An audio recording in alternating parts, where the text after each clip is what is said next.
Some of you would have thought I've been fired by now, but here I stand, my job secured. And I'm here to direct you through the final day of the Coalition to End Sexual Exploitation, or Cese, Africa Summit. For those of you whose time only allowed you to participate in today's proceedings, my name is Dion Tustin. I'm the Chief Executive Officer at the Bureau of Market Research at the University of South Africa, and I'm your Program Director for the day. Ladies and gentlemen, the event is hosted by the Youth Research Unit of the Bureau of Market Research at UNISA and the International Center of Sexual Exploitation, ICOSI, and I would like to shout out and express a wholehearted welcome to all on-site and online delegates. Yes, this event is streamlined, and as I said on the first day, please behave. Ladies and gentlemen, in the context of co-hosting of this summit, I would like to welcome Ms. Dawn Hawkins, who is the Chief Executive Officer at the National Center of Sexual Exploitation. I stand in front of you, ladies and gentlemen, this morning with much excitement and appreciation of those delegates who participated in the summit during the past 2 days. One of the first takeaways of the summit, which I trust that you will treasure and keep on practicing, is the youth jive. May this silly behavior be a trademark of good memories and of your commitment against the battle against sexual exploitation. And with a state of war shallow in our minds, referring to the Ukraine-Russian war, I most certainly have, and this conference or summit has most certainly gathered the right troops to be fit for purpose to fight the battle against sexual exploitation. Ladies and gentlemen, at the early stages of the conference, a specific plea was made to males to play a more dominant role in the fight against sexual exploitation, and I sincerely trust that all men in our country and abroad will take this challenge at heart. Also, ladies and gentlemen, and as been mentioned many occasions during this conference, it takes a concerted and collective effort, men, women, fathers, mothers, aunts, uncles, caretakers, children, the community, lawmakers, politicians, social and government institutions, and technology companies to address the social ills caused by sexual exploitation.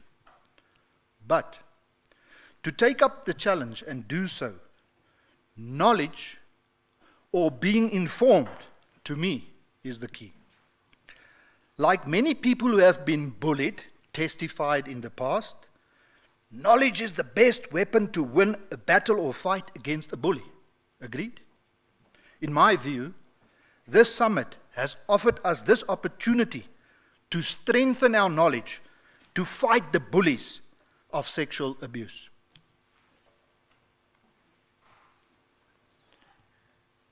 Ladies and gentlemen, knowledge was unpacked in the summit, which reflected on the past, and some panel discussions mentioned that not a lot has changed in terms of the historic trends that were shared in the data with respect to sexual exploitation. But besides these concerns, there were so many panel discussions that provided what I call rich situational analysis, which painted to me the most valuable picture of present day and future matters that will or is expected to be impacting on sexual exploitation as a worldwide phenomenon. And ladies and gentlemen, I think you will agree that this knowledge is critical to develop and expand the knowledge economy of our country and beyond borders. When reflecting on the early response of those who attended the past 2 days, I'm convinced that you will agree that a lot of business intelligence was shared and accumulated, and we are pleased that all speakers consented to make their presentations and or details publicly available to allow delegates, very importantly, first to retrieve, to revise, to reflect, and then the most important element of the four, to respond to the many challenges, ideas, views expressed at this summit. And ladies and gentlemen, thank you. Yeah, let's join us. Ladies and gentlemen, and there's a probability, and we as researchers work with probability theory, so there's a probability of using the materials selfishly, okay? Or there's an option to share. And I believe sharing is caring. A notion which I most certainly experienced in many interactions during this summit. Sharing is caring.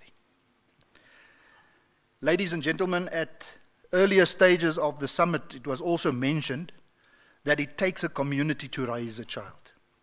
And I would like to twist this proverb slightly by testifying that what I've heard at the summit is that it takes a network of experts like you and those involved in the summit to effectively address the sexual exploitation phenomena. I want to repeat it.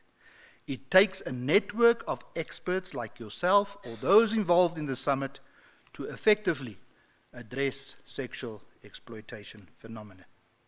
And I believe that the Youth Research Unit at the Bureau of Market Research has taken the lead to elevate the topic beyond our borders by involving many philanthropic and big-hearted organizations and individuals in Africa, the USA, UK, and many more.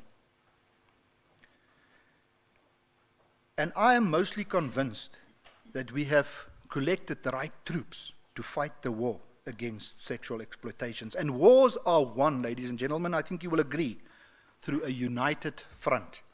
And this is something that I most certainly witnessed at this summit to date. Many voices have been gathered and accumulated. Let us, with our knowledge, outwit, and with our numbers, outnumber those who do not want to correspond or to respond against the fight against sexual exploitation. And ladies and gentlemen, we are very privileged this morning that taking the lead in this challenge is the USA-based organization called Family Watch International.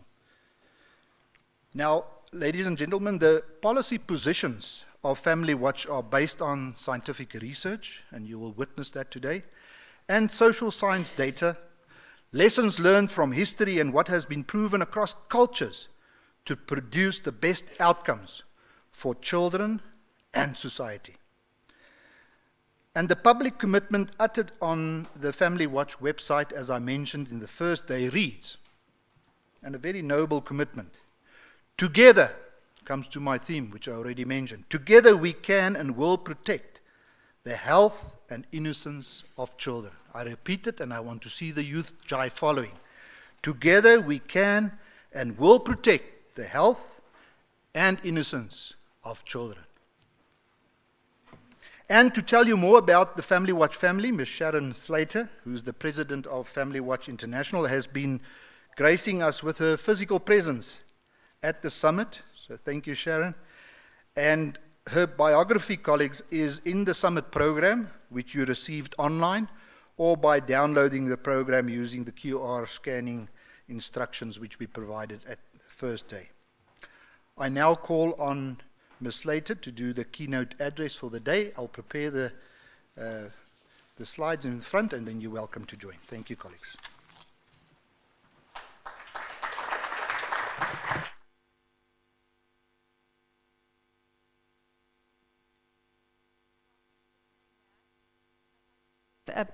I'd like to give a big shout out to the Bureau of Market Research. Antoinette and Marcel, we had some early meetings talking about Family Watch joining this summit and co-sponsoring it. And I've seen the tireless efforts and work that they have put into this. And same with the entire ICOSI and NICOSI team.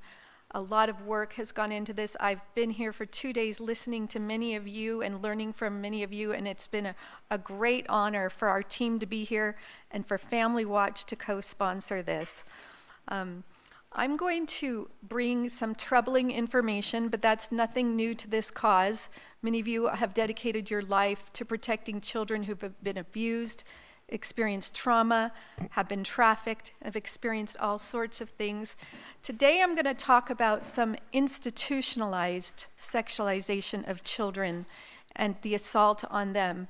So I want you to fasten your seatbelts because we're going to go through a lot of information really quickly. I'm going to start with a few questions.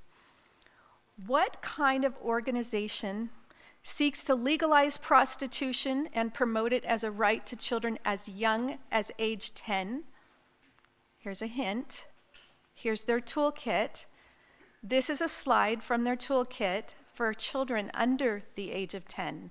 Sexual activity may be part of different types of relationships, including dating, marriage, or commercial sex work, equating prostitution with marriage and dating and other relationships.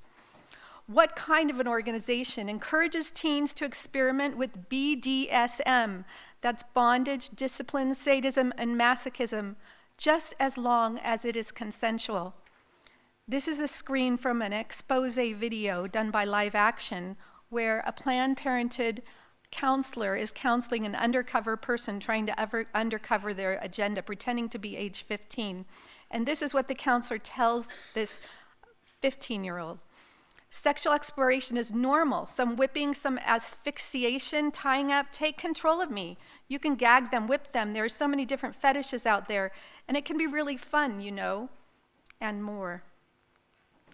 What kind of an organization would ever tell youth that they are infected with the deadly HIV virus and that they don't have to tell their sexual partners they're infected with HIV? What kind of organization promotes sexual rights and sexual pleasure for children, no matter what age?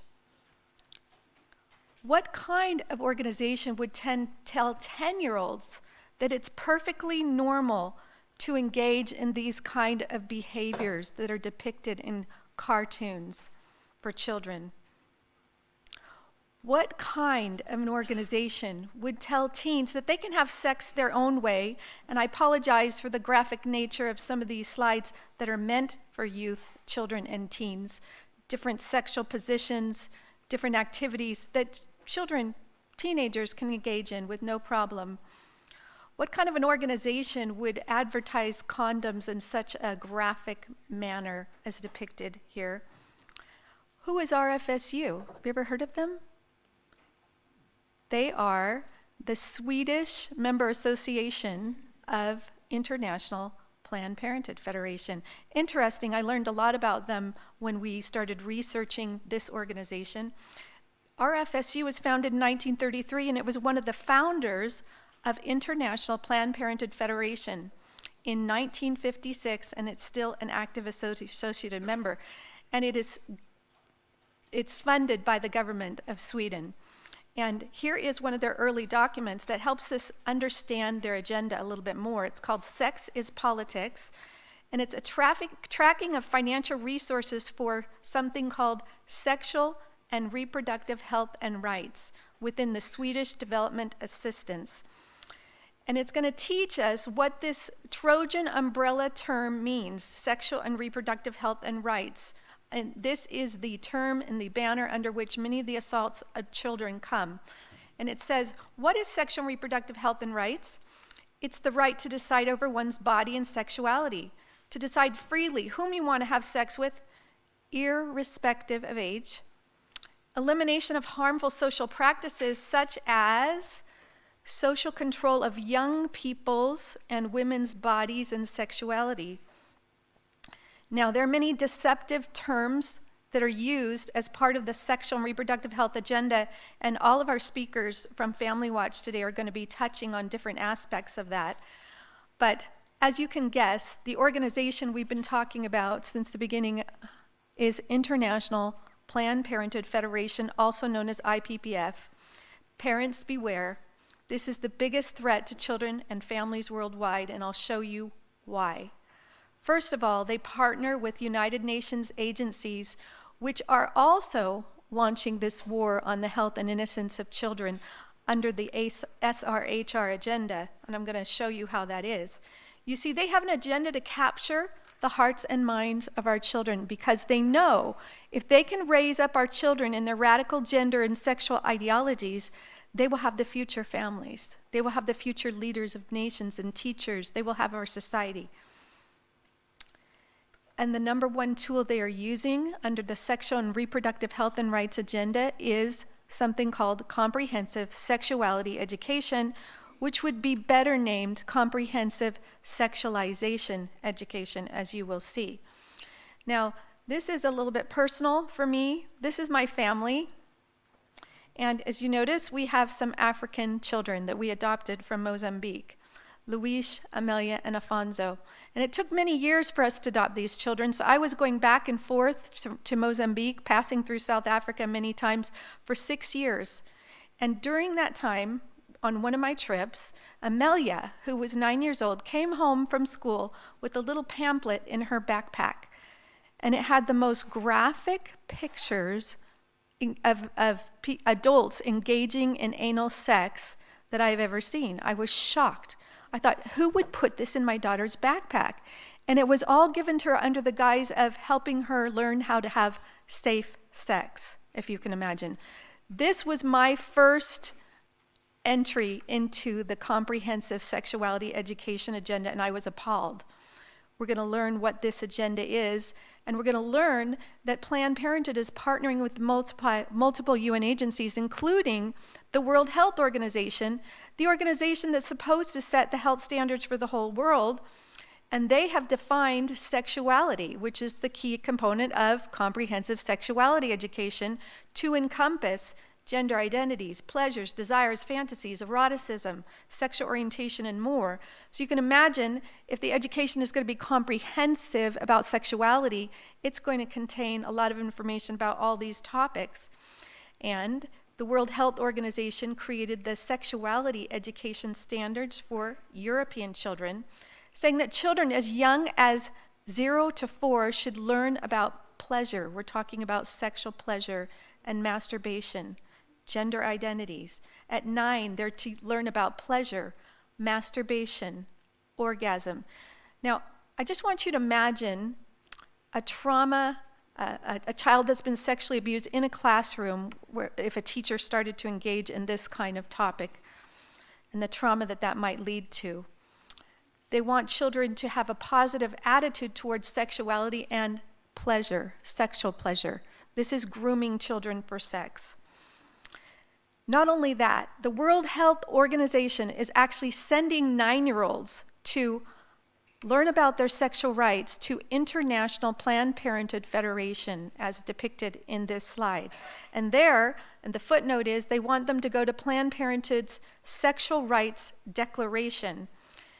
Here it is in a publication called Exclaim. It says, Young People's Guide to Sexual Rights, an IPPF Declaration. And in this declaration, it actually says that young people are entitled to sexual pleasure, and Planned Parenthood defines young people as starting at age 10, and how to experience different forms of sexual pleasure is important to their health and well-being. They are not having sexual health unless they are experiencing sexual pleasure. Here's their pocket guide, which states that the right to personal autonomy and recognition before the law includes all persons. Now, when they say all persons, that's because they mean all children have the right to sexual freedom, to seek to experience their full sexual potential and pleasure. Now, this is the manual that really hit me personally in a big way, because the children we adopted, Luis, Amelia, and Afonso, their parents died of AIDS. And I cared for their brother during some of the last stages of his AIDS. I would go back and forth from the US and Mozambique. And this is a horrible disease. Many of you may have friends or may know people who have had this. And for the United Nations to send children, the World Health Organization, to send children to International Planned Parenthood Federation that's going to tell them that they don't have to tell their sexual partners they're infected with the HIV virus, that they have sexual rights if they're infected with HIV and rights to sexual pleasure, and they can get different forms of sexual pleasure through licking, tickling, sucking, cuddling, just have fun and explore. This is unconscionable. It actually says that these laws violate the rights of people if they have to tell their sexual partners they're infected. UNICEF is charged with protecting the world's children. Yet they are involved in this agenda through the distortion of children's rights. You know, many times I hear people say, I'm for children's rights. What does that mean? We need to understand that there's two kinds of children's rights. There's protection rights. These are the legitimate rights for children, the rights that we should all agree on, the right to clean water, food, health, shelter, health care, education, safety, medicine, and so forth. But then there's what are called autonomous rights. These are adult rights that they're trying to foist on children. Privacy, confidentiality, from who? From their parents. Association, right to control their bodies and sexual expression, gender identity, and sexual orientation. Now, UNICEF supports this publication along with multiple UN agencies. It's called My Body is My Body, My Life is My Life. And I can tell you this is right out of the Planned Parenthood manuals, and they're helping write the UN manuals now. But notice the subtitle is Sexual and Reproductive Health and Rights for Young People. This happens to be for Asia and the Pacific, and it's starting with children as young as age 10. And it says, sexting, gives a definition of sexting, is sending, receiving, or sharing of sexually explicit texts, messages, photos, and videos. Thank you. Is UNICEF going to tell children that this is bad? It continues. Sexting may be used to seek positive feedback on body image from peers, and therefore help to improve self-esteem and sense of identity. Sexting. Sexting also has the potential to be beneficial as a way of sustaining intimate relationships, to demonstrate love, trust, and commitment. For many young people, sexting may be the first expression of their sexuality, and this is particularly true for the young people with diverse sexual orientation and gender identity expression, who, for them, sexting may allow private exploration of sexuality and intimacy. This is Grooming 101. UNICEF, look at the logos, UNFPA, UNESCO, UNAIDS. Now this is the first comprehensive sexuality education type publication I found. It was brought to me by a diplomat who was on the delegation from Mexico. This is a Mexican manual, and it actually was copyrighted in 1999, so it's the earliest manual we have. But it actually has a section here called Situations in Which You Could Obtain Sexual Pleasure. This is in Spanish, so it's going to be hard unless you know Spanish, but here's the English translation. You can get it through masturbation, through all sorts of other sexual behaviors, but it also says you can get sexual pleasure through a sexual response that is directed towards inanimate objects, animals, minors, and non-consenting persons. This is UNICEF.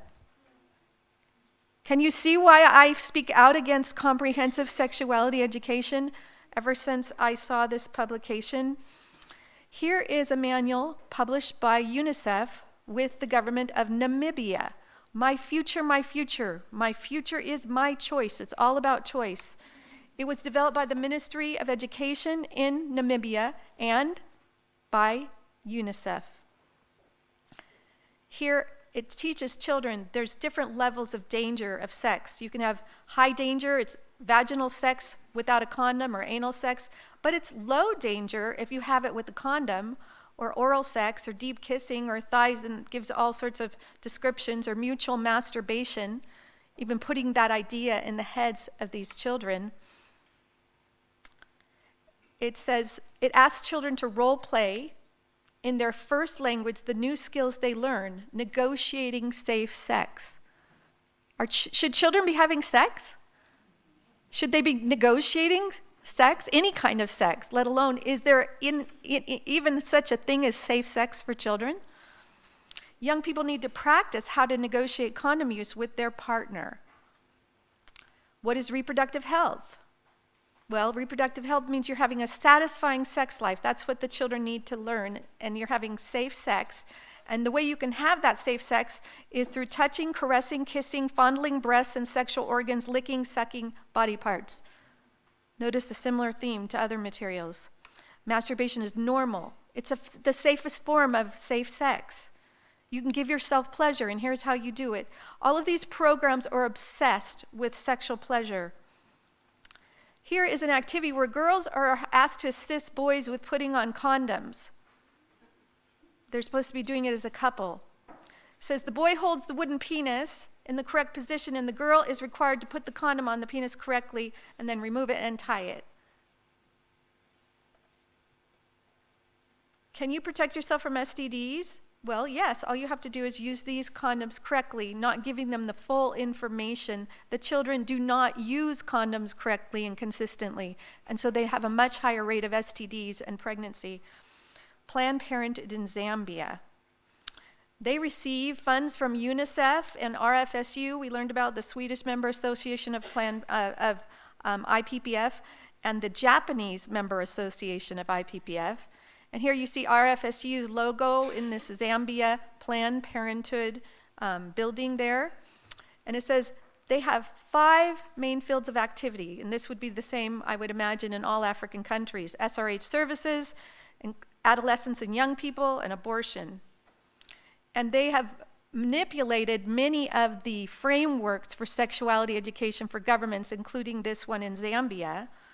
Here it shows all the UN agencies, all these foreign entities, along with Planned Parenthood, are helping to create all these frameworks and a curriculum. And that's how this kind of thing gets into the curriculum or the framework.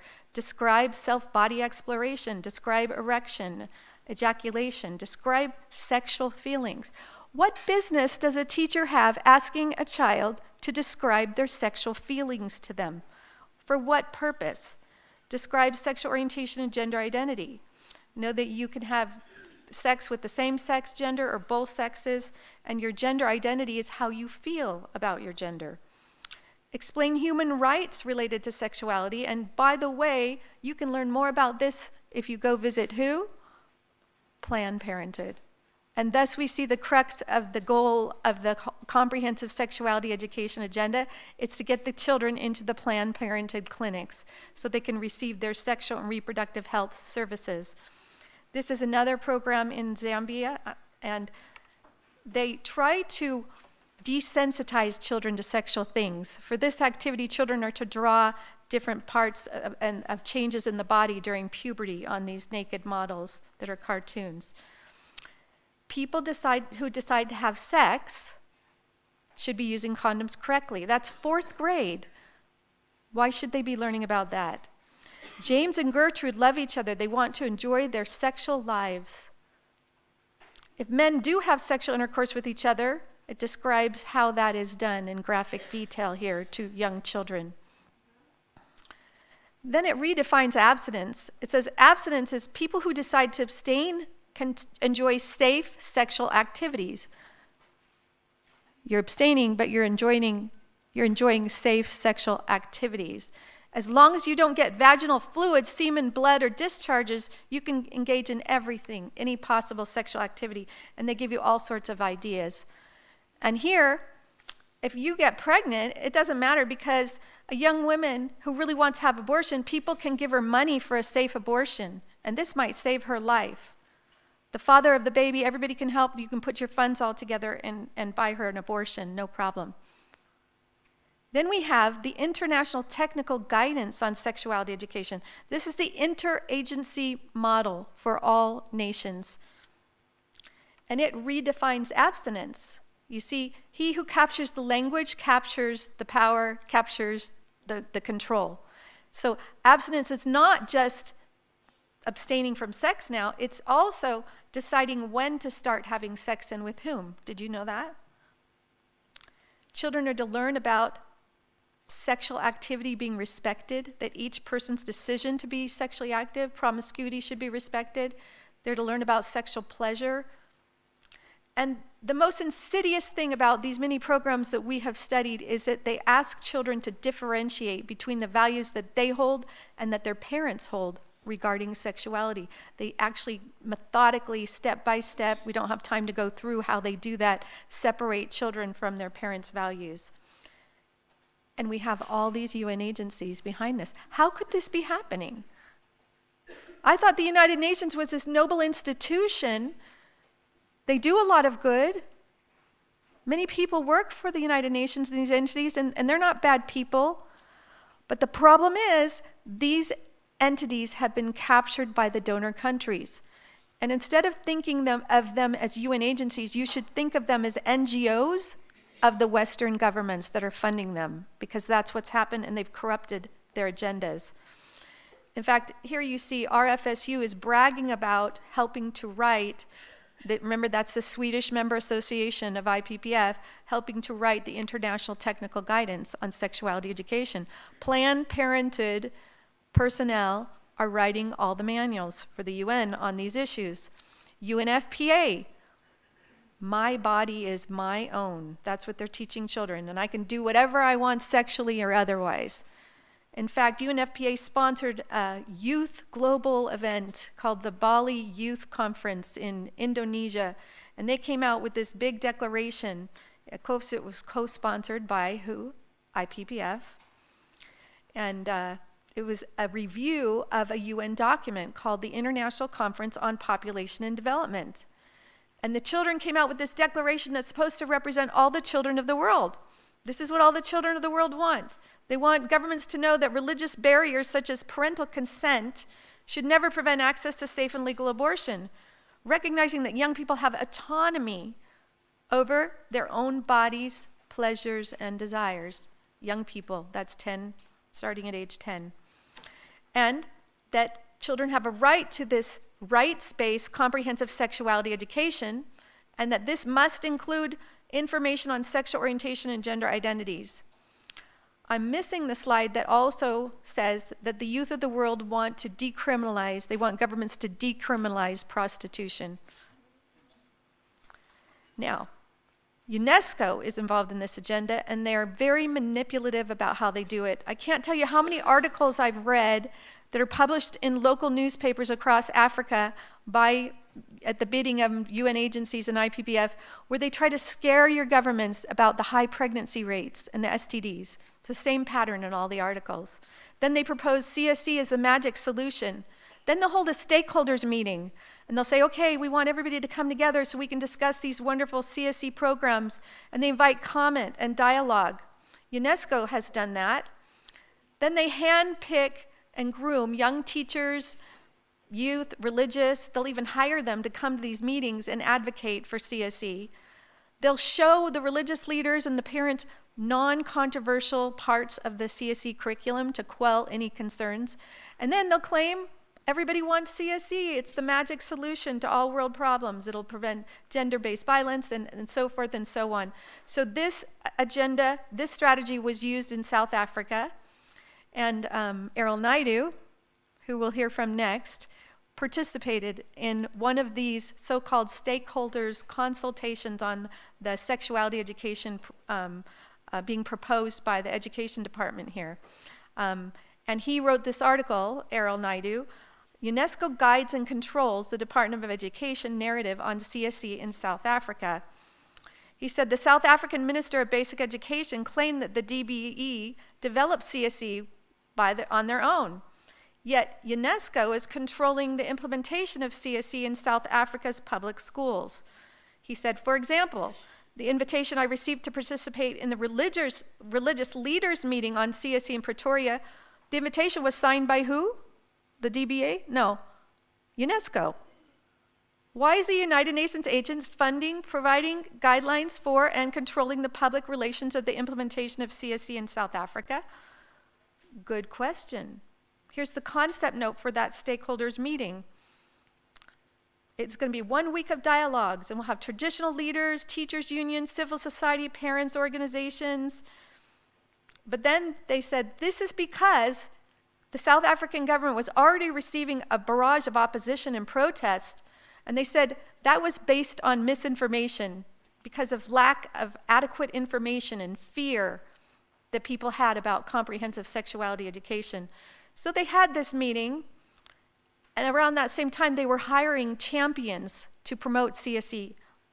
The UN was hiring champions, not your government. And they presented on this new international guidance on sexuality education.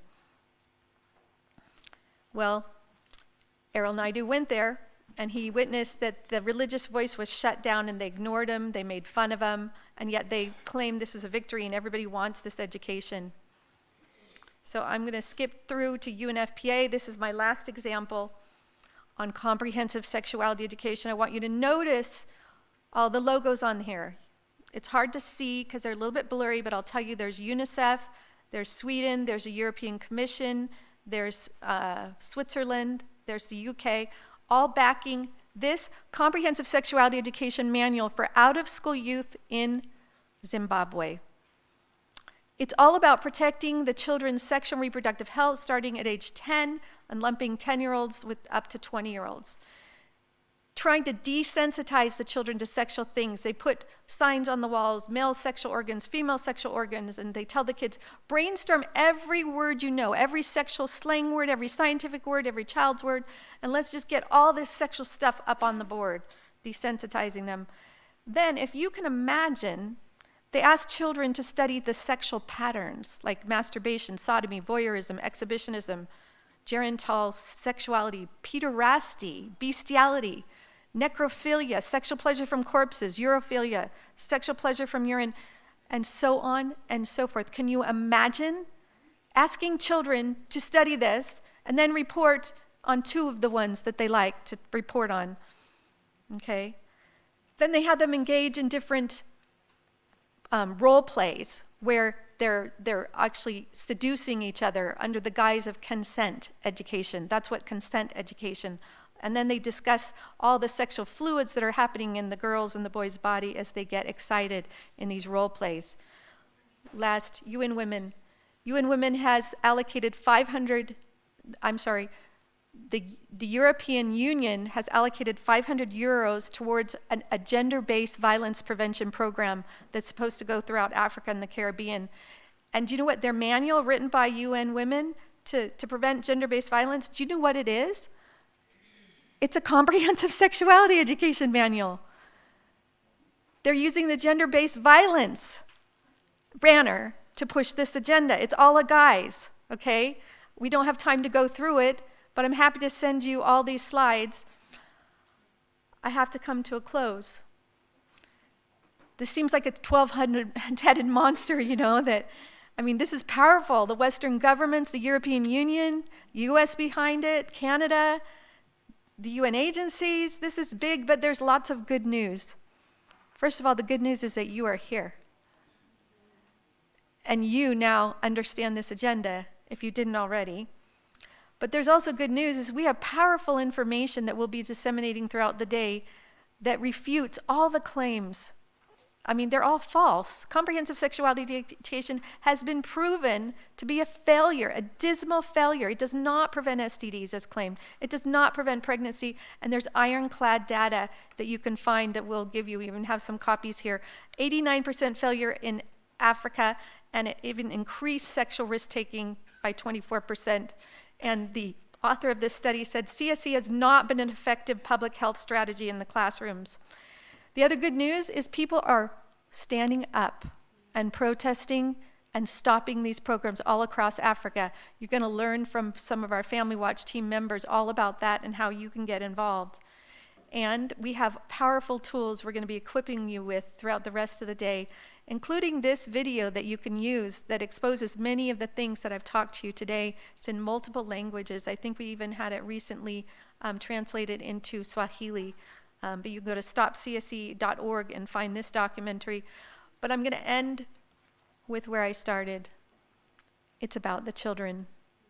It's a war over the hearts and minds of our children, because they know that as children go, so goes the family, so goes the nation, so goes the world. We invite you to join us in exposing this agenda, because as he said regarding this quote on our website, together, all of us, we can and we will protect the health and innocence of Africa's children, of South Africa's children, and of the world. Thank you.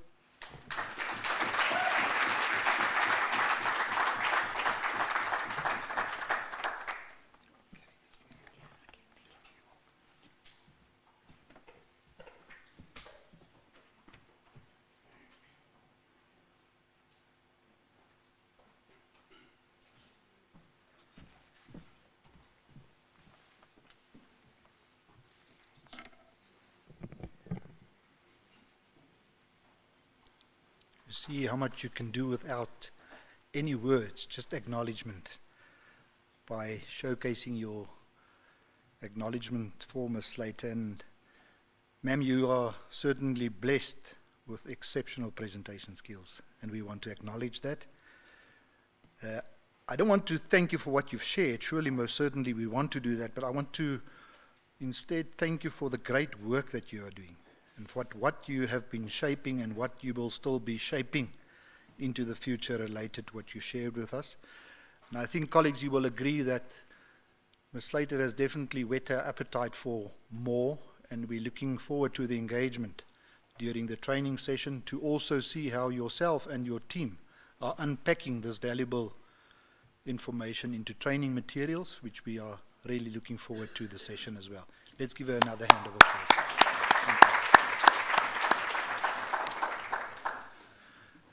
Ladies and gentlemen, at this summit you have been treated by 10 keynote addresses, 36 high-quality presentations by expert speakers, and to, as I've put it here, to run the last mile of the summit marathon, Mr. Errol Naidu, who is the founder and director of the Family Policy Institute of South Africa, who's also a sponsor member of the summit, will now address the audience. Mr. Naidu's biography, as I mentioned already, is published also in the conference program. Mr. Naidu, please indulge us with the last interactive session of this summit. Thank you, sir.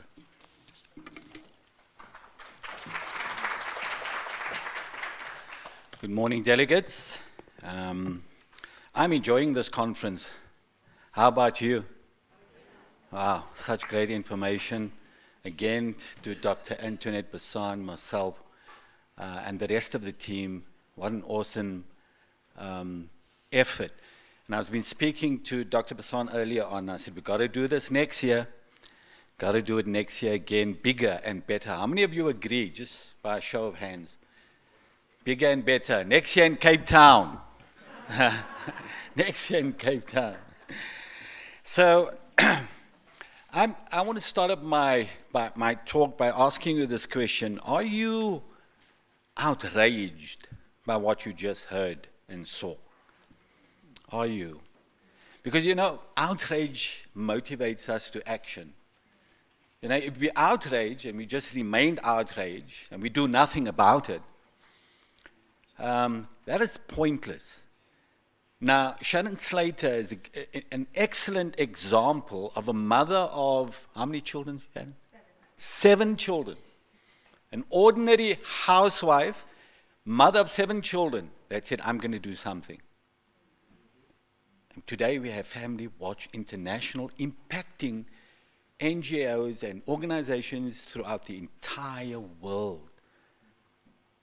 A housewife and a mother, Sharon Slater. My wife and I had the privilege of bumping into this lady in, I think, 2014 or 2015, we've met in so many different cities around the world. I just can't remember whether it was Spain, I remember the time we met in Moscow in Russia at a big family event, and Sharon came to my wife and I, and she said, "Can you go with me to Geneva? We've got to do some work at the Human Rights Commission." I was thinking, what?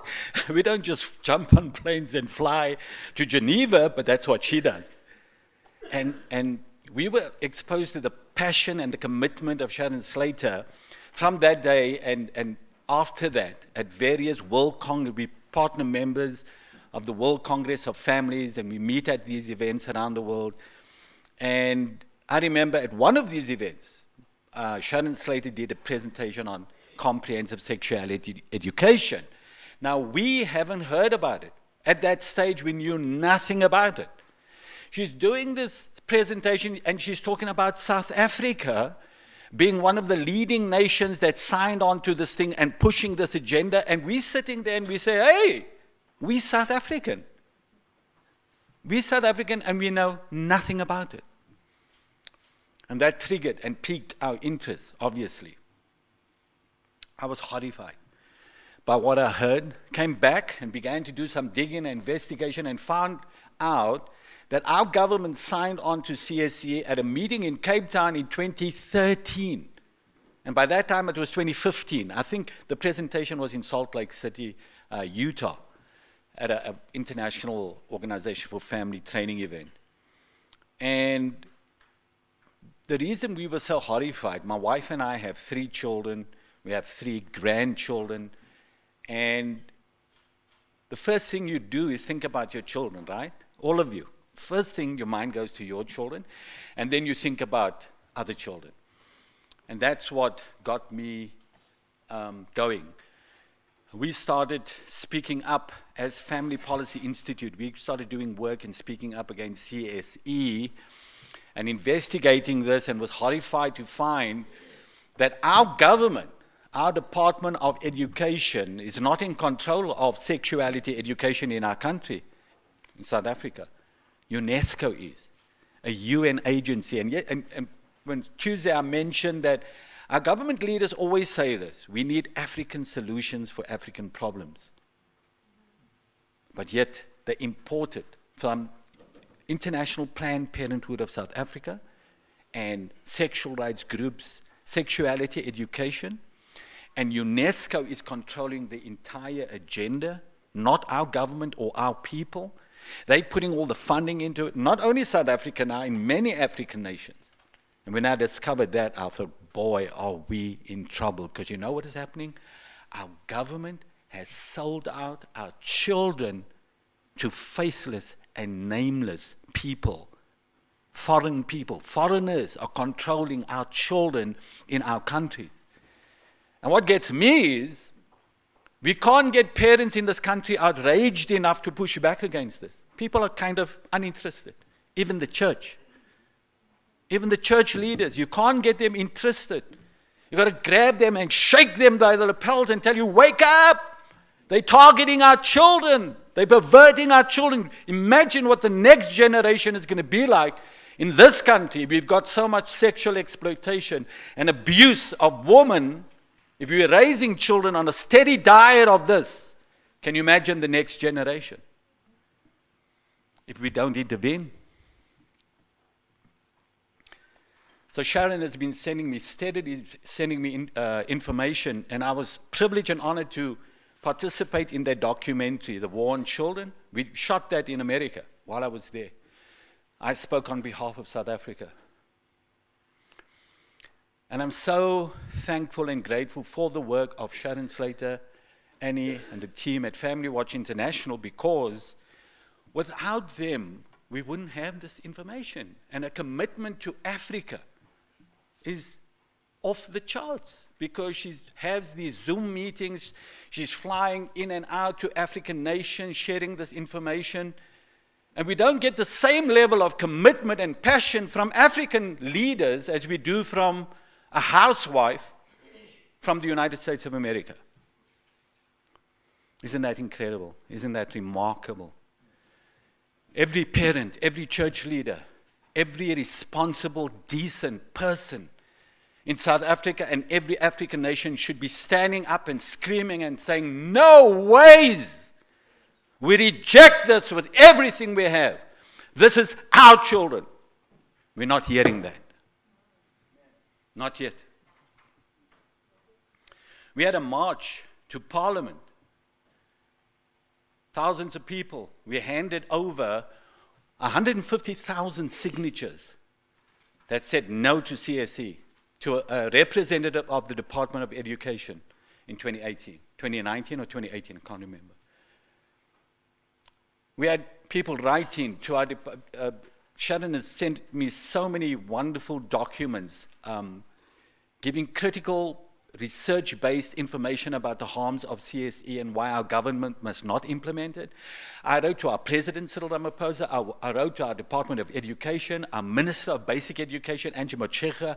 I wrote to everybody I could write to, and I got leaders of Christian denominations to co-sign those documents. We were ignored. We ignored because they're not in control. UNESCO is.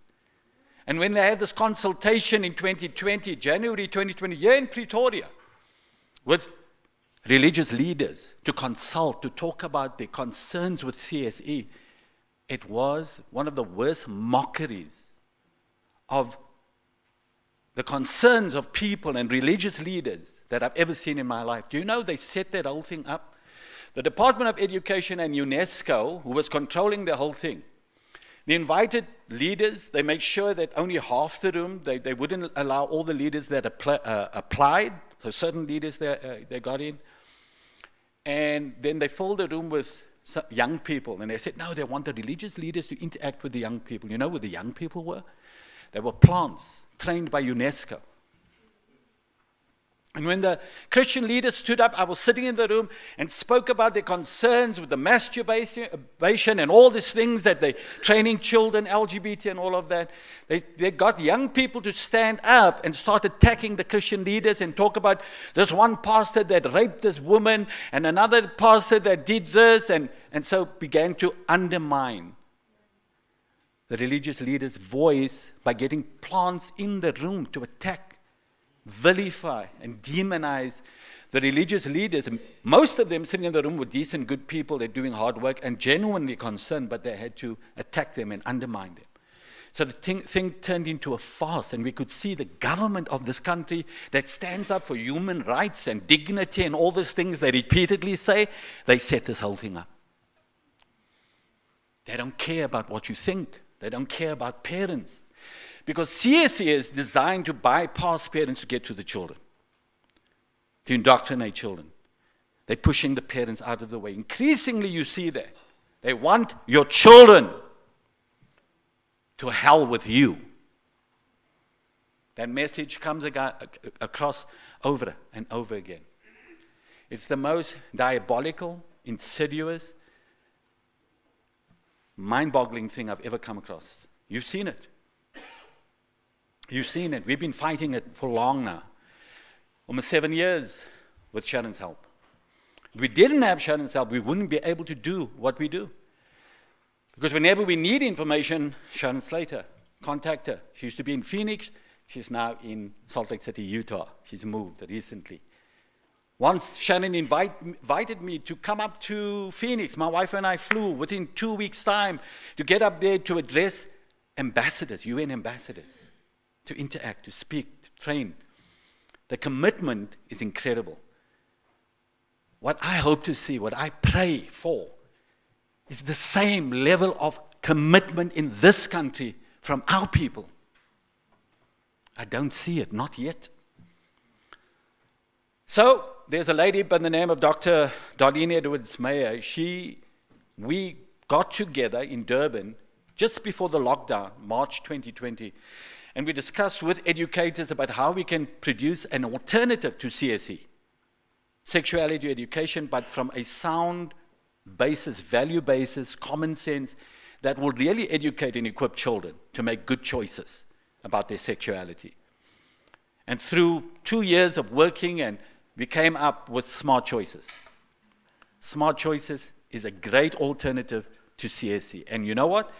any school can reject CSE and select smart choices for the school if the parents contact the school governing body and say, we want that, we don't want CSE. So it's up to the parents. And so all of the work we're doing is getting this information to parents, and Minister of Basic Education on television, parliamentary television, confirmed that CSE is not compulsory. Schools are not compelled to take it. So in other words, if the school governing body say we don't want CSE because the parents of the children say we don't want our children exposed to that, we want smart choices, then that's what they must take. And they set up to train those people. And this is how we keep out CSE. But you know what? We can't get the interest of the church and we can't get the interest of parents. I don't know what it is and I don't know what more to do. And this thing is so diabolical, it's so wicked. And it's targeting children at such young ages. You think there would be a massive kind of uprising in the country. We're not getting it, and I don't understand why. I don't understand why. Because you pervert millions and millions of children with this garbage. Can you imagine the next generation, what this country is going to look like? You think we've got a problem with sexual abuse and teen pregnancies and violence against women? You think you've got a problem now? If this continues, can you imagine if we don't stop it? And you know, most people in this country oppose these kind of things. The vast majority of people don't agree with us. But the vast majority are silent and apathetic and inactive. The silent majority.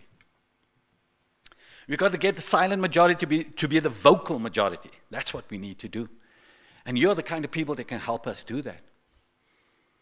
So I want to ask, Sharon, would you come up here? I want to ask you a few questions. And maybe you can just help us understand this thing more fully. So how do we do it? We sit here.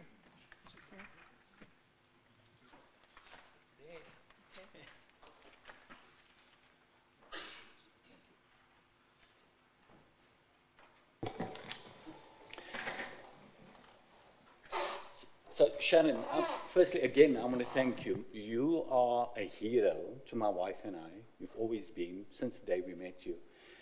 Not for any other reason, just because of your commitment to South Africa and Africa. All the work you've done.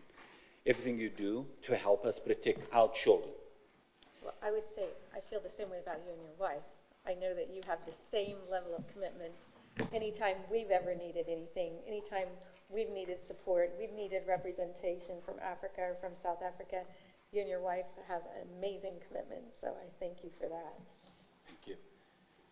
So, Sharon, you know, I found out about CSE and its objectives and agenda at a World Congress of Families in the United States of America. I didn't find anything in South Africa. And a lot of people in South Africa and across Africa, when you meet people, they don't seem to know anything about what do you think that is? Because it's a hidden agenda. I've watched the strategies that they use. Like, you notice that framework that I presented? A lot of times they'll present a framework with these very nice sounding words, like we're going to learn about anatomy and physiology. They don't know that that means the curriculum that's attached to it is they're going to teach them how to sexually stimulate different parts of the bodies and how that anatomy works and, you know, the sexual responses. And so it's just through words, and that's why we're going to do, during our training, we're going to talk a lot about the terms that are used very, very deceptively to advance comprehensive sexuality education. And just put that. Yeah. What do you think is the key reason UNESCO and other UN agencies and International Planned Parenthood Federation have been so successful in getting CSE into African nations, into their schooling systems? Now, we've got to consider this, that these kind of behaviors is taboo in African culture. This is not part of African culture. It's not what Africans love to do, and we don't think this is acceptable, right? So people ask me this when I travel to other parts of the country. They ask me, why is the South African government, which is a black African government, so happy to promote all these kind of things because this is not part of African culture. Why are they grabbing on this? Maybe can you answer that? Well, I don't think it's the African governments that are grabbing onto it. It's done by bribery, blackmail. We've talked to a number of ministers of education who say, help us. They fund everything for us. If we don't accept this sexuality education, then what are we going to do? Where are we going to go? They'll buy them. I've seen UNICEF Jeeps that they bought for the, officials, and everything's funded by them. So it's money. It's money. So the carrot is money. But again, it's the people, it's the NGOs. I think, my estimation, and you maybe can add on to this, is that the NGOs in countries are key. The NGOs are key because they are the ones at the sort of grassroots level getting information to people governments are failing to do. And if the NGOs take this up and drive this agenda, we can stop it, even though government is trying to, and they haven't been successful in convincing people that Cese is good for children. They're using all kinds of other methodology, and again, that most people are unaware and don't know. So it's the keep them stupid, right? So I think the success for us is we can get this information, use NGOs to parents, to educators around the country. We can begin to start turning this around. Is that working? Yeah. Okay. I would say the number one tool or success that we have is simply just finding the curriculum. The first thing you have to do is go to your children's school. Go ask the teacher. Go find the manual. The biggest secret is the manual. Do you remember that event you said where you learned that your government had signed on at Cape Town? You had a picture of all these ministers raising, the agreement that they all signed, and they're all excited. That the agreement said something like, whereas comprehensive sexuality education will prevent STDs, teen pregnancy, solve gender-based violence, solve poverty, it'll even help with climate change. I mean, it's really gender-based, it'll solve every world problem. So that's very, very alluring. But they never show them the manual. So if we can find the manuals, that's how we've been able to stop it. They think we have all this money and, because we've been able to stop it in so many countries. And our team is going to talk to you about how we've done that and how you can organize more here in South Africa and other countries. Because a good parent who just simply speaks out, a lot of times can stop the whole program. And you're a great example of that. A good parent speaking out and impacting continents. Sharon Slater. Tell us about Kebele in Swaziland. She trained me to pronounce her name, and Sharon struggles. Kebele? From Swali, yes. Kebele, yes. Kebele is a wonderful person. And she had been a supporter of comprehensive sexuality education, the sexual reproductive health and rights agenda in Swaziland. I didn't know her. It was formerly Swaziland, now Eswatini. And she told me when I met her that she had been criticizing her government because her government had learned how bad comprehensive sexuality education was. They were taking a big stand at the United Nations, and the diplomat representing Swaziland played a huge role in getting the whole African voting bloc to oppose it. And Kebele had been criticizing this diplomat and her government, saying, we've got to promote comprehensive sexuality education, until she said she heard your program, your TV program. She says she remembers where she was. She stopped. She heard my voice talking about what this really was, what was inside the comprehensive sexuality education. And I've had a number of people tell me something similar. It's like she had this thought, like, I knew something was wrong. I knew something was not quite right with this agenda, but I couldn't put my finger on it. I couldn't articulate it. And when I heard you speak and say, this is what it is, and this is what it contains, it changed her life. And she now is one of our most stalwart leaders. She's helping to raise awareness with their government, her Ministry of Education, with parliamentarians, and she's awesome. And I would say, and just learning what it is, right? Yeah. So the information that Sharon shares, and now by implication, I share getting the information from her. It's helping people. It's helping to switch on people. It's helping to create activists against CSE, and we're hoping it's going to do the same for you. Now, I remember, Sharon's also the president of the UN Family Rights Caucus, and she works a lot at the United Nations. My wife and I have been up there many times. I remember Annie hosted us once at the UN. But I applied in 2015, I think. Shannon encouraged me to apply for special consultative status at the United Nations as Family Policy Institute. And Annie's going to, during the later training, she's going to tell you how you can do the same. Any of your organizations can be a part of the effort to stop these agendas at the UN. Yeah, and so because Shannon's encouragement, I applied. There's a whole lot of documents that you have to kind of fill in online, and I applied in 2015. Every year, they would look at my application and defer it to the next year. It went on like that for 5 years. Then they asked for additional information. And I thought, I'm never going to get this special consultative status. But something in me, must be the Spirit of God, that said, just keep on. And in 2019, I got invited to speak at the United Nations. It was a special event held for the International Day of the Family, which is every year, 15th of May. Sharon was there, a number of organizations was there, and I represented Africa. I was so honored and privileged. A number of nations there. That time, it was under the Trump administration, so the US representative there, the Russian representative there, was all kinds of representatives from different nations. And we were speaking about the importance of family, the role of the family. I spoke about the strength and the role of the family in Africa, how important Africa is. At that event, well, I was there, I think it was the 15th of May. My wife's birthday is on the 20th of May, so I said, let's stay till the 20th and celebrate your birthday. We just, in New York, and then we'll go back home.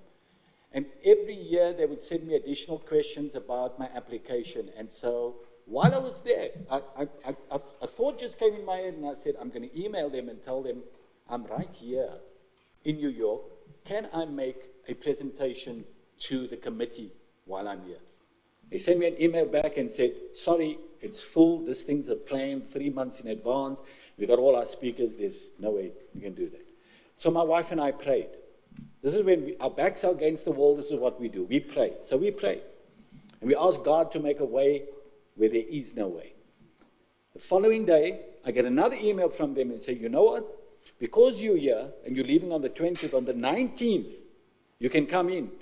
When we finish our session, we're going to ask everybody to say a half an hour late in addition, so that you can come make your presentation. How's that? The entire UN, that whole committee stayed with all the nations represented there.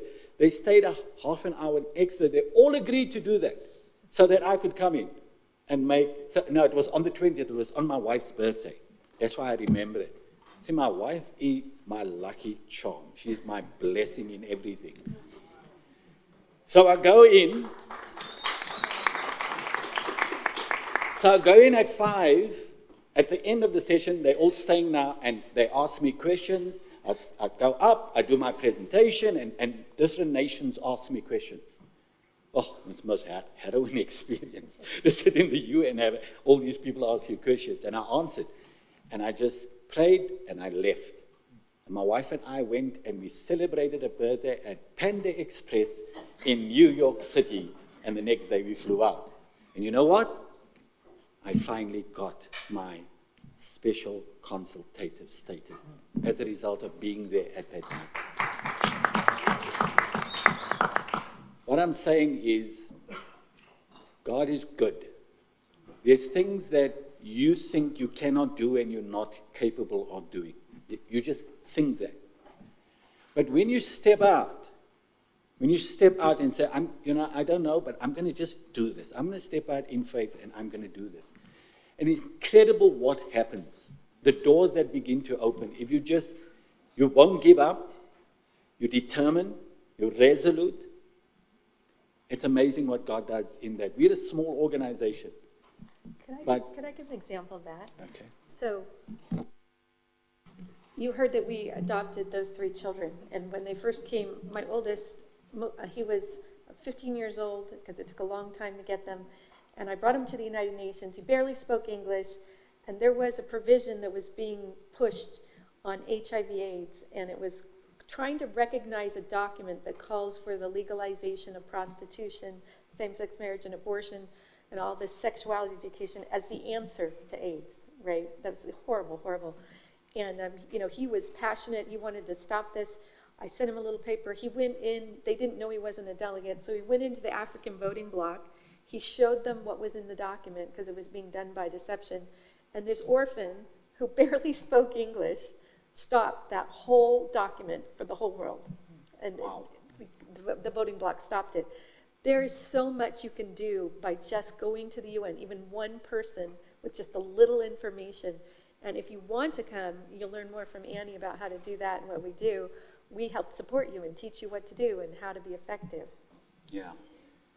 And we can testify to that, my wife and I. We've really been empowered and educated.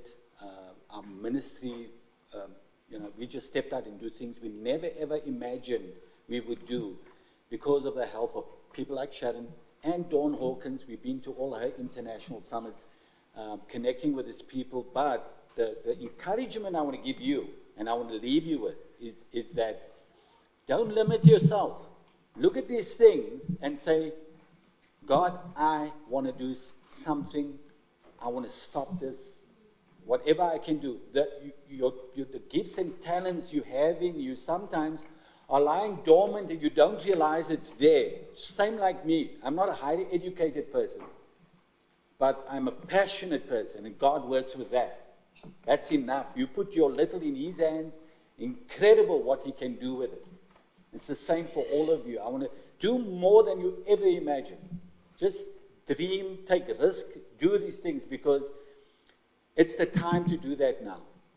It is so dangerous. It is so critical in our nation and the nations of the world at the moment. The number of agendas that is being pushed, they're redefining marriage in our nation, South Africa. Marriage is going to be redefined. No more a union between a man and a woman. It's going to be anything goes.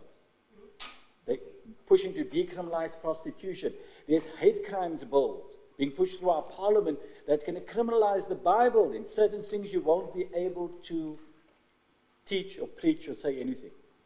All of these things are happening, so we need the good people like you. And I look at this room and I'm thinking, just this room, just the people in this room, yeah, now we can change this nation.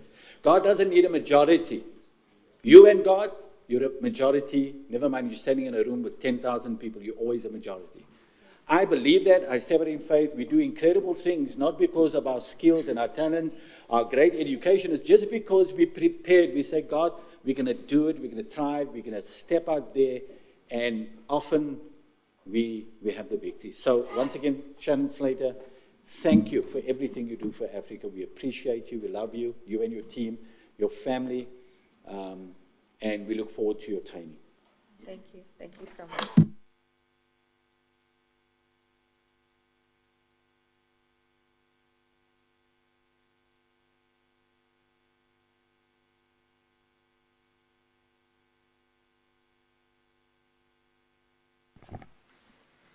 Thank you so much, Mr. Naidu, for also testifying what collaboration can do.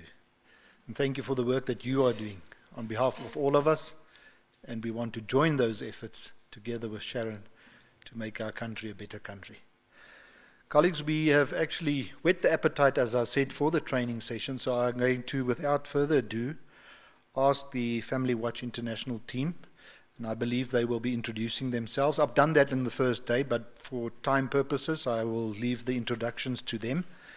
Suffice to mention, and I always like to guide you in a direction so you know what is to be expected in the next a couple of hours before we close the summit. So the first part of the training session, Sharon, if we can just keep a part of the time planning, if we can work with the session until 11, if you don't mind. So if you can pace yourself towards 11 o'clock, when we will stop the session for a convenience break, where we will also invite you then for a cup of coffee or tea. The networking lunch will be at 1 o'clock to 1:45, and thereafter the training will then continue until 3 o'clock. Okay? We will conclude the summit at 3 with the award ceremony and also some closing messages. So enjoy the rest of the day. Thank you, colleagues. And thank you to Sharon and the team.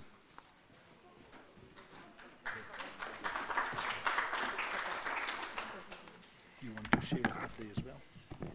Let me just first, I want to introduce Annie Franklin. She has been pretty much a co-founder with Family Watch, been with us many years.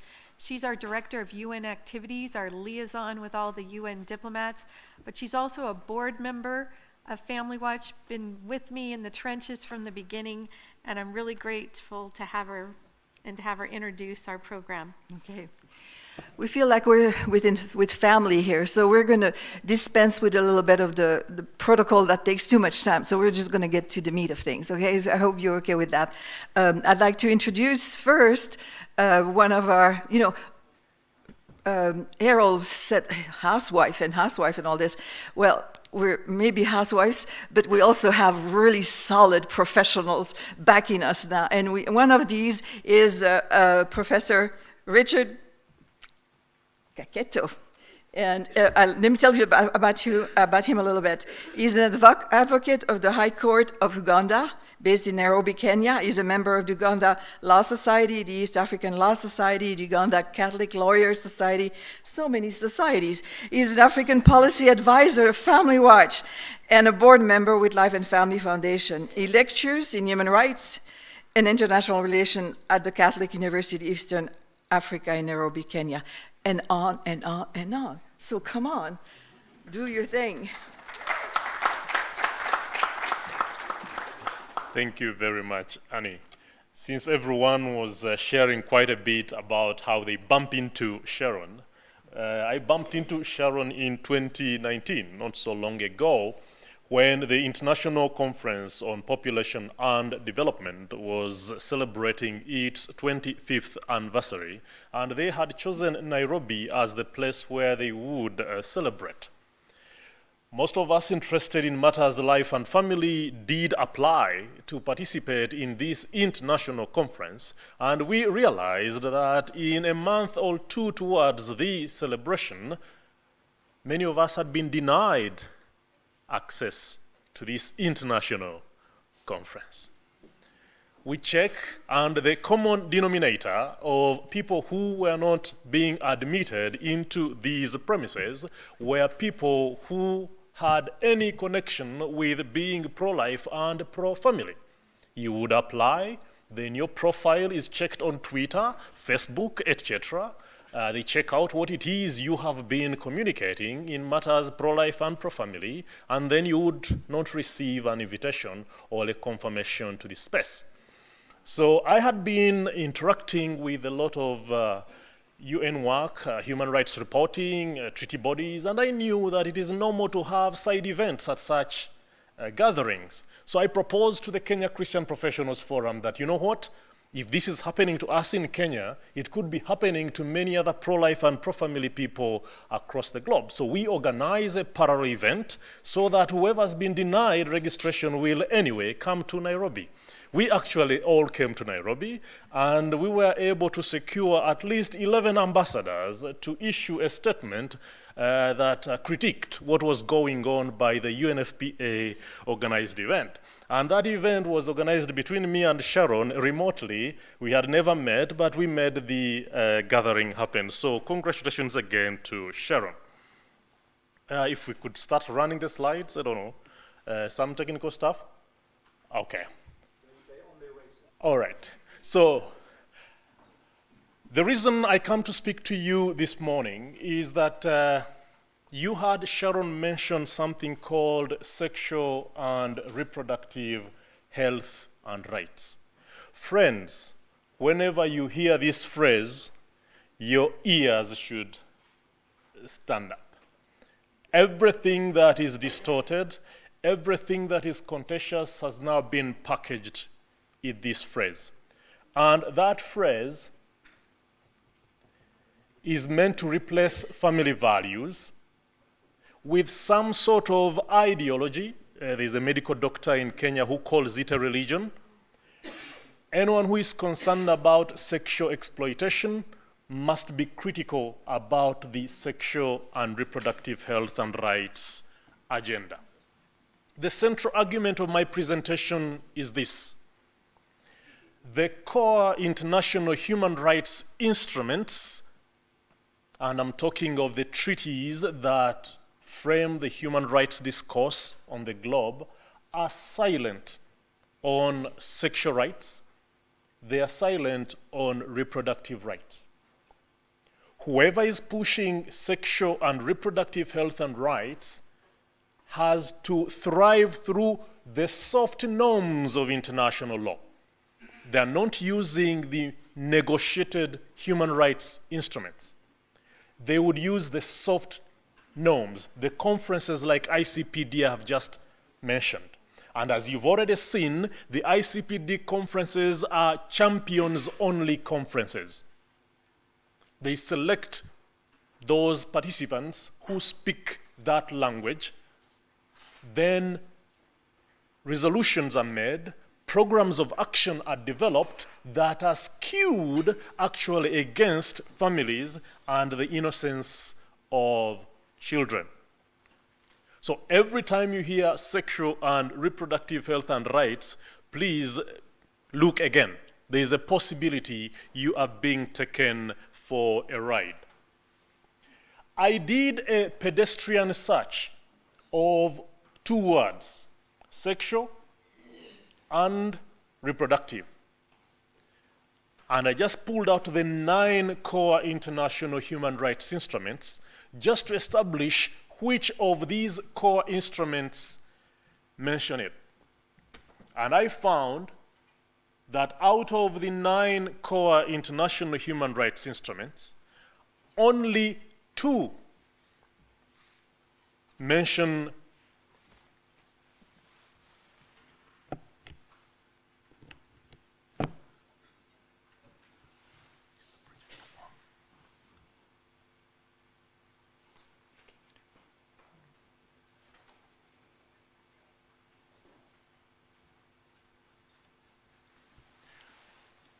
So only 2 instruments speak about the word, just use the word sexual.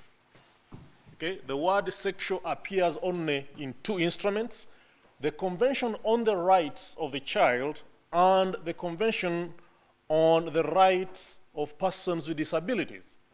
The word sexual is mentioned 5 times in the Convention on the Rights of the Child, but with reference to protecting children from sexual abuse. Only with reference to what? Protecting children from sexual abuse. It is mentioned only once in the Convention on the Rights of Persons with Disabilities. The word reproductive does not appear in any, except the Convention on the Rights of Persons with Disabilities. Now that is a pedestrian search, prima facie. However, when you go to the other programs run by UNFPA, UNESCO, WHO, and that totality of UN agencies, that's where you find sexual and reproductive health and rights over and over and over again. Now, on our continent, we have a challenge. Our technocrats, who are meant to guide our ministers in what happens, when they are asked to prepare briefs, sometimes they are lazy, they never do their work. So they pull out a WHO document, domesticate it, and give it to the minister. They pull out a UNFPA document, domesticate it, and give it to the minister. Some of our technocrats are not doing their work. As a result, material that is outside the core human rights instruments is making its way into our legislation, it is making its way into our policy documents, and it is making its way into programming. Such that when you start raising questions like Errol has been raising, people look at you and they're wondering where you're coming from which world are you coming from. The general development world, the general policy world thinks in this way. So we tend to look out of place, and yet it is us who think in a manner that is protecting the innocence of children and the safety of families that should be listened to. I'm making progress? Okay. The second thing we need to know is that SRHR has been able to gain traction, as Sharon indicated earlier, because the UN system has been hijacked by whoever is interested in pushing the SRHR agenda. What has been hijacked within the UN system? Apart from hijacking the agencies, by virtue of the funding, as you've heard, that an entire agency of the United Nations would depend on IPPF for its manual, that would be a very surprising thing. Now, I would ask you, most of you are parents here, would you allow an abortionist to talk to your child about matters of sexuality? You want someone to talk to your child on sexual matters, and then you choose an abortionist to do it for you. Now, that's exactly what UNESCO has done by choosing IPPF to develop the sexual manuals and sexuality education manuals. That's exactly what WHO has done. When it is defining human rights and the law, sexual health, WHO is relying on UNFPA, UNESCO, and UNICEF, and at the back, IPPF and its influencers. And that's the material that ends up into our policy, legislation, and programming. Out of... Have you ever used it for presentation before? Yeah, it has been used, the first presentation. Is it?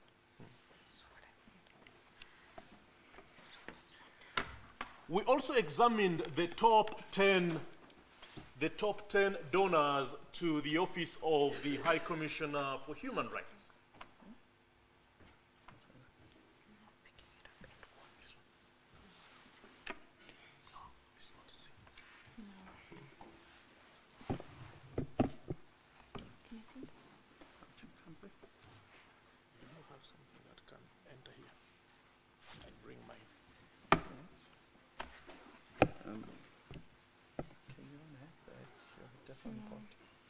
Nope, you only feed them.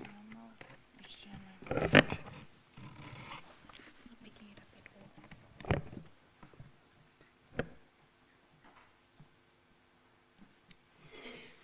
Just 1 second.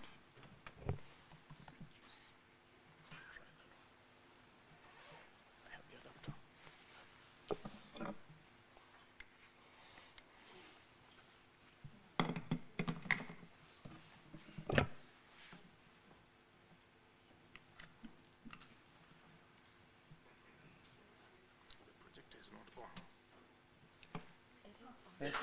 See that one, right? So it could be.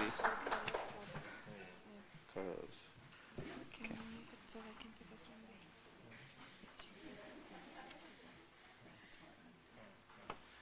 Because it doesn't pick it up. Can you just put it away?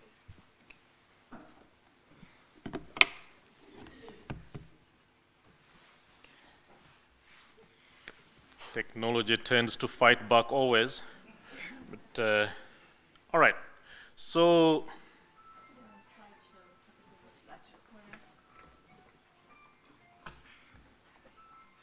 okay. We just did just a search on the top 10 donors to the Office of the High Commissioner for Human Rights. Now, the Office of the High Commissioner for Human Rights is the secretariat for the United Nations with regard to matters human rights. So all these processes go through there.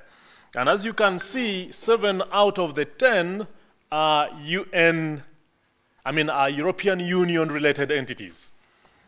Sharon did mention something about Sweden. You see Sweden is number 3 on that list. But as you can see, the European Union has already formed an opinion on what sexual and reproductive health and rights are. And it is that foreign policy determined agenda that is making its way into most of the UN agencies and the programs being run. So the United Nations Office for Human Rights supports the Human Rights Council. And the Human Rights Council, one of the things it does is to pass resolutions that relate to human rights.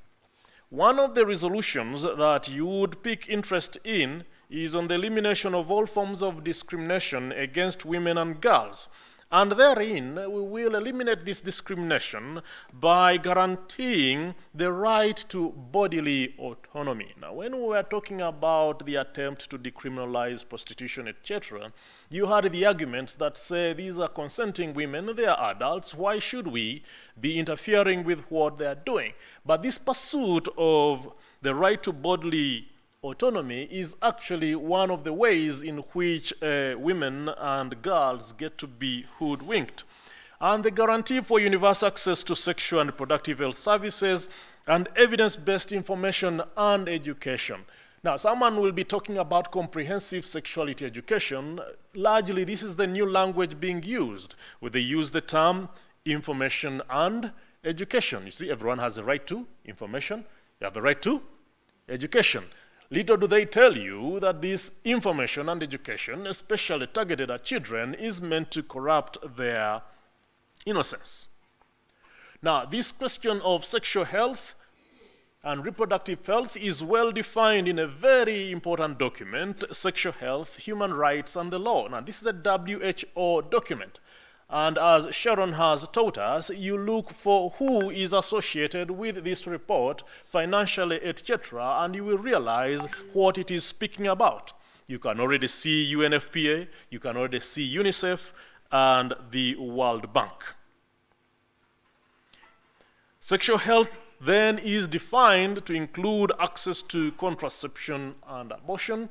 You remember? Pleasurable and safe sexual experiences, and the recognition of the diversity of sexual behavior and expression.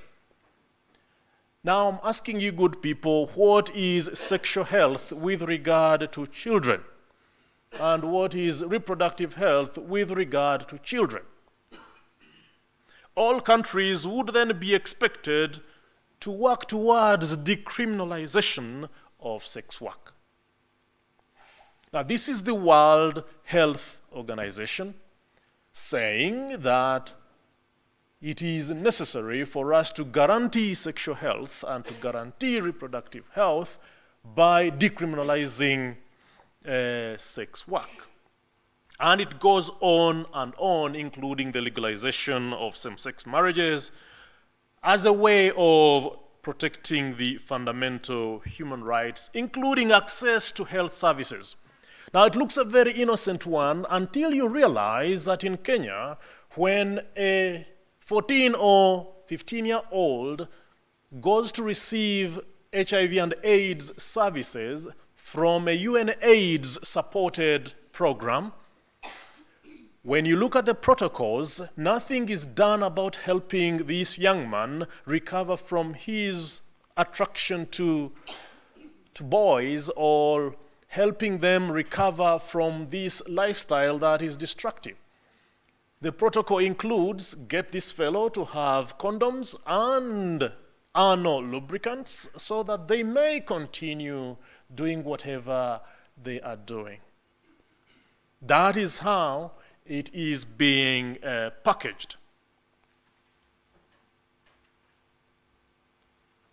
All right, so sexual and reproductive health and rights involves the right to control reproduction, and that word is not innocent, it means abortion. The right to control sexuality, which actually means that plethora of sexual deviations.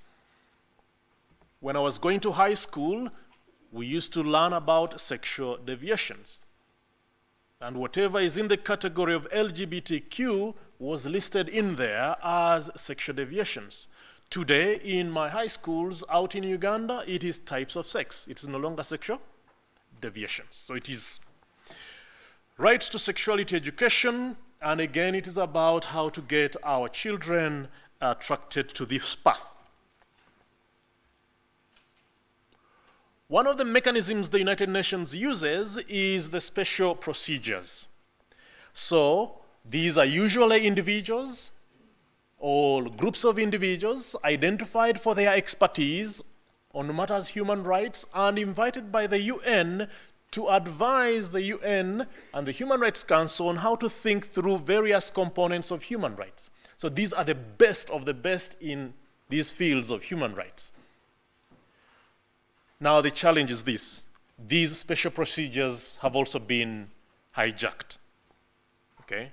Now we have quite a number of them there. One on physical and mental health, who happens to be a South African, I think by the name, Tlaleng Mofokeng.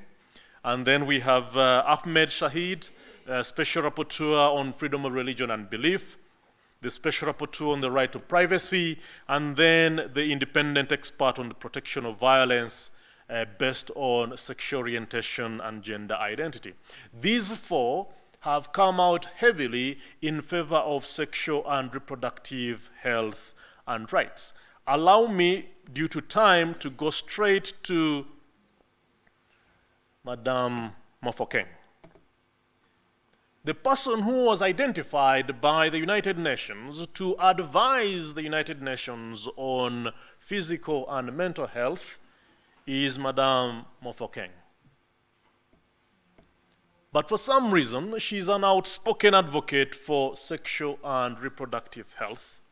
She has been a provider of abortion, and she advocates for the legalization of prostitution. Now, we did talk about the mental challenges and the trauma that women in prostitution go through, but the person who was chosen to advise the UN on these matters is someone who would wish that we legalize prostitution. And her approach is to elevate sexual pleasure. And in what she delivers in her guide to sexual health and pleasure, she makes sure people discuss issues such as sex toys. She dedicates episodes to the clitoris and discussion around pleasure and masturbation. This is the person advising the UN. He's the best of the best on mental health and physical health.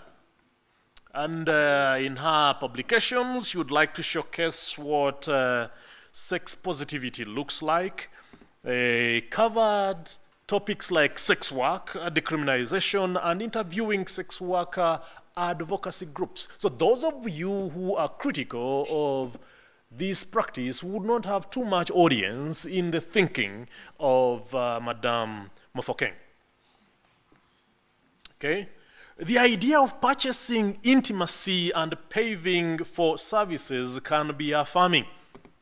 Paying for sexual services can be very affirming according to Madame Mofokeng. And some people may have fantasies and kink preferences able to fulfill with the services of a sex worker. I don't know if you understand what we are talking about here, that a professional who's supposed to be an expert advising the UN holds these kinds of views. So we are talking about the coalition to end sexual what?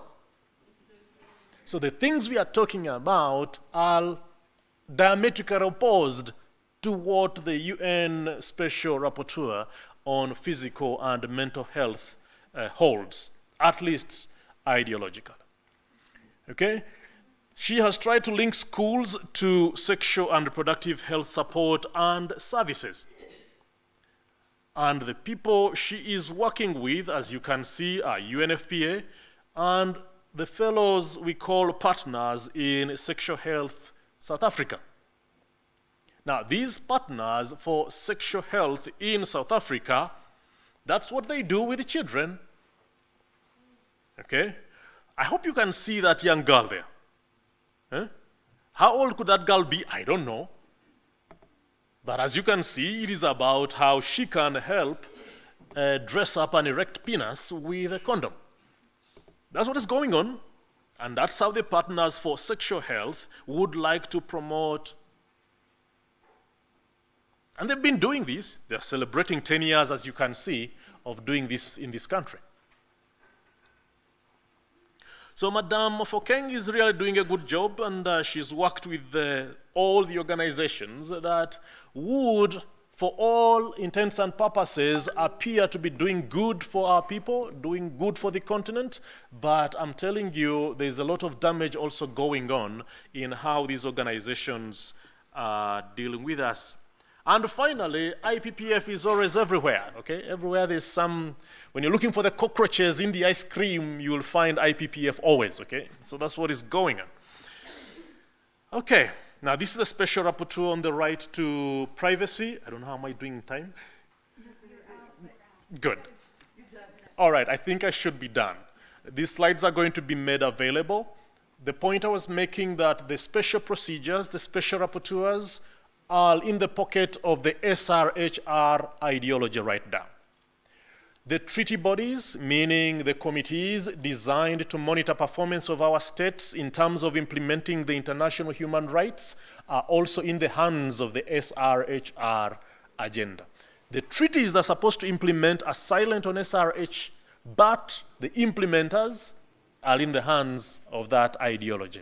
The same is applying to the Universal Periodic Review, another mechanism supposed to monitor our states in implementing the human rights instruments, but also largely influenced by the SRHR agenda.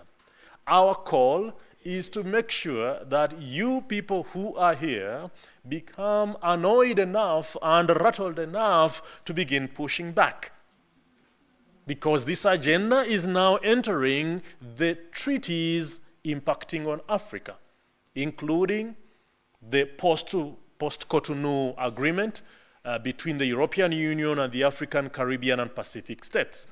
One of our facilitators will be talking about it. It has always been a trade agreement. Now it has several entrenched paragraphs with the SRHR message. In East Africa, we've just been fighting the East African Sexual and Reproductive Health and Rights Bill. We hope that it never passes because it is going to be an attempt to give SRHR international law status when the East African community passes it. I hope I've annoyed you enough. Thank you very much for listening to me.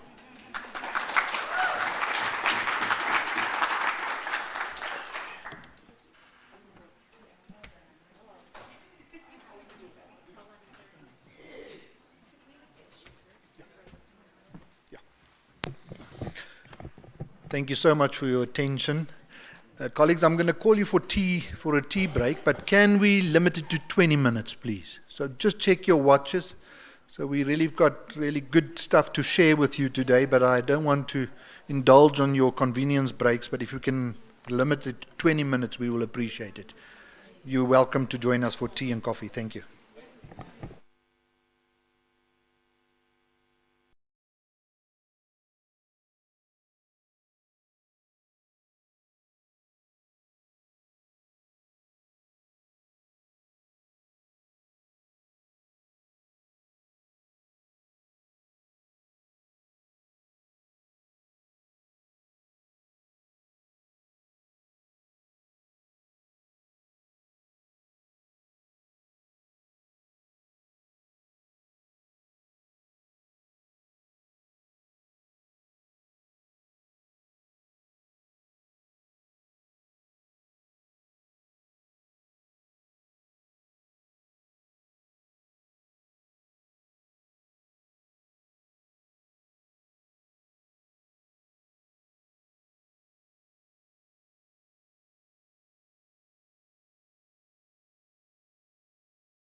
United for Life Ethiopia.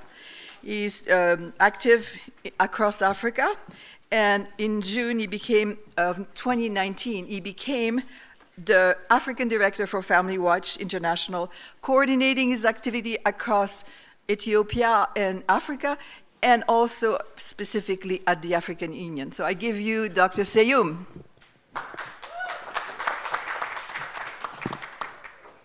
Thank you so much, Annie, and I'd like to also thank the organizers of this conference. It's my pleasure and honor to be here in front of you, by the grace of God, to present this very, very troubling information, especially with regard to our continent, dear continent of Africa.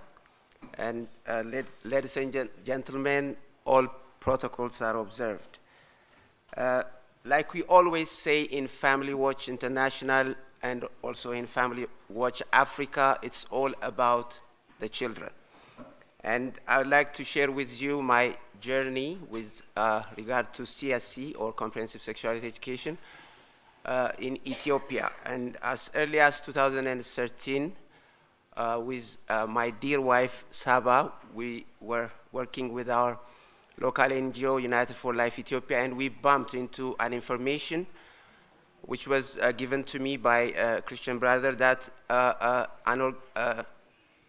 foreign NGO called Rutgers was introducing a sexuality education which was having very troubling contents within it. As you can see, a very beautiful Ethiopian girl is depicted at the cover page, and talks about a program called World Starts With Me, and it's sponsored by the government of Netherlands. And Rutgers is a branch of the International Planned Parenthood Federation in the Netherlands, and its main activities, as you can see, is comprehensive sexuality education. And when you go into the details of its contents, they are so graphic and very disturbing. As you can see, it defines sexuality as petting, having the penis into the vagina, and also the anus. And also it talked about oral sex and masturbation. And it also talked about anal intercourse, about masturbation. And as you can see, it talked about the choice is yours when to lose your virginity. Nothing to mention about abstinence. And there were some other troubling information like French kissing and oral sex again, and graphic representations of young boys and young girls.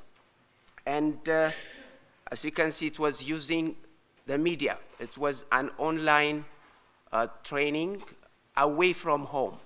So children and young students could get it at the school online.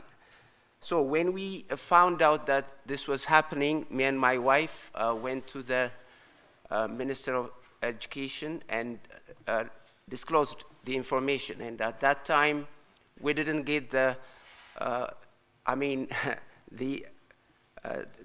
chance to be heard. And eventually, as we were doing a mass mobilization on the issue, there was a great outcry from the people, and eventually what happened was the Minister of Education itself tried to go through this document and found out that it was not age appropriate and that it was not culturally sensitive, so it had to retract that project. And this is an old document which I'm showing you, which talks about the findings of that group of experts which went through this document. And the outcome of that research, or the outcome of their search in these documents was that it was not appropriate for our Ethiopian students to be delivered. So what they did was they retracted the materials, and eventually they stopped that project. But unfortunately, since it was a pilot project, many young people have already been affected. Now, at the same time, that same year, there was an ICPD 20-year review taking place in Ethiopia in September of 2013. As you can see, foreign ministers from all African nations were convening in Ethiopia, Addis Ababa, and they came out with an Addis Ababa Declaration on Population and Development, an ICPD 20-year review. And when you look in its content, you will find out that they're talking about sexual and reproductive health and rights being central to the achievement of global, regional, and national commitments in sustainable development, which is a total lie. And they had a policy recommendation for ICPD beyond 2014. And as you can see, their motto was sexual and reproductive health and rights for all. And it was that time that the issue which my colleague Richard talked about became officially enrolled in the continent of Africa. And as you can see, one of their policy recommendations was ensuring universal access to comprehensive sexuality education for all young people. And as you can see, following that meeting, our health ministers and ministers of education convened in Cape Town, here in South Africa, in December of 2013, to celebrate what they called the rollout of the Eastern and Southern Africa Ministerial Commitment on Comprehensive Sexuality Education. And from the picture, you can see they were jubilating. They were jubilating because they were able to implement comprehensive sexuality education in Africa. And all these 20 African nations were part of this agreement, this commitment, including my nation, Ethiopia.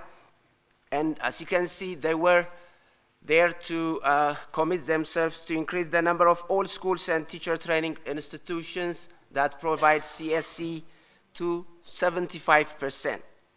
And as you can see, the main players, the main actors, besides UNESCO, were UNAIDS, UNFPA, UNICEF, and even WHO. And one of the member associations, a local NGO in Ethiopia called Family Guidance Association of Ethiopia, a member of Ippf, started rolling out programs like expanding integrated adolescent and youth-friendly services. As you can see, they created an SRH corner within school compounds where they were delivering contraceptive services to young people, to students. And it also was working on integrating CSE into the school curriculum of Ethiopia. And as you see, they were talking about giving evidence to its goodness. And here is the manual. They produced Comprehensive Sexuality Education for Young Ethiopians, a teacher's guide, and this was implemented as early as 2014. And when you look into its contents, you'll see very troubling contents, like, for example, it talked about masturbation and also orgasm, and it also talked about sexuality being, having diverse forms of expression, and how standards are changing with time. And it also promoted abortion. On top of that, UNESCO was working on developing a manual, which they called the Teachers Training on a regional module for teachers training on CSE for Eastern and Southern African region. And when you look into its contents, for example, in page 281, it's talking about homosexuality, exploring same-sex relationships, and it also had very troubling definitions, like, for example, gender identity being knowing whether one is male, female, neither, or somewhere in between. They were the kind of definitions that were being introduced into the continent of Africa, in those 20 African nations, including South Africa, of course. And it also promoted oral sex and also other very troubling contents. And when our experts evaluated this manual, it had a harmful score of 15 out of 15, meaning very poisonous material. And my colleague Jenny will be talking about what what the harmful scoring is all about. And a UNESCO official, Chief of UNESCO for Health and Education Section, Christopher Castle, you know what he said, we cannot just provide knowledge without having use-friendly sexual and reproductive health services available. When they say use-friendly, they mean teaching children on these issues without parental consent, which is totally against the United Nations Declaration of Human Rights. We are going to create demand. We are going to create demand by doing comprehensive sexuality education. So it's a marketing tool to sell condoms and contraceptives and other other chemicals which are used to stop puberty.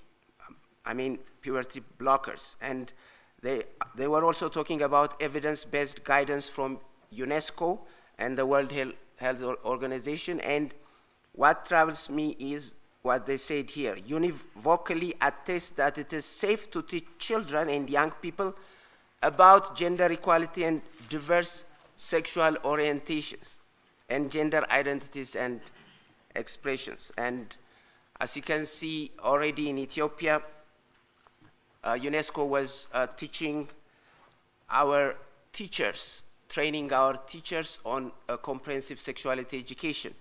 And these are the teachers who have graduated to teach our children on these same issues.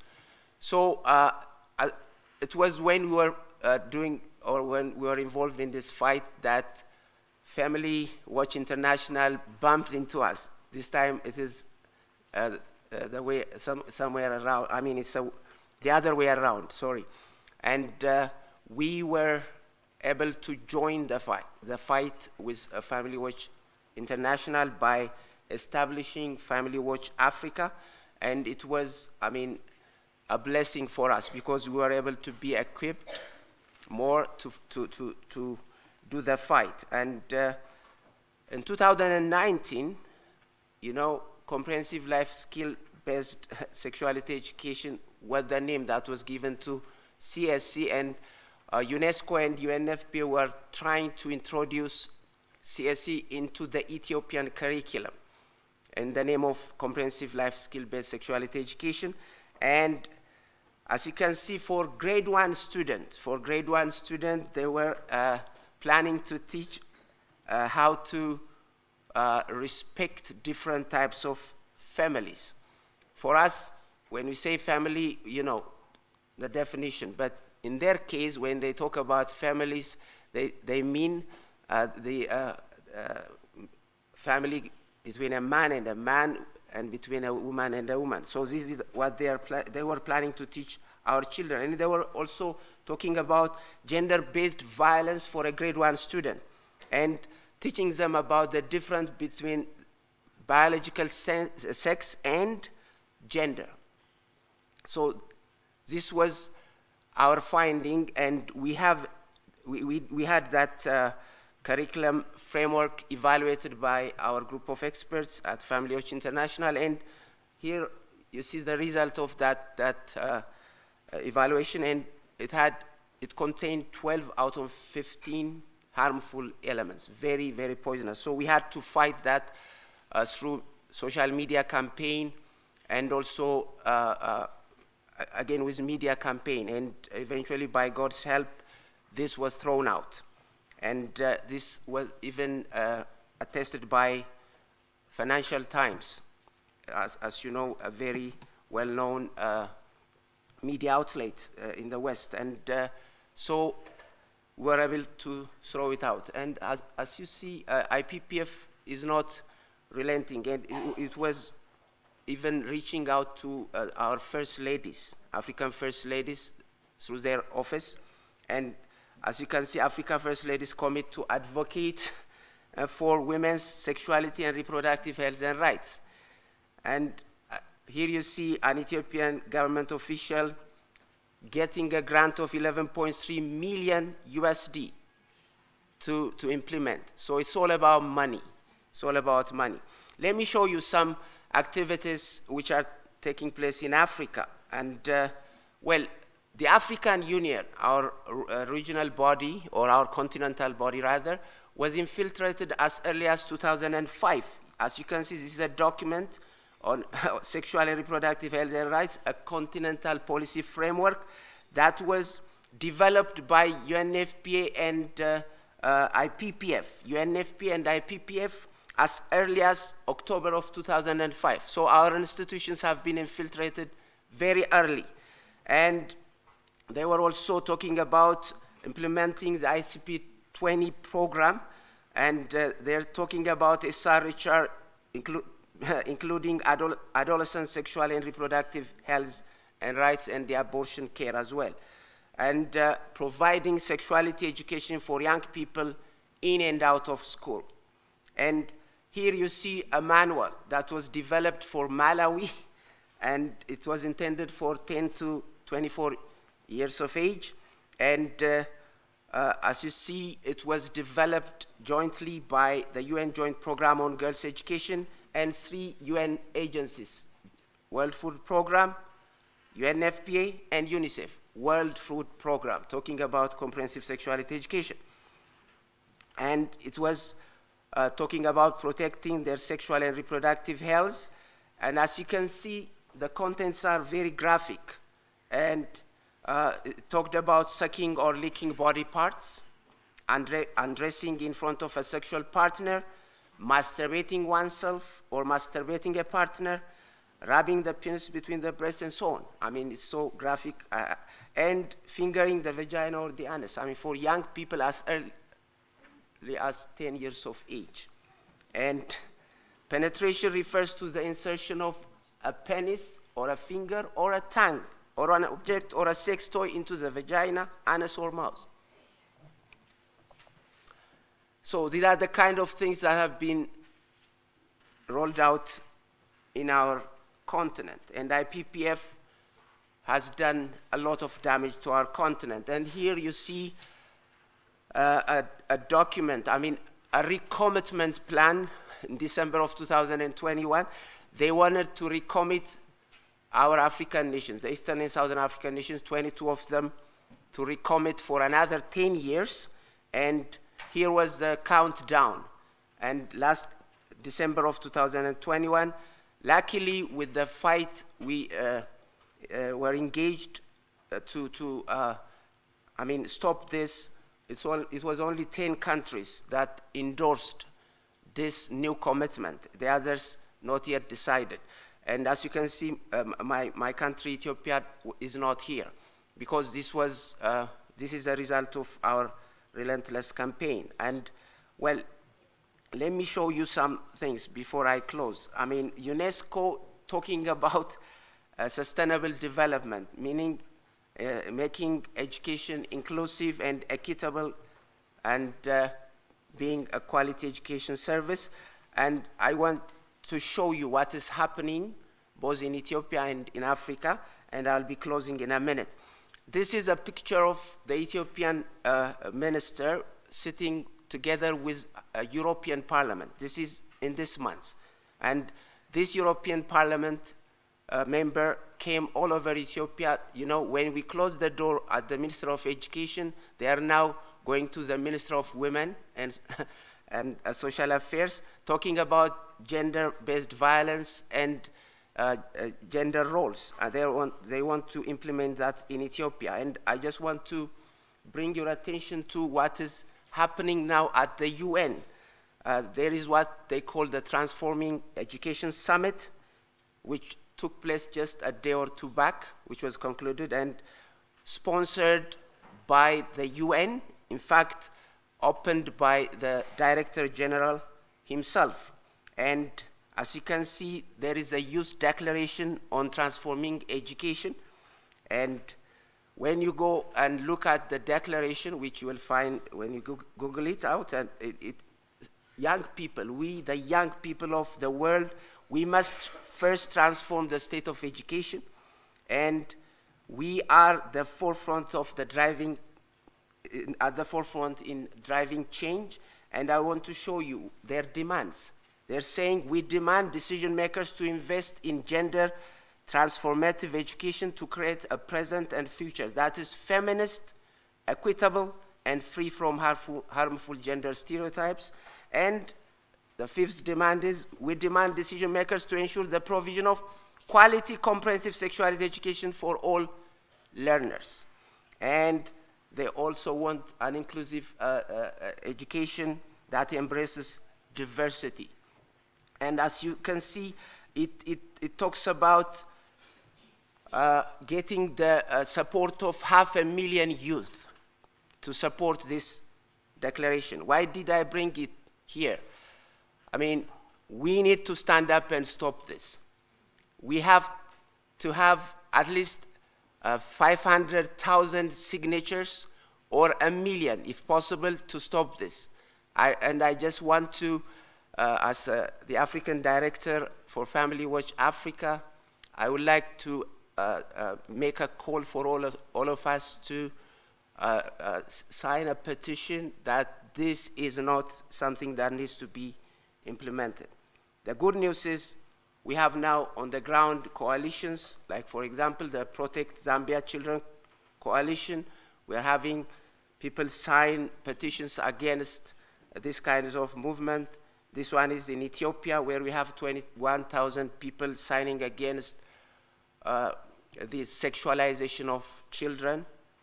So this kind of Protect African Children coalitions have now been developed in other 10 African nations, and we are expanding this movement. And at the same time, we are sensitizing local government officials, like you see here, to work on that, to stop this kind of aggression. So lastly, again, I end up by saying it's all about our children. So I'm in this fight with my wife because I believe that a new day is coming for Africa. How many of you believe this? A new day is coming for Africa.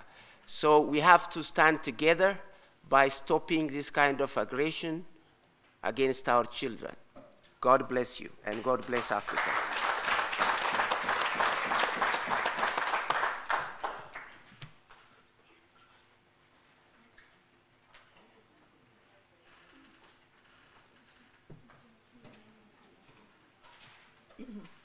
Okay, I'm going to shake things up a little bit. I'm going to call back Professor Kaketo and Seyum and Sharon for a few moments of questions and answers.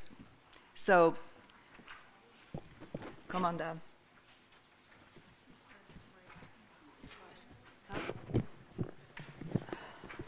Okay.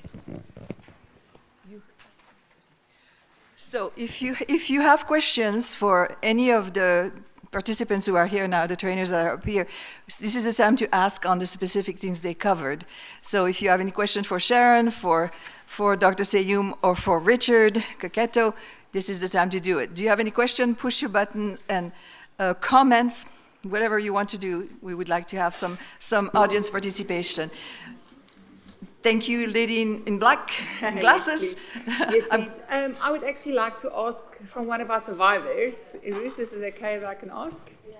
So she would like to know, because she's a survivor of trafficking as well, but they obviously received education in high school. I think her question is, what would be appropriate on sex education in schools? What is age appropriate? So sort of just to give a guideline on what are we working. We've seen the bad and the negative, but what is the positive then in schools for survivor that has been a victim of trafficking, but what in schools, what age? Yeah, would you like to answer? Oh. Because like I was taught that if I was taught in sexuality and stuff like that, probably I wouldn't have ended up the way I did. And then so I'm here today. I've been here it's my third day, and I'm just listening at how you guys are so passionate about the sexuality stuff to stop, especially for children. But then again, my question is, what age is appropriate? Because at some point we need to be taught about this, because if we're not, then we fall prey and victims to human trafficking and all other stuff. And I think that's a So- perfect question for Sharon. Thank you. Yes, very good point, needed to be answered. Very, very important question, and we'll get to actually promoting something that we call sexual risk avoidance education. And there's many models, and in fact, Errol Naidu has a program that's been developed here in South Africa. Errol, maybe we should ask you to talk about the program that you have been championing here, the sexual risk and avoidance. Yeah, But you can before maybe do it from there. But before you do that, we're not saying that children shouldn't be taught about condoms if they're going to be sexually active. We think that they need to be encouraged, though, to save sex until marriage and delay, because we have, I have a quiz that I'm hoping we can get to that talks about all the research regarding children who are engaged in sexual activity and all the negative outcomes to them. So we would suggest that children learn about their sexuality, have proper formation, but that encourages them to delay sexual debut, and that's what sexual risk avoidance education does. Also, sexual abuse prevention can start at the earliest age. It should start as soon as a child could talk. You know, parents should be involved in this. This is an important role of parents, and that's something that needs to be brought forth out of the community. But the schools can also be engaged in sexual abuse prevention. There's also a number of people involved in this coalition that do pornography prevention programs in the schools, starting very young with the kids, teaching them proper use of technology and how to avoid predators and how to avoid all the situations of sexual exploitation. So we would support all that 100%. Many good programs out there. Again, many people even associated with Nkosi and this whole movement. So, Richard? Yeah, the principle usually is the parent must be involved in journeying with a child. For sure, the argument is parents have failed, they have absconded their roles, all this stuff. But parents, with all our mistakes, we want the best for our children. So as soon as you discover that a certain program doesn't want the parents involved, you know there's a problem with it. That's what I could say. oh, that reminds me. So I actually was involved in the development of a program. It's called the Stay Alive program, and it was implemented in Kenya and Uganda. It actually reached over 2 million people, and you can find it at stayalive.org. And it was an abstinence-based program that taught children consequential thinking skills and safety skills. But they actually did a study on it in Kenya, and they found that after the program, there was, I think it was a 60% reduction in pregnancy rates, which means there was less sexual behavior going on. And so one of the key elements of that program was a very simple program, easily replicatable, but I think the most important part was it had questions that children had to go home and ask their parents regarding the topic. So the parent had to sign and say they had had this discussion, or an adult, a trusted adult, if your parent wasn't there, for an orphan or what have you. But that getting that discussion going between the parent and the child, or the trusted adult and the child, is I think key to that success of that program that was very, very successful. Thank you. I see a hand raised. I think it's Exodus. Yes. Can you speak to the microphone? Push the button. You just had your hand up. Yes, you. Exodus. The tie. You. Okay. Push your button and speak. Thank you very much for the great job being done for a couple of years. I'm privileged to witness one of your conferences in Ghana, and it has really put our government to their tool by not passing this bill. I could remember one of the Honorable Sam George has been doing well in terms of pushing back for the government not to sign this bill, because in 2022, there has been an issue. In 2019, there's an issue back and front. I therefore suggest that we in this room alone cannot fight this battle.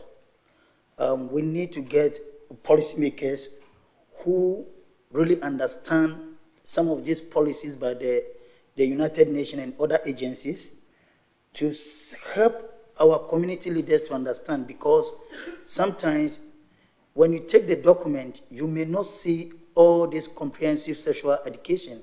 It will be hiding in a corner. And there's a saying that if you want to put something good in the life of people, just put it on documentation, because not all people like reading. So I'll just urge the team or the Family Watch International to always also engage policymakers to understand where this world is going. And I believe it will help. Thank you. Thank you for your comment. Yeah. I would just like to say that's key.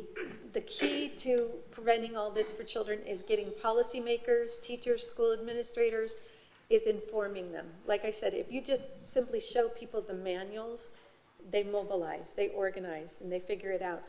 At the end of this session and our training, I'm going to send you to all sorts of websites with all sorts of tools and all sorts of things that can help you reach out to policymakers and be effective. The policymakers are just as deceived as we are when these policies come under these nice sounding terms.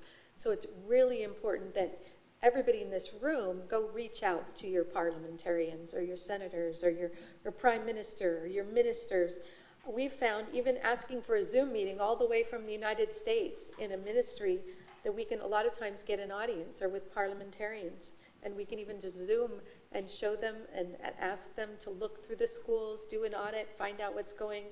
You can just, most of the research we've done and these manuals we found, we've just Googled.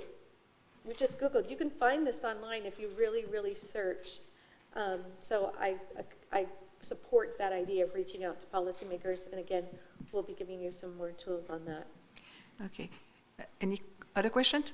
I think maybe 24 minutes. Yes, Honorable Sarah from Uganda. Oh, thank you very much. And I want to appreciate all the presenters. And it's actually a surprise to me. Complete surprise. Because as I informed you yesterday, I was a Minister of Health for 8 years. And I attended the ICPD meetings. I would attend most of these ministerial meetings. And the initial program, the initial plan for comprehensive sexuality education has completely been hijacked by wrong elements, and they actually incorporated in what they wanted. Because our focus then was to reduce on the high maternal mortality on the African continent. And how are we going to do this? We realized that most of the youth that we would actually interface with would get pregnant out of ignorance. They had no idea that their actions were going to lead to pregnancies. And these pregnancies would then result into the abortions that we were seeing. So one of the things was, let us teach children health education, so that children understand what it means to engage in early sex. I am surprised that now this comprehensive sexuality education has turned into something else. And this is why even as a country, as a minister then, we were pushing for a school health policy. And also the Ministry of Education then moved with, I think, other partners to have the comprehensive sexuality education in schools. What happened next? Before it was hijacked and children were being taught those other things that they were not supposed to be taught. There must be age-appropriate information. And arising out of that, everything was dropped, and up to now we don't have that. However, we are still pushing for a school health policy so that children can be taken through the basic information on what they must actually know that should not lead them into getting pregnant. I told you about the 2-year lockdown that we had, actually the longest maybe in the world. Schools were closed for 2 years because of COVID. And we had in some districts, like Kampala, the central region as a whole, we had pregnancy rates rising to 336%. 336%. And most of these girls, when you ask them what happened, they had no knowledge about what they were doing. So, I want to state that there is no way. Of course, we would always argue, even in those ICPD meetings, whenever people, other partners civil society and other groups attending ministerial meetings and trying to smuggle in, the sexual orientation and so on into our meetings. We always stood firm and said no. And I want to state that we shall still say no. We have a platform as members of parliament. We are not going to allow this. And we shall continue speaking.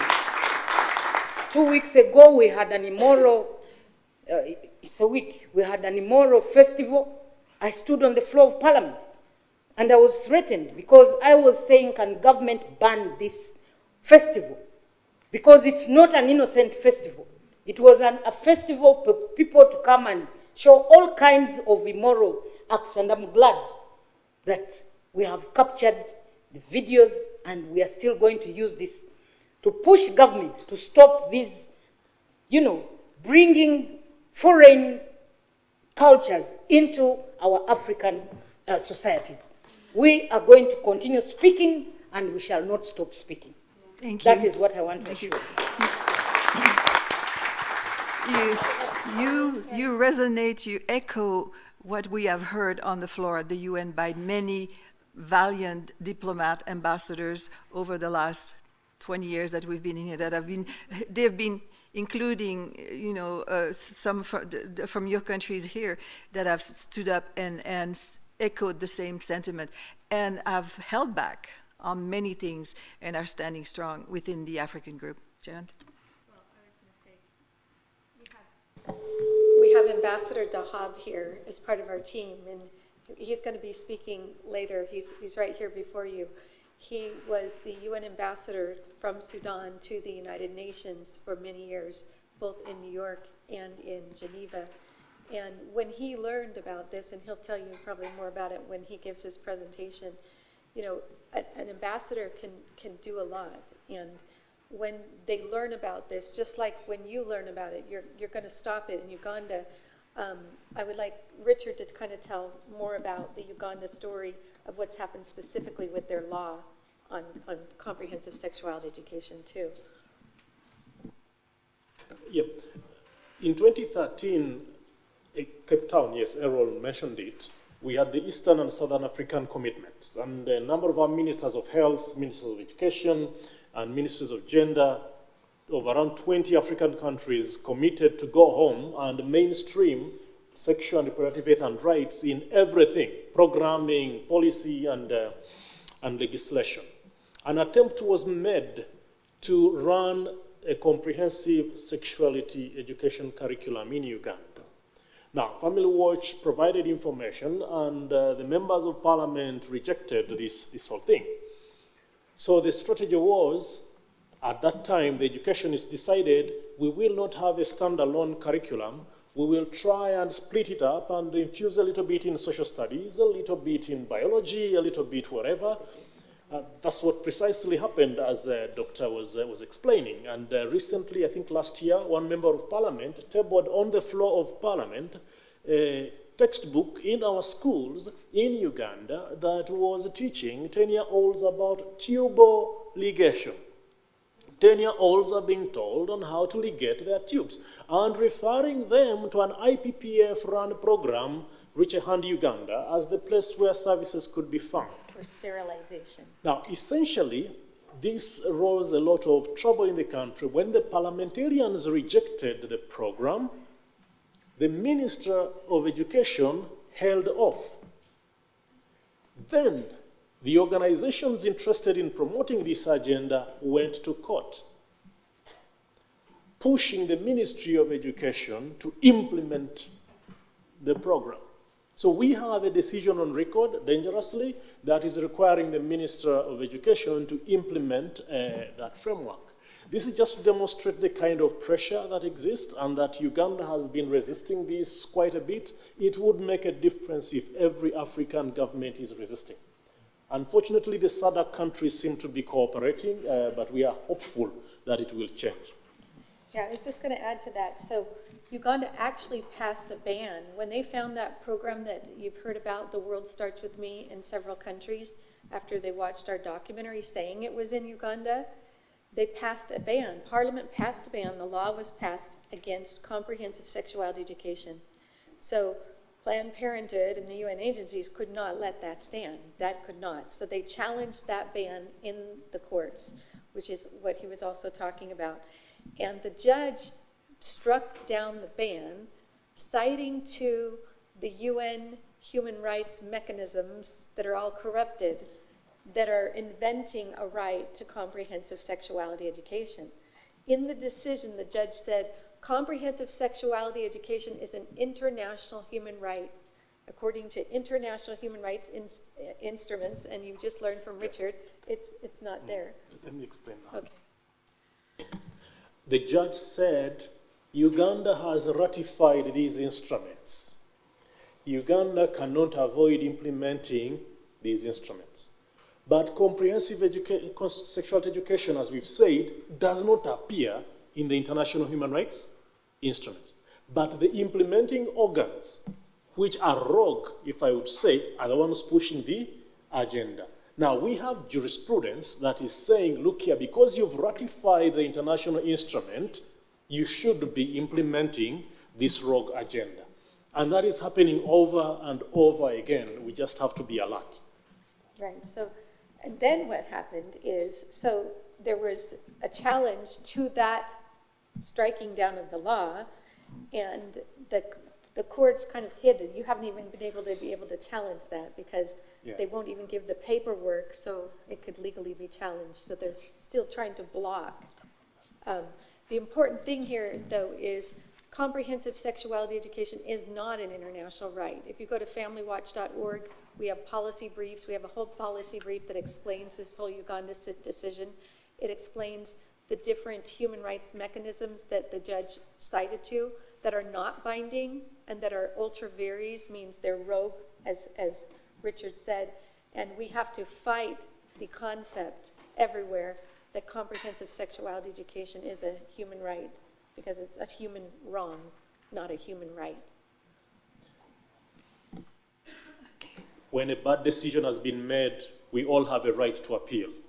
Now, in Commonwealth nations, you cannot appeal unless you get a record of appeal, meaning the judge provides everything that happened at the level which you want to appeal.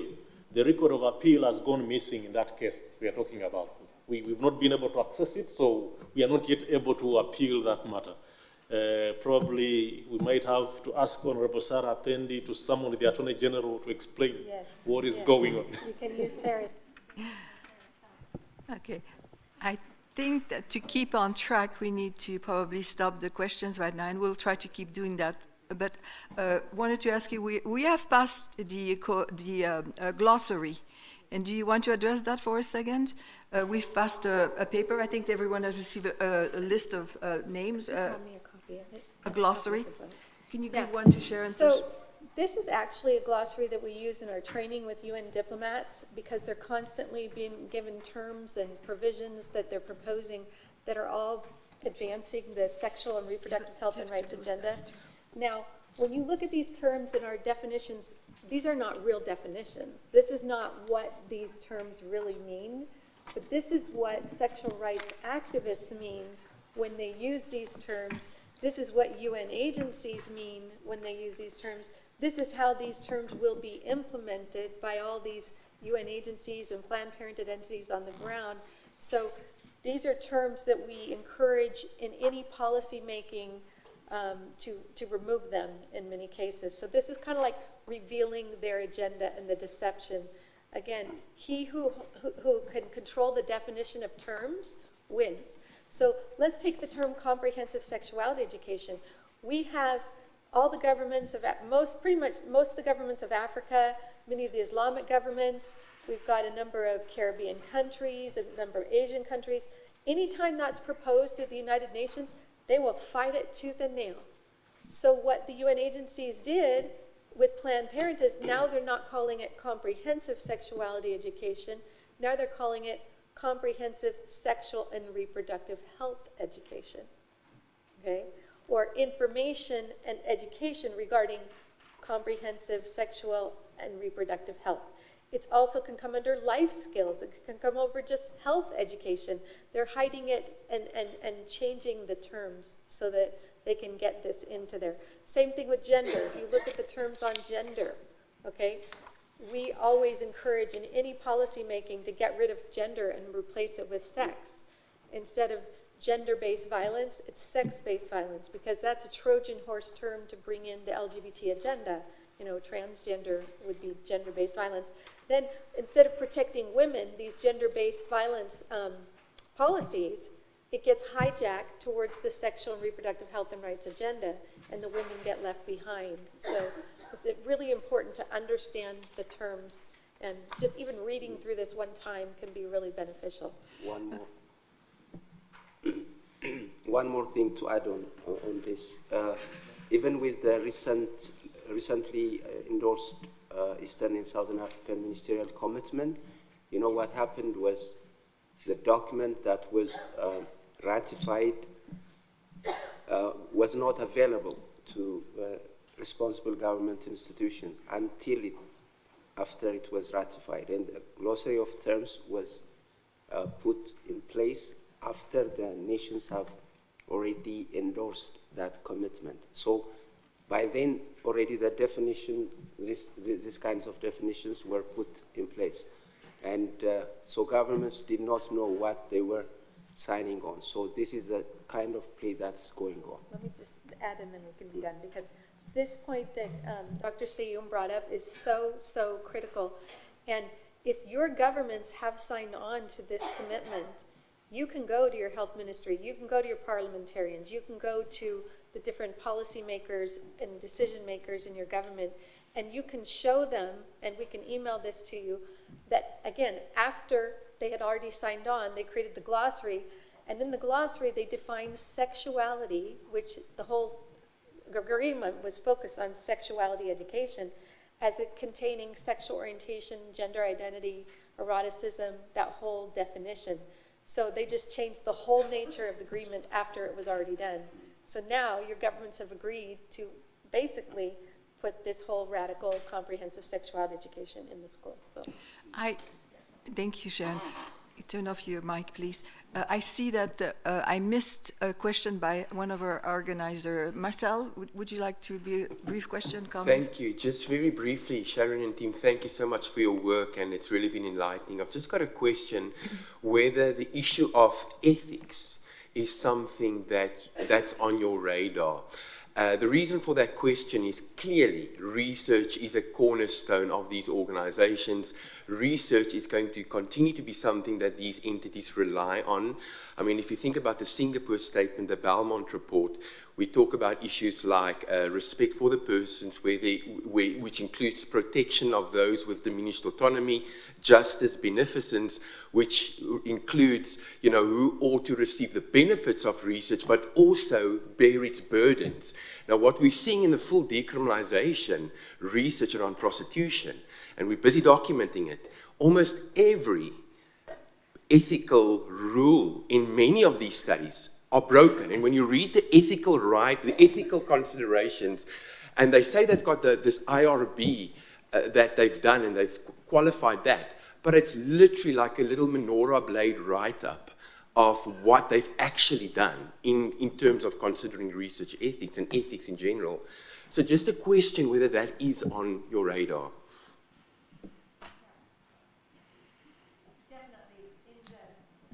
In the description of our training, we had in there that we would talk about the research that's being basically distorted, unethical research. That's a huge problem in this whole arena, correct? So I'll give you an example. So if you go to sexedreport.org, that's sexedreport.org, you will find that study that I talked about. They looked at 30 years of all the studies regarding sexuality education, and they found that it was a failure. Well, then why is the UN agencies constantly saying that comprehensive sexuality education has been proven to delay sexual debut and do all these things, and abstinence is ineffective? Well, the researchers who did that report at Sex Ed Report looked at all the data that they were citing to. They looked at those same studies, and they show exactly what they did and did not show, and they show the unethical conclusions that were drawn from the exact same studies. They're looking at the same body of research. So when that came out saying 30 years of research regarding comprehensive sexuality education shows it's a failure, and they have the data right there from the studies using the same studies, again, that UNESCO's using to claim otherwise, a new study just came out. It's called the Lieberman-Goldfarb study, and they were on the other side, and they came out saying all this studies for 30 years shows that comprehensive sexuality education is effective, and not only that, it can help prevent sexual abuse and all these things that we're talking about today. So now the researcher that was finding that comprehensive sexuality education does not work just came out with a rebuttal where she just shows how absurd that report is, the Goldfarb-Lieberman. First of all, they're both involved and they have a vested interest in CSE. One's created a huge program, a very lucrative program. Second of all, many of the studies that they said showed that it'll prevent sexual abuse weren't even comprehensive sexuality education or even sex education. They were actually sexual abuse prevention programs. So of course they might show a good, and she just tears it apart. And I wish we could go through a lot of these studies. Like there's one called the Brandstrom study. The Brandstrom study came out on gender identity and having surgeries and surgical procedures and hormones, and it said this has reduced suicide. And so, in order to help your child, you're going to have to do these horrible things that leave them infertile for life and mutilate their body parts to prevent suicide. Well, the Brandstrom study was challenged by a number of doctors who looked at the study and found that it actually showed the opposite. And they had to come out with a rebuttal saying the opposite, that it actually looked like it increased suicidal tendencies. So we just came out with a brief you can find on our website. We have a lot of good policy briefs that go through the research and rebut the ones that are just unethical. And it's on transgender issues, suicide, that you can find on our website. And so hopefully that's helpful. Okay. So I think that now we can rejoin the schedule. And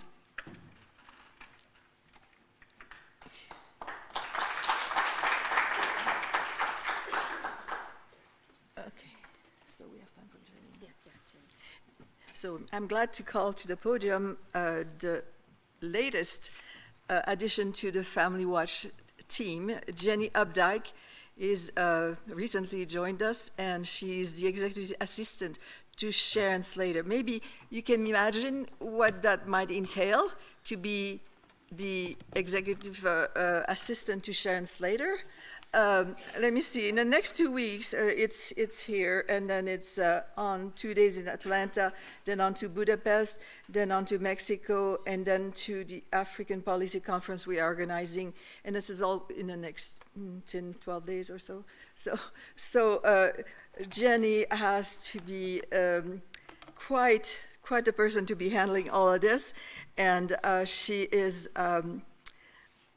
and Sharon, I wanted to add that she's not a respecter of job description, because Jenny was just given a presentation to do, and I believe it's her very first. So let's be gentle on Jenny, okay?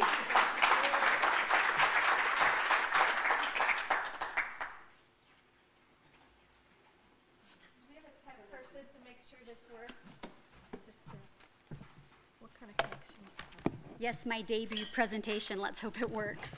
It is. There's like work. Oh, okay. Does that fit in there? Does it go on this one here? It will be. Yes. It worked. Success. Oh, wait.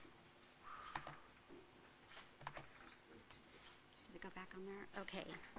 Well, thank you for that introduction, Annie. As she explained to you, I'm new to Family Watch. I've only been with the organization for about 6 months, and I have the great honor of being able to work alongside Sharon, who is a great mentor and example, and who has opened my eyes to all of these harmful things that we're hearing about. As a mother and grandmother, I have a vested interest, too, in understanding what is being taught in the school system. So A lot of these things are things that we've already heard, and so we're going to go through it quickly in the interest of time. There's 15 different elements that I'm going to talk about, that I'm going to go through today. When Family Watch started analyzing the CSE programs, they realized that there's a lot of similarities in the different programs, and so they created a tool, which is these 15 CSE harmful elements, and is what you can do is you can plug in, you can take quotes directly from the manuals and plug it into the program to see if it fits into one of these harmful elements. So this is our analysis tool, which is also on a website that we will talk about later. So the very first one is sexualizes children. It may glamorize sex, use graphic materials, teach explicit sexual vocabulary, or encourage discussion of sexual experiences, attractions, fantasies, or desires. And this example comes from this youth peer training manual, which is put out by UNICEF. And it's having you ask the students, who would you share your sexual experiences with, your sexual fantasies, whether you enjoy erotic material, or whether you have fantasized about a homosexual relationships, or your feelings on oral sex. And it's asking them to explore their attitudes to different issues. Should all young people should remain virgins? I would accept a friend who is homosexual, or those infected with HIV have only themselves to blame. And this is another thing. You see the graphic of the girl asking, what is sex really? Well, it talks about sexual feelings and pleasure, dealing with sexual feelings, coping with erections. What is love? The second point is teaches children to consent to sex. Having children consent to sex, that's such a bold statement for me, that they're children. They shouldn't be having to consent to sex, but we're teaching them how to negotiate sexual encounters. So this one's from Malawi. This one seems like it might be out of order, but anyways, let's move on to the next one. How can a person consent in a sexual situation? So there's a probing question in here. How could Menashe have got consent from Thandi? So they're wanting to talk about different ways to consent. And what kind of questions could you ask? Do you want to, leading questions. Do you want to take your shirt off? Do you want to pull your pants down? So it's teaching them different ways to be able to consent. And this one here says you have the right to say yes to kiss, touch, make out, or have sex if you want to. These are children. It's okay to have sex if you want to. Number 3, normalizes anal and oral sex. These high-risk behaviors may omit the medical facts, such as STDs and oral and cancer rates of these high-risk sex acts. Sydney and Grace are alone at one of their houses, feeling uninhibited. She takes the initiative and performs oral sex. This is in the manual for East and Southern Africa. Number 4, it promotes homosexual or bisexual behavior. It normalizes or promotes acceptance or exploration of diverse sexual orientations. If you're able to explore same-sex relationships, it can be a great opportunity to normalize relationships between gay, lesbian, and bisexual people. And here it says people cannot change their sexual orientation, but then it goes later to say that sexuality is fluid, that some people may experiment with their sexual orientation. Number 5, teaches children sexual pleasure. A right to sexual pleasure, or encourages children to seek out sexual pleasure. But it fails to present data on the negative potential outcomes for sexually active children. This is a program putting the C in CSE, and it says pleasure rather than focusing on negative ones, such as risks and fear. So it's more important to teach them the pleasure part of sex than to focus on maybe the risk or the fears that they might be facing. This is another program. This is for grade 6, and it goes in pretty graphic detail about all the different sexual pleasure areas on the body. Number 6, promote solo or mutual masturbation. While masturbation can be a part of a normal child development, it encourages masturbation at young ages, which may make children more vulnerable to pornography use, sexual addictions, or exploitation. It says masturbation can be particularly pertinent to young people. Some have heard that masturbation is immoral, sinful, or harmful, but it can be a positive way to get to know your own body. It can help you understand what you like and be better about communicating this with your partner. Masturbation is a choice. Eroticizes condom uses. May inappropriately eroticize the use of sexually explicit methods. Sharon talked about this earlier, the penis and vagina models and seductive role play. And it's saying that young people need to practice how to negotiate using a condom. This is an example in the US of a penis model.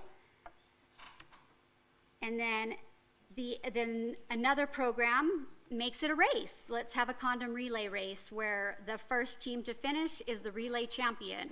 So it tells you right here, preventing HIV, STD, pregnancy among people in alternative education settings, but then it's making a game of the use of condoms. Promotes early sexual autonomy. This teaches children that they can choose to have sex when they feel they are ready and when they find a trusted partner. But it fails to provide data about the well-documented negative consequences of early sexual debut. We have the right to experience your sexuality in your own way, inclusive of a range of sexual experiences, expressions, activities, and identities. Fails to establish abstinence as the goal. So it may teach children that all sexual activity other than unprotected vaginal and oral sex is acceptable and even healthy. And this is back to this program I talked about. Abstinence-based education is ineffective, while CSE promotes a positive view of sexuality.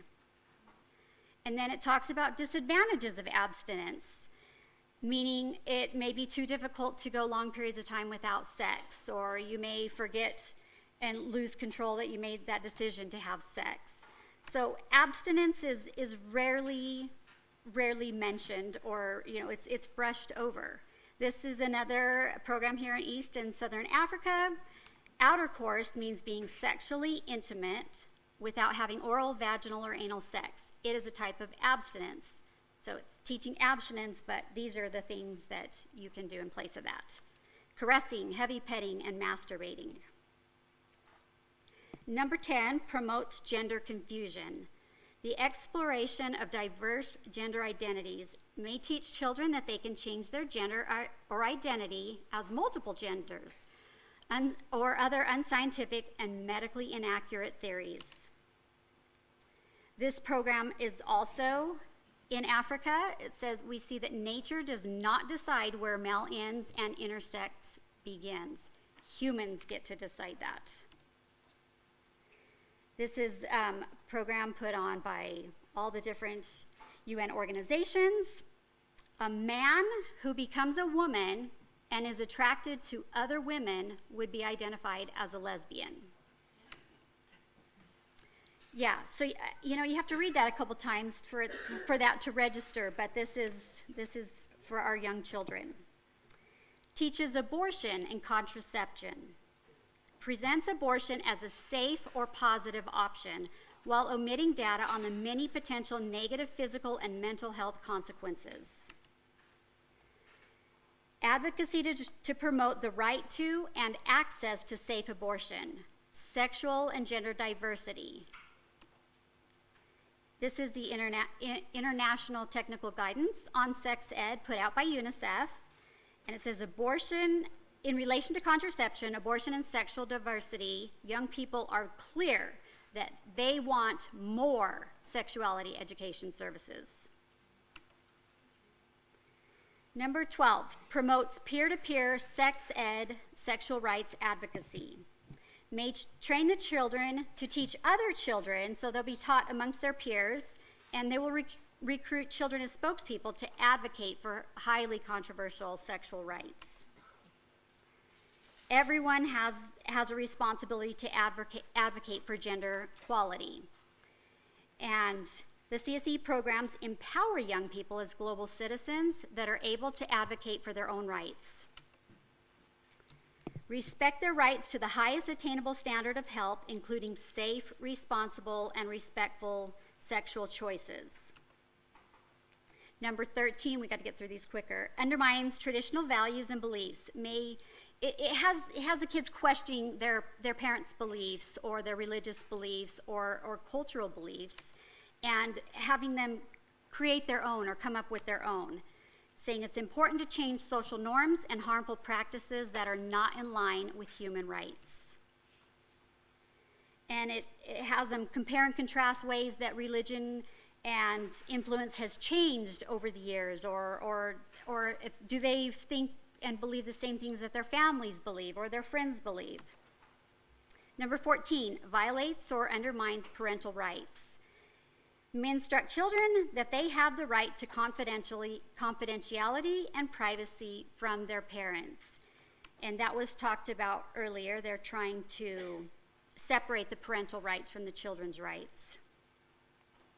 For young people, sexual activity with partners begins between the ages of 15 and 19. And for some, it is even younger. States should review and consider allowing children to consent to certain medical treatments and services without the permission of a parent or guardian. While the parents or guardians may take steps to raise the children consistent with their religious beliefs, it's the right of the child to decide how that wants to play out. And number 15, refers children to harmful resources.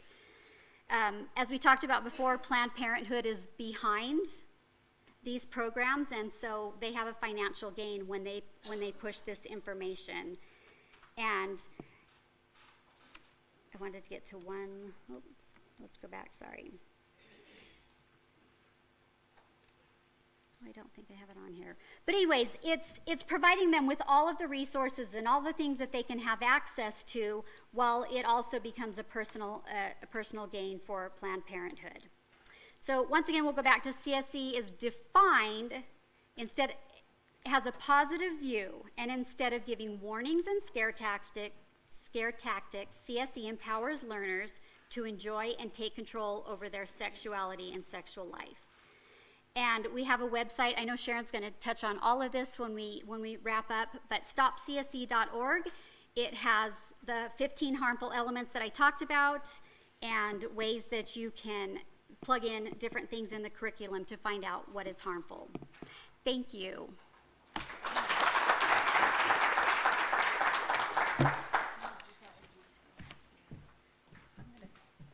I'm going to try this, and Jenny, I might need you to pull this out if it doesn't come up. So now I'm going to walk you through very fast 15 tools that you could use in advocacy for stopping CSE or other harmful policies. Oh, good, it worked. Okay, so fasten your seatbelts because I'm going to go quick because there's a lot to tell you in a short period of time. So we have our website at familywatch.org, so you can go there where you're going to find a lot of the tools I'm going to walk you through. If you click on Programs and Projects at the top, you'll find our child protection tools. And there you will find information about the Stop CSE website and project. And the #1 tool that we have there is called the War on Children documentary that you heard. So you can find that at stopcse.org. In multiple languages. It's in a 10-minute version, it's in a 30-minute version. So you could actually go, I've gone into parliamentarians' offices or senators or ministers of education or UN diplomats and actually shown them the 10-minute version on my computer. You can download it, it's freely available in multiple languages. #2, we actually have a full Defenders Toolkit also at stopcse.org. You can click on the Defenders Toolkit at the top of the website, and I'll just walk you through a few of the tools there. There's a Stop CSE action plan, step by step, what you can do to reach out to other parents and hold meetings and how you approach getting CSE out of the schools if it's in your school. There's a list of CSE facts that you could share with people to help them understand the harms. You can click on any of these things, the history of CSE, how it violates parental rights, how it's harmful, what it is. Then tool number 3 is the report we just talked about. If you click on the research tool, you'll get right to the Institute for Research and Evaluations, their 30-year research paper showing that CSE has failed. It's re-examining the evidence for comprehensive sex education in the schools. And this is the claim that UNESCO always makes. Programs that promote abstinence only have been found to be ineffective and actually are potentially harmful to young people's sexual and reproductive health and rights. That's UNESCO's official position. But this report, they say that comprehensive sexuality education are effective. They say CSE would be implemented in classes worldwide and that abstinence education is not effective. But again, this is the gold standard, this report, for refuting all those claims. They looked at 120 of the strongest, most up-to-date studies. They used the studies that UNESCO has in their database, CDC, the Health and Human Services Department of the US, and it was the most comprehensive review, and they found those statistics that we told you, that it was a dismal failure. And they recommend that it has not been effective in public health strategy in classrooms. Compelling lack of evidence. Policymakers should abandon plans for global dissemination of CSE. You can lift those quotes right off of that study to help fight it in your wherever you find it. Okay, tool number 4 is the analysis tool that you just learned about. You can find it again right in that Defenders Toolkit by clicking on Defenders Toolkit at stopcse.org. There's a list of each one in a flyer if you ever needed that. There's the empty templates where you can take the quotes and put them in there from a program that you find and analyze one yourself. And then there is the comprehensive list and links to the ones we've already analyzed. Again, if you go to stopcse.org and you click on Materials Exposed, or you click on that tool, on the left-hand side of that website, there's just a list and list and list and list of links. And to make our PowerPoints, to show you all those slides and all those elements, it's all from those links that we have where we've pulled out all the harmful elements, and you can see if there's some in your country. On the right-hand side is all the bad curriculum from the US. I'm also the co-chair of the Protect Child Health Coalition in the US, and we're fighting comprehensive sexuality education in every state, almost every school. The Obama administration started funding it $105 million a year to disseminate this, and it's continued even through the Trump administration. They couldn't get it stopped. They tried, Planned Parenthood sued, and they won in the courts to continue getting this implemented. So parents, though, have been very successful in our Protect Child Health Coalition in getting it out of the schools and stopping laws and policies.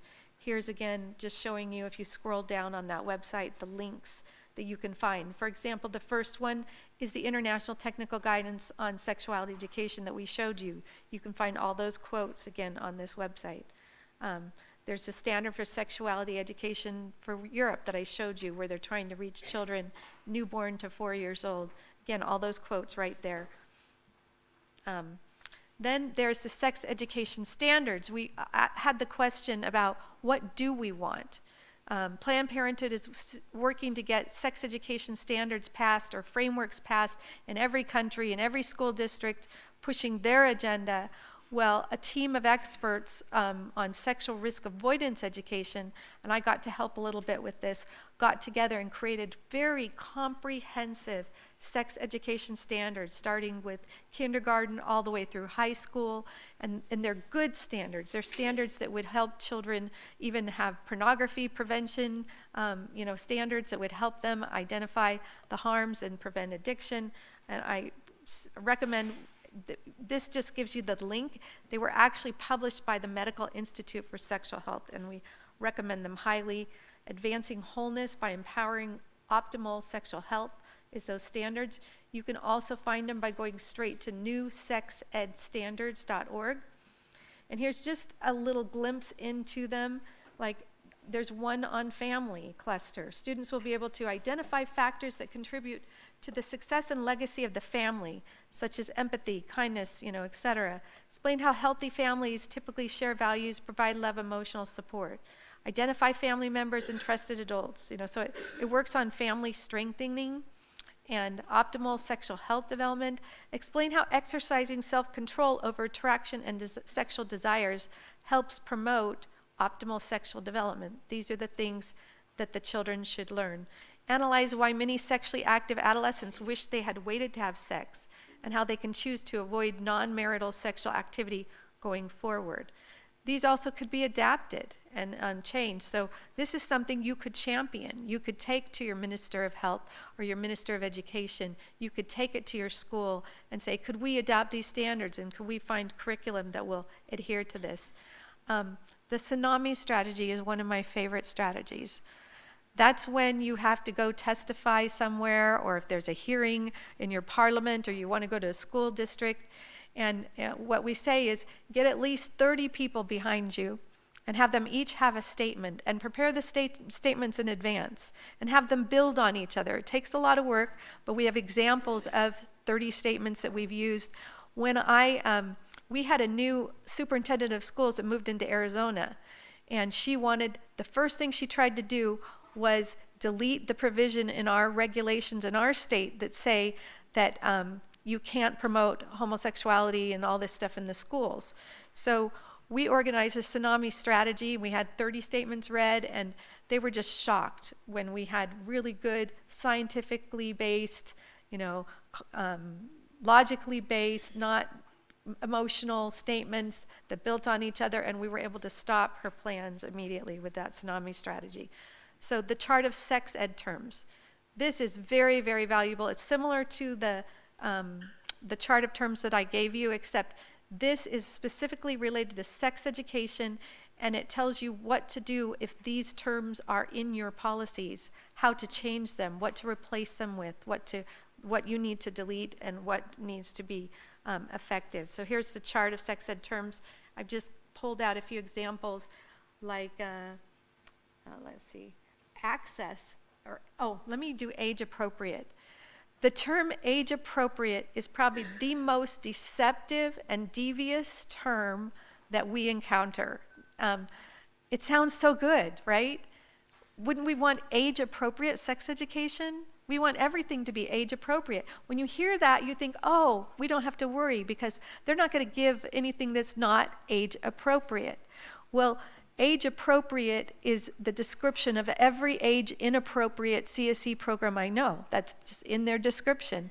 And so at the United Nations, for example, when there's a provision on comprehensive sexuality education, and we have all these nations fighting it, we'll have a new diplomat who hasn't learned about this deceptive term, and they'll say, oh, let's just propose age appropriate before comprehensive sexuality education.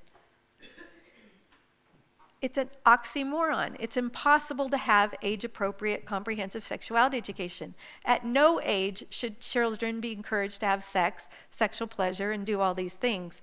So don't ever let that term deceive you if you're ever in policy debates. Again, consent is a very, very deceptive term.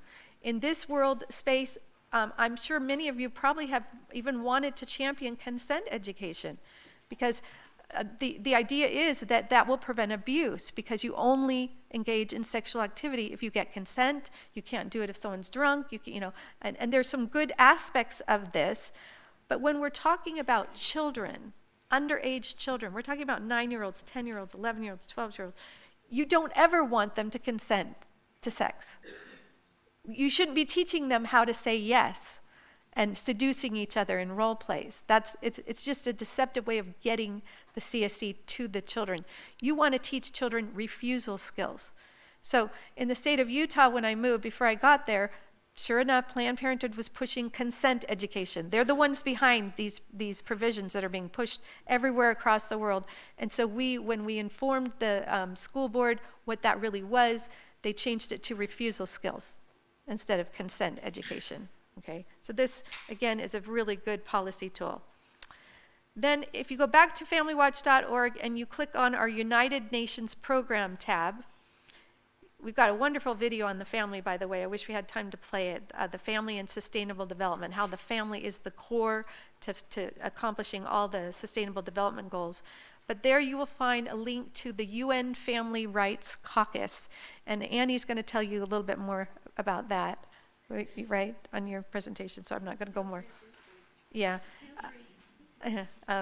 That's one of our tools. Number 7 is our Planned Parenthood resources. We have done so much research on Planned Parenthood. We have an Investigate Planned Parenthood website. You can go sign the letter to support calling upon all nations and all government leaders to investigate Planned Parenthood and how they're sexualizing children. IPPF Exposed, you click on that, you'll have all the data you need to show how terrible they are. 10 ways IPPF sexualizes children. 10 ways to stop IPPF, strategic ways, things actually you can do. What is IPPF doing in your country? We're still working on fleshing out that database, but we soon will have, you click on your country, when you click on that, you'll have a global map. You'll be able to find what Planned Parenthood's name is, because sometimes they have very deceptive names, like the Nice Family Planning Association or in the Family Development Association, but it's really the Planned Parenthood entity that's the member association. And then we will have what are their activities that we know that we've been able to discover in your country. So then you could go in and look there, and we ask you to help us populate it. Everyone here, if you started investigating what Planned Parenthood was doing and you found things or manuals, you could send it to us and then we can link in that database. And then people could stop it. So here's a look into it. You know, you would just click on your country. And right now, here's like the IPPF. If you clicked on Afghan, it's the Afghan Family Guidance Association. We've got a paragraph telling information about it. Pretty soon we'll have the website, their projects, you know, their donors, their partners, and so forth. Okay, we also have multiple websites, so you can click on the website. We have lots of coalitions. You can learn about those and possibly join them. Here's just some of our coalitions. We talked about the UN Family Rights Caucus. If you're interested in getting involved in that, you can join as a member or an organization. And Tobias talked about the Empowered Youth Coalition, where we're working to unite youth and young adults across the globe to stand for life and family. It has its own website. We have tools for combating pornography. You may have heard of Tobias about our porn pandemic documentary. If you click on some of the tools where that page is, you'll see that we have family strengthening tools, computer house rules, some kind of model policies. There's some free filters you could download. And I know many of you may have resources that we could add to those pages. So if you have any free resources, we're happy to link to them. And then if you click on the Policy Resources tab, please, please, please, if you do nothing else, sign up for our Family Watch newsletter today. You can do it right now. You could pull out your phone. You could go to familywatch.org and click on the sign up for the newsletter, because we provide powerful information on what's happening on all these issues. Like here's a, you know, sometimes we just send it to California if we find out it's just in California, or just to South Africa if it's just in South Africa, or for the whole world if it's something about the whole world. But the third one down here is, well, one of them is the next webinar is the K through 12 Sex Education Standards Unveiled. We'll announce educational webinars. Or Victory, controversial sexuality education was rejected at the World Health Assembly. And Annie played a huge role in that, in working with the diplomats to understand the harms and reject it. This is the newsletter on it. So sign up, please, for our newsletter. If you do, you'll also get our news wire, which is regular updates every couple of days. You don't have to read it all. It gives links to the most important news that we believe you should know or be aware of. Even if you just read the titles, it'll give you an idea of what's happening in the world on life issues, on human sexuality, on gender and family, religious liberty, very informative newsletter. And then we link to really fine and really helpful commentary articles that help us understand and be more educated. There's a subscribe button up in the right-hand corner at familywatch.org. And when you go there, please link when you sign up that you would like to receive these emails so we can keep emailing you. 11 is our policy briefs. I'm going to go, you can do a search for the UN ones. The family as a protective factor for violence against women. That's an excellent policy brief. I would encourage you to look there. There's also one that I might encourage you to go to, the UN Convention on the Rights of the Child, Planned Parenthood one, and also this one.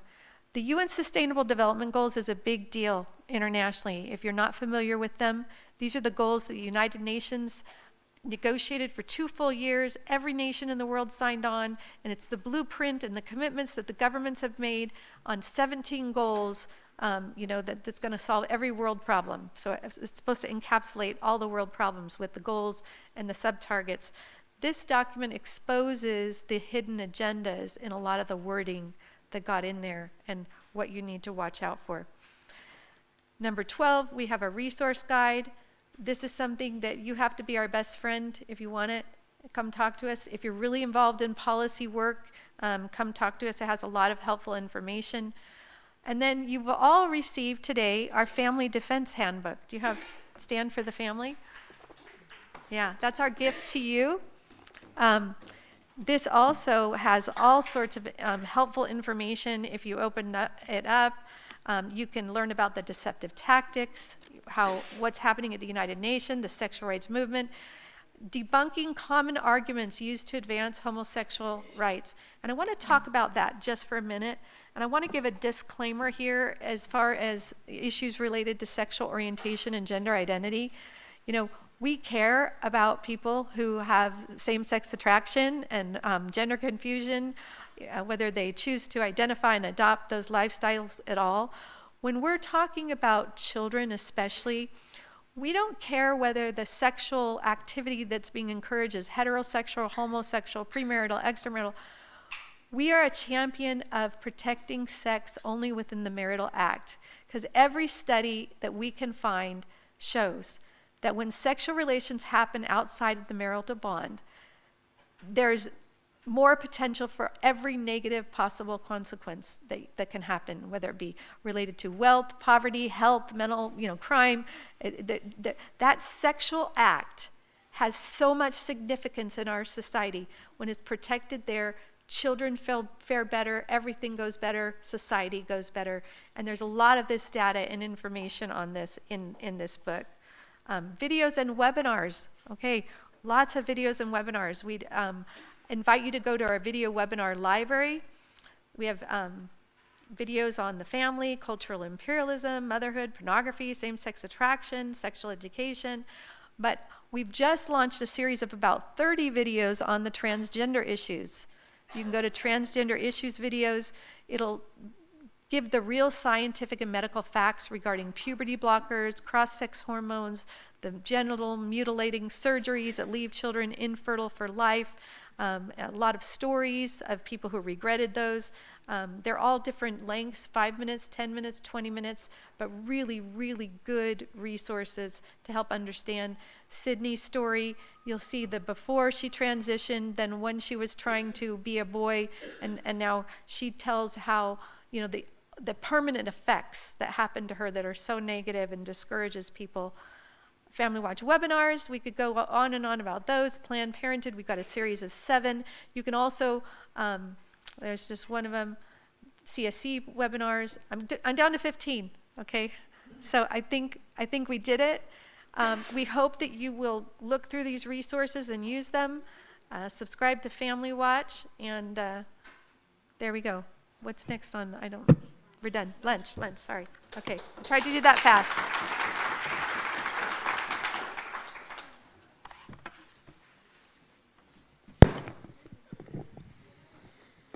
Thank you once again to the team. Colleagues, I'm going to release you for a half an hour for lunch. So we come back after half an hour. It's been, Antoinette, are you ready for the lunch? Am I correct? Good. So I'm releasing you for half an hour, then we return. You will see me walking around asking you to come back. If you get too engaged, that's fine, but I'll get you here. Thank you, colleagues.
And for this last part of our training, the Family Watch training, it's my great honor at this time to introduce to you His Excellency Mr. Omar Dahab, who is a former ambassador and permanent representative of the Republic of the Sudan at the United Nations. He's also held the same position in Moscow with the Russian Federation and in Republic of Belarus and Kazakhstan as well. He has served in the office of the Minister of Foreign Affairs in Sudan, Secretary General of the Ministry of Foreign Affairs, and President of the Executive Bureau of the United Nations Children's Fund, that is UNICEF. Mr. Dahab has been a representative of Sudan and a delegate to various UN conferences and commissions, including as a representative of Sudan to the 6th and many of the UN General Session. We are pleased now to have Ambassador Dahab as part of the Family Watch team, where he's now the representative, the ambassador of Family Watch to the international organization, and that's things like the UN headquarters, especially at the African Union. So it's a great honor to welcome him and to have him address us. Thank you.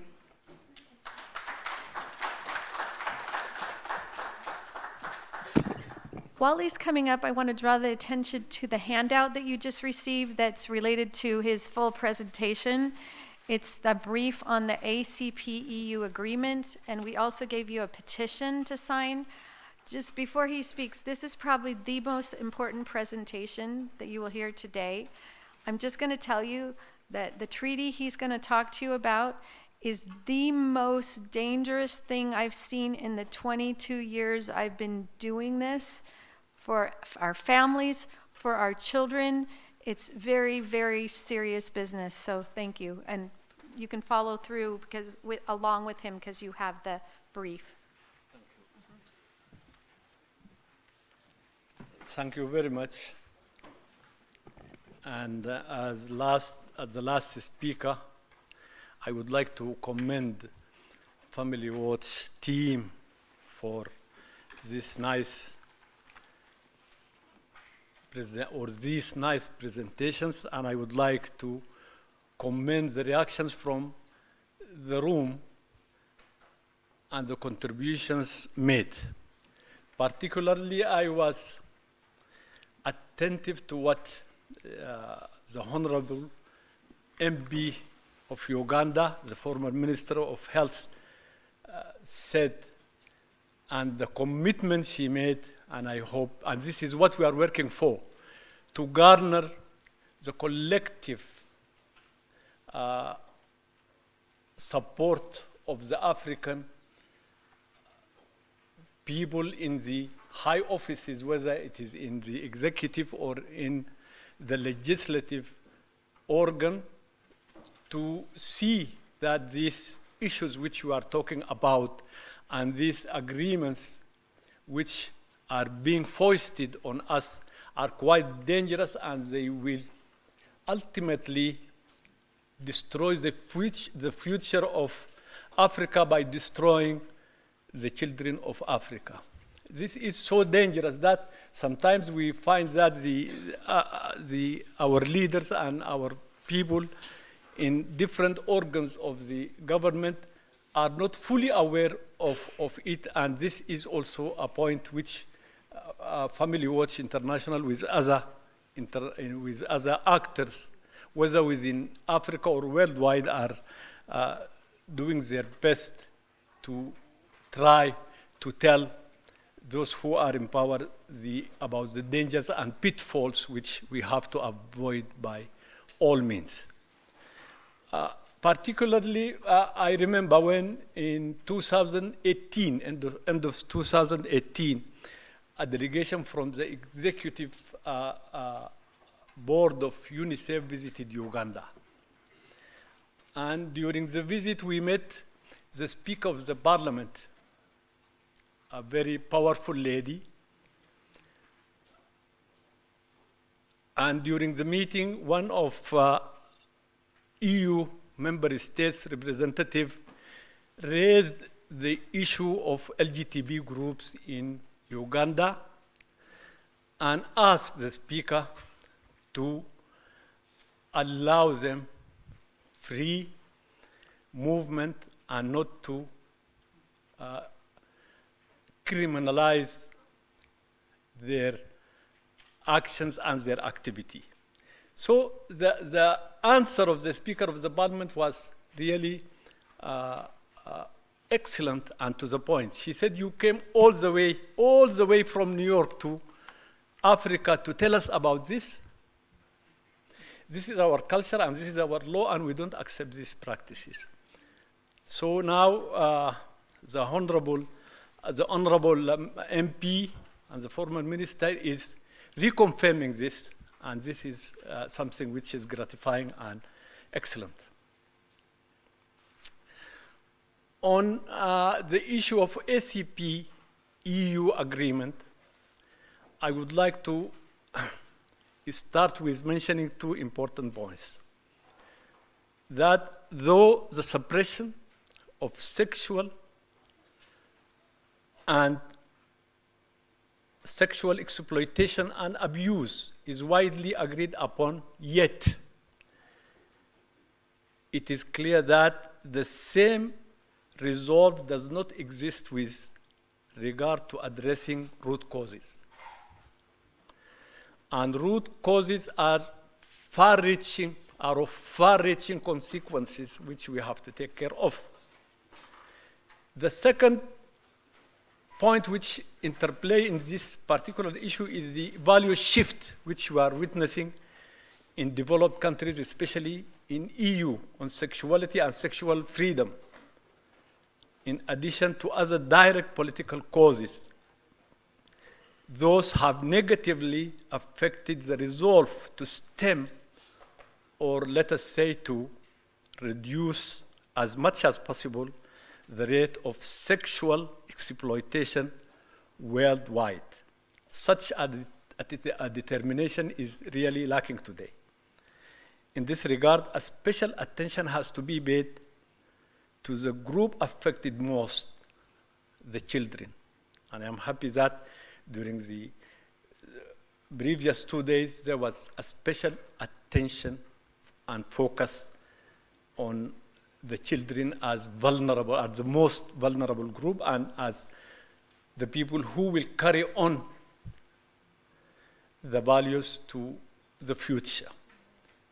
The first is their natural immaturity, which negates the requirement of consent. No one under the age of 18, legally speaking, could give consent to any action. And the consent given is legally invalid. And this has to be stressed all the time. The second point is the non-abating and subversive bid to sexualize future generations that have to be guarded and protected. As Nelson Mandela said, and I'm happy that his statement was repeatedly quoted during our sessions, that our children are our greatest treasure. They are our future. Those who abuse them tear the fabric of our society and weaken our nation. This is very important, and it could be a spring board from which we can bring the word, especially to this beautiful country, to join also those who are pro-family, and they, till today, so far, constitute an excellent majority, which is in itself also gratifying. I would like also to add that without going into discussion on the merits of the agreement this time is the Economic Partnership Agreement, ACP-EU agreement between ACP, African, Caribbean, and Pacific states countries on one part, and the European Union and its member states on the other part. The following points on sovereignty, sovereign equality, and also dignity must be addressed first and foremost. Why? Because when we talk about these points which relate to our dignity and to our sovereignty, all people in our continent will come around guarding these tenets of sovereignty and dignity in the first place. After solving this issue, we can go to the merits of the case, and we see who agree and who disagrees, and to which degree.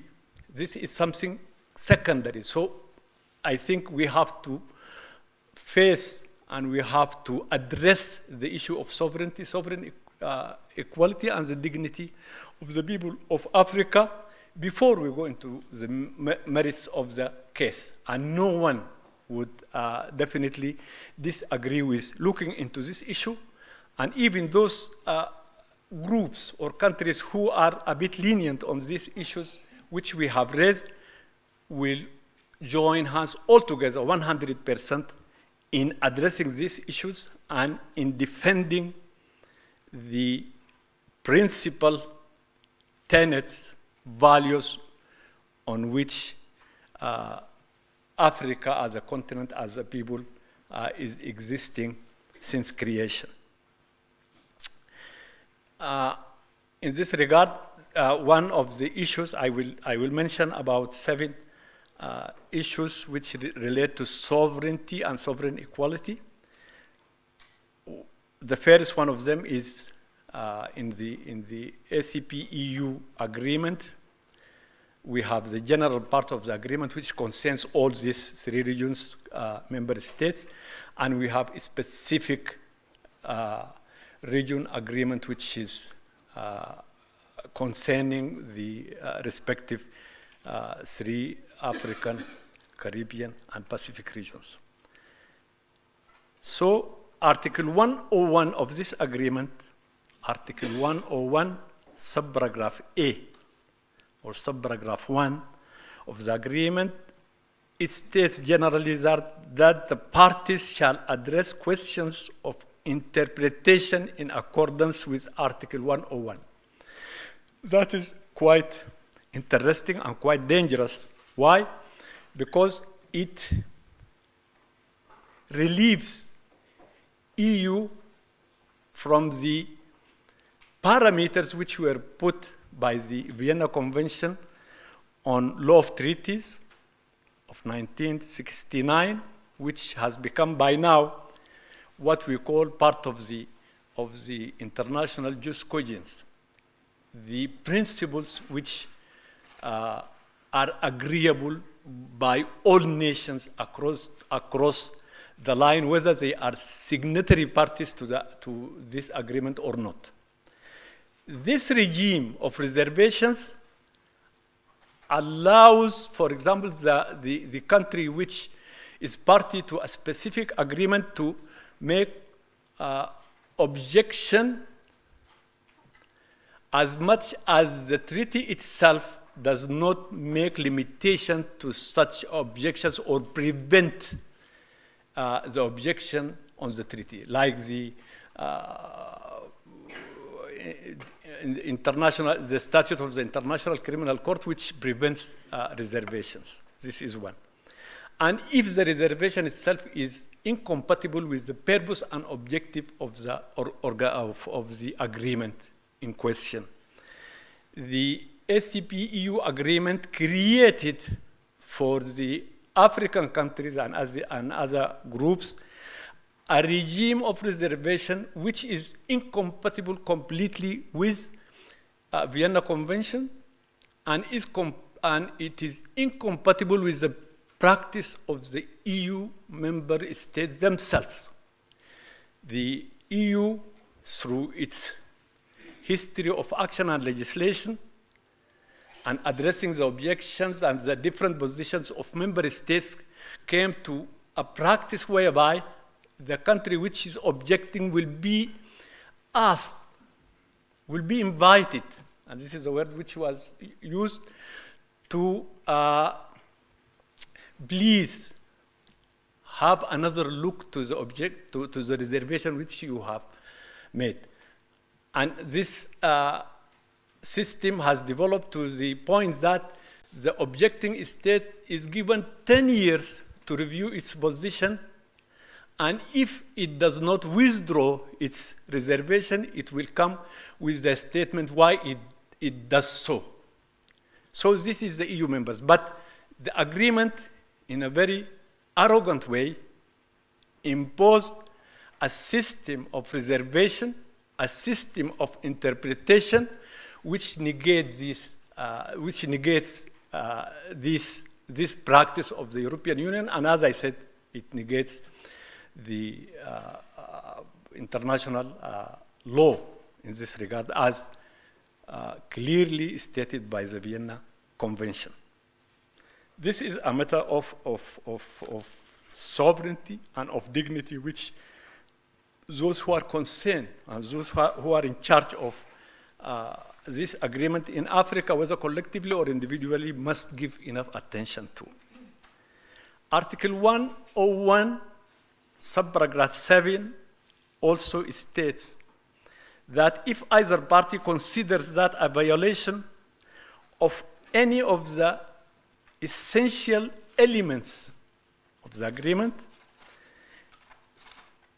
is a case of special urgency, it may take appropriate measures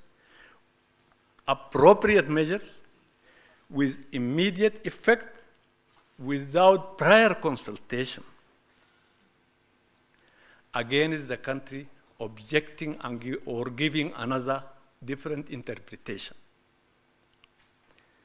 You can see the departure from the regime, international regime, and to the practice of the EU itself.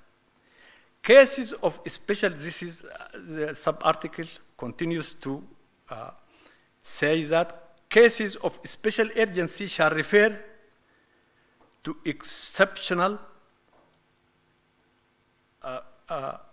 regime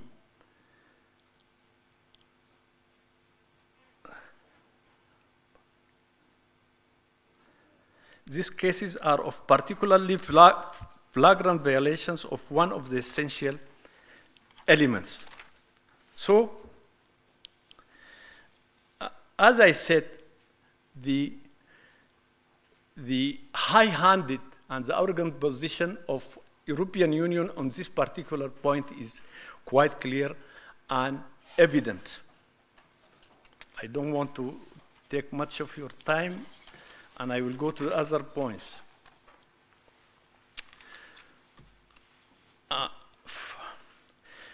I have some also observations still on Article 101(7).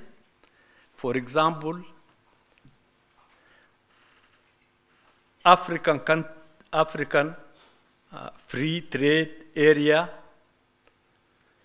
it is AFCFTA, is commended as, and I quote, helping Africa escape the colonial legacy. It is a free trade area agreement which facilitates the movement of goods and people in African countries generally.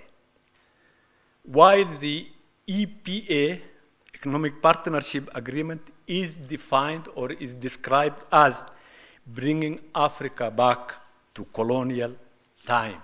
So this big failure and this invitation of the colonial practices in Africa is something which has to do, as I said, with sovereignty of African countries. Article 101, subparagraph 3 of Article 101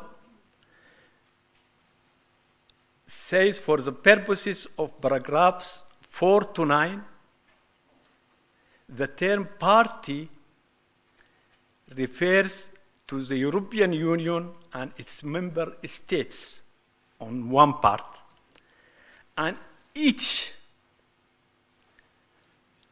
OSCP's members, Organization of African, Caribbean, Pacific States members on the other part. So, if the first party, European Union, or European Union state member, if the OA CP member state is in violation of one of the essential elements I described, the EU has the collective right against this single country. And their wrath will befall it singularly with immediate effect and without prior consultation by taking appropriate measures. So the EU member states collectively will face the objecting or reserving state within the African, Caribbean, and Pacific states.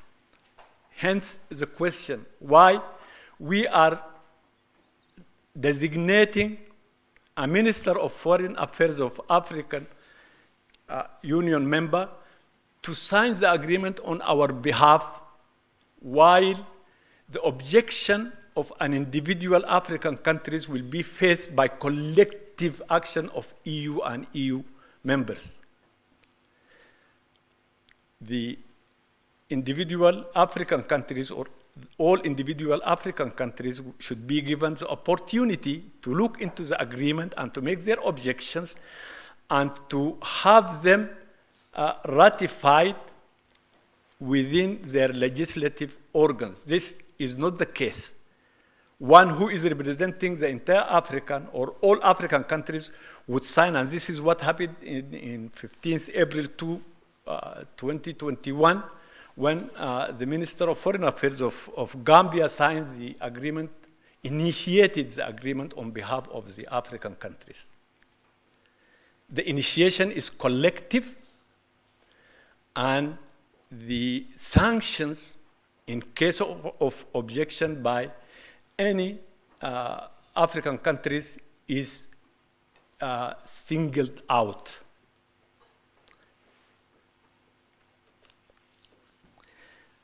Another point is, according to Article 98 of the agreement, it is solely the EU that shall notify the Organization of African, Caribbean, and Pacific States members of the parts of this agreement that shall be provisionally applied.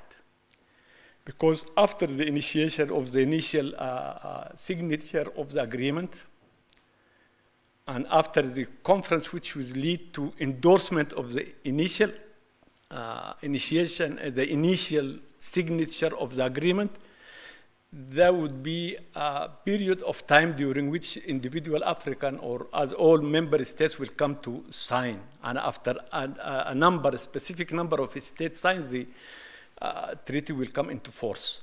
So during this time, provisional articles of the agreement will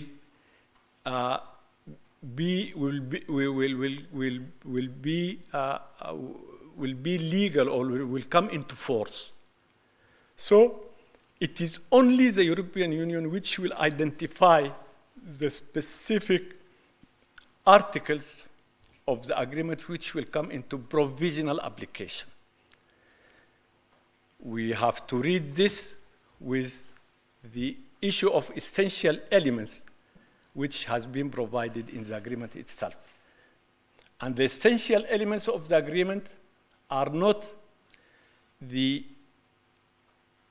principal objective of it. The principal objective of it, as it is the case with Cotonou Agreement, which expired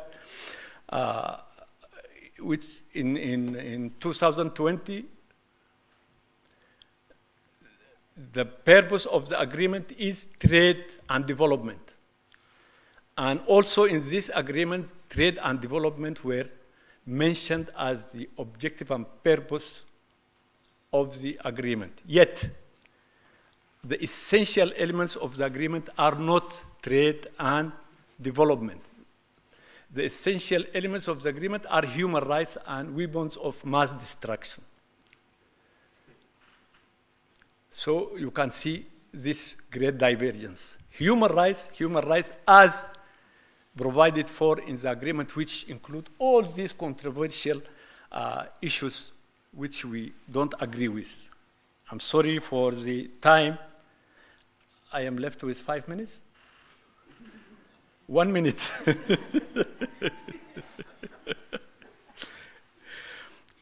Okay, now I come to another point very fast.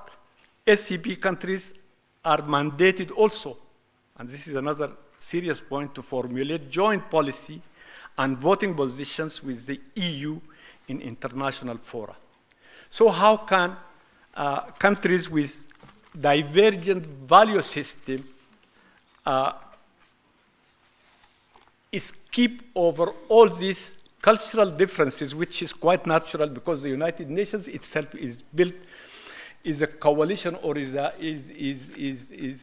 an organization which brings all the countries, all nations of the world with their different backgrounds, geographically, culturally, ethnically, whatever, for the cause of peace. So the divergence, the cultural difference is quite normal. And I would like also to, in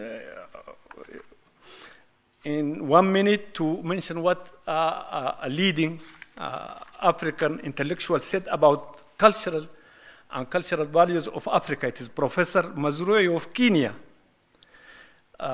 who said, who stressed the primacy and importance of culture in world politics, which has been grossly underestimated.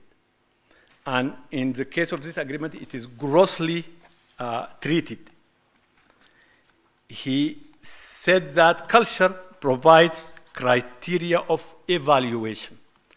So the cultural difference is quite evident and is quite natural, yet the provision that the African countries will formulate joint voting positions is something which will relegate the culture, and by relegating culture, also the dignity of African countries and African states to a quite secondary position. So the provisions generally of the ACP-EU agreement must be scrutinized, especially those articles which concern as I said, and as I repeatedly said, the African pride and the African dignity and the sovereignty and sovereign equality of the African countries. It is important, anyhow, that we reach out to our partners, and it is quite important also we sign an agreement on trade and development, which we need very much, but not at the expense of our values, which will affect our well-being in the future. So we are sacrificing some sort of an immediate gain with much long-term gains and with cause of our existence, which is quite serious and which we have to look into seriously. This also practically will bring the African leaders together to settle and to address these problems first and foremost. And this is what we are inviting the African leaders through you, and I think you could have excellent and desirable voices to bring the word to African countries to look into the agreement, which will pave the way for bringing about all these issues which are not supported by international law, the core international agreement, and which are not themselves agreeable to. For example, the outcome of the ICP, International Conference on Population and Development, which when it provided SRH there was a caveat that abortion shouldn't be intended by these provisions. Yet abortion is being propagated and is being reasserted in this agreement, and this is something serious which we have to take care. I'm sorry to rush myself. I thought that I will take much less time, but anyhow, we would like to thank you again for the time you gave us and hope that we can continue doing this collectively. Thank you very much.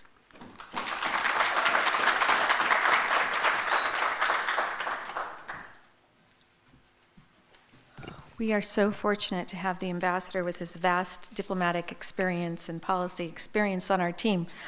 I want to explain a little bit more about this treaty in just a couple of seconds. I said it's the most dangerous thing. You probably are wondering, what's the status of it? How do I do anything about this? It pushes all the things that we've been fighting at the United Nations, the comprehensive sexuality education, legalization of prostitution. Anything that we've discussed today is in this treaty, but in very deceptive ways. Because what it does is it obligates your countries here in Africa to implement all these documents that have all the things that we're talking about, that call for the decriminalization of prostitution and so forth. So it's complicated, so it's quite technical. But what they did is we've been holding forums for 12 years now at the United Nations and helping the diplomats understand all the deceptive terms. And so they went around us, the EU did, and had like the trade ministers negotiate this agreement who didn't understand all the deceptive terms. So they all got in here. So when your government signs this, this will become a binding treaty for 20 years, binding, which is a big, big deal. It'll supersede, in many cases, all your laws, okay? And so it has a provision calling for comprehensive sexual and reproductive health education, taking into account the international guidelines on sexuality education, the ones we just showed you that are so bad. And it calls for governments to provide these sexual and reproductive health services. Doesn't mention parental consent. There's just so many things in here. We have a whole website set up that simplifies this for you. You can go to it at eutreaty.org. Just EU stands for European Union, eutreaty.org. The scary thing is most people have no idea this exists. Your heads of states are supposed to sign it sometime next year. We're not sure when, could be early. And then your parliaments are supposed to ratify it. So the more awareness that we could raise, is there, I'd just be curious because I didn't get the list of attendees here, but I'm just curious, how many of you, if you don't mind, raise your hand if you're in South Africa, if you're South African, and what percentage do we have? Okay, I thought that would be the majority of the case. Raise your hand if you are from another African country. Okay, 1, 2, 3, 4. Okay, we've got a few. And raise your hand if you are from outside of Africa. Okay, that's interesting. Okay, so the few of you that are with another African country, we would really love your help, and those of you who are in South Africa as well, reaching out to your parliaments, trying to find someone who cares about this being possibly foisted upon your country and all these different terrible things. There's some questions at the end that we're hoping we can get government people to ask the EU regarding the treaty and what it means. They're kind of got-you questions, like it reveals the agenda either way, if they don't answer it or if they answer it. So like one of them is, does the term sexual and reproductive rights include abortion? We know it does for them, but most African governments aren't aware of that term, and that's what it is. So if the African governments ask, the EU is not going to want to answer that question, so their evasiveness will tell you a lot. And if they answer it, then you probably have a hard time signing on to it. There's questions that we would encourage you to ask your government if they know the answers to these questions, and if not, get them to ask them. So we would ask you to sign this petition and give it back to us today, if you would, so we can have more voices against this treaty. And with that, I would like to introduce our next speaker, Can I have your phone for a minute? I made her pull this up for me. Okay. And I tried to She tried to avoid me doing her bio, but here you go. Okay. Annie is a member of the Executive Board and Director of International Activities for Family Watch, and she is the Diplomatic Liaison for Family Watch and is the co-founder and spokesman for the UN Family Rights Caucus. She's a native of Belgium who now lives in Arizona. She speaks fluent French. She's been involved in pro-life and pro-family causes for more than 20 years, representing Family Watch at the UN Commission on the Status of Women, the UN Commission on Social Development and Population Development, as well as the Human Rights Council. She also organizes groups of volunteers to lobby, which is an opportunity she's going to tell you about, at the major UN commissions, and develops training materials for this advocacy work. And she facilitates the participation of a large group of UN ambassadors, diplomats, and government officials to come to a global family policy forum that we put on. So Annie is my right-hand person, good friend, comrade in protection of children and family, and she's going to give you a brief presentation on the opportunities that you have to influence international policies at the United Nations. Thank you. Thank you. The thing that I wanted her to really read was that I've been married for 56 years to the same man. And I have 2 children, but I have 9 grandchildren and 2 great-grandchildren. So here we go. So, Richard, come here. Oh, Cese. How do I change the slide? This is just this one? This? Okay, all right, thank you. Okay, I wonder how many of you in this room are part of an organization. You're not just here as a single individual, but you are here as an organization that has, let's see, maybe been in existence for 2 years. Are you like that? Okay. Do you have bylaws?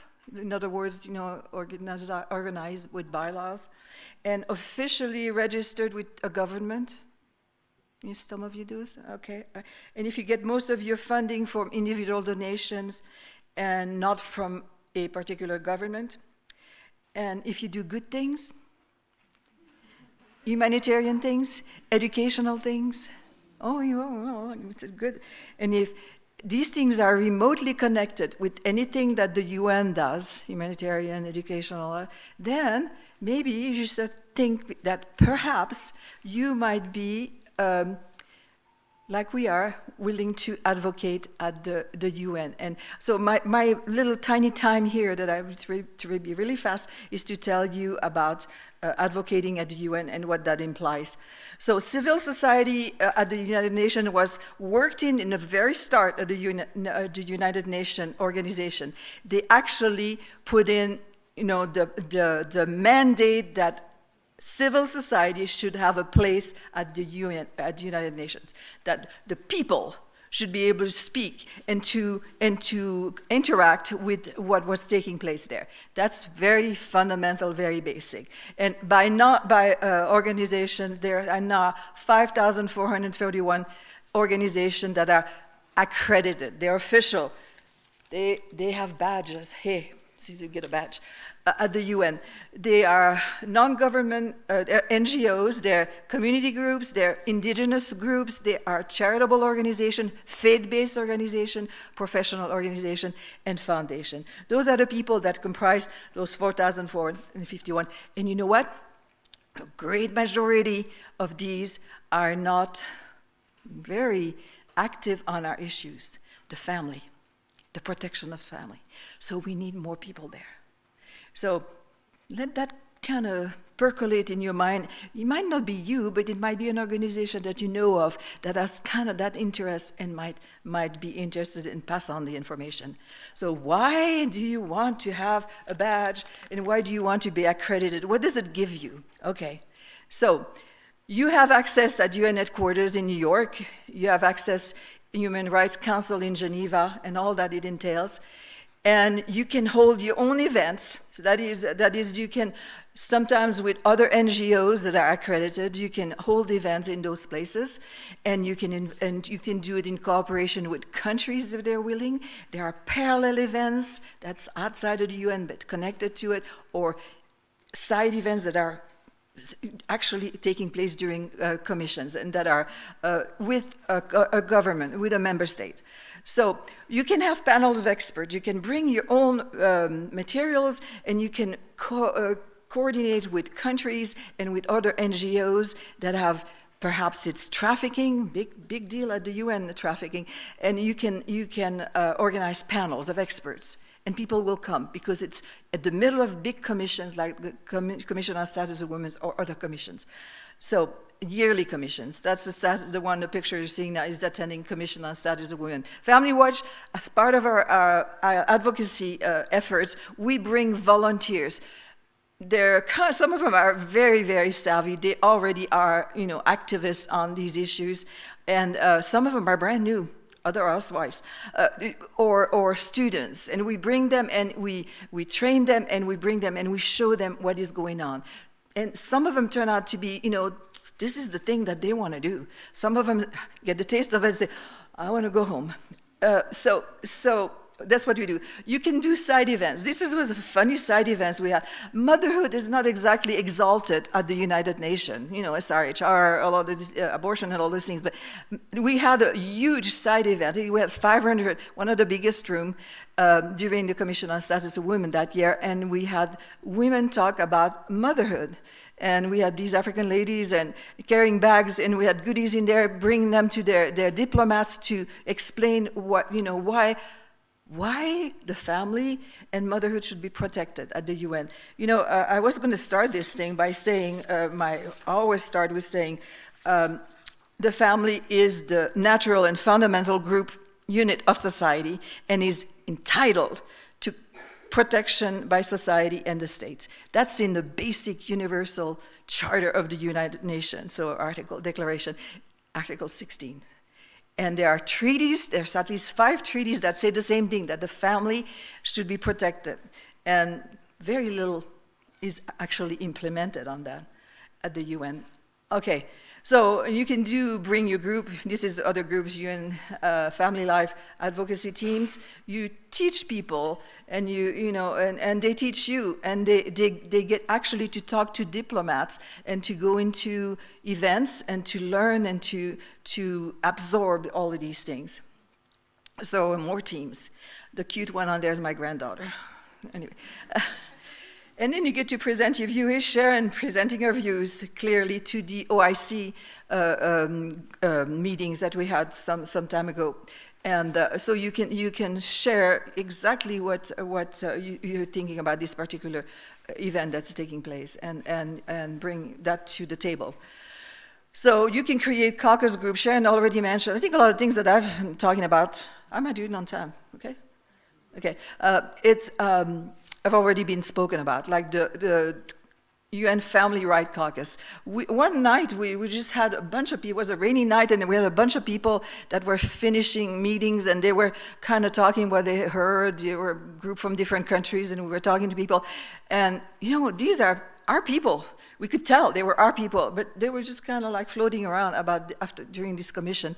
And so we decided to bring them together. So we were going to create a caucus so that when people have an interest in a particular thing, not even a regional caucus, this was just a family and life caucus, and UN family rights, because that's a big important topic. So this is how we brought them together. And so we have individuals, we have organizations that join this caucus, and once in a while, not all the time, because we have other things going on at the same time, we bring them together again virtually, or we ask them, this is happening somewhere, could you share your voice with this? Can you send to your parliamentarians and do something?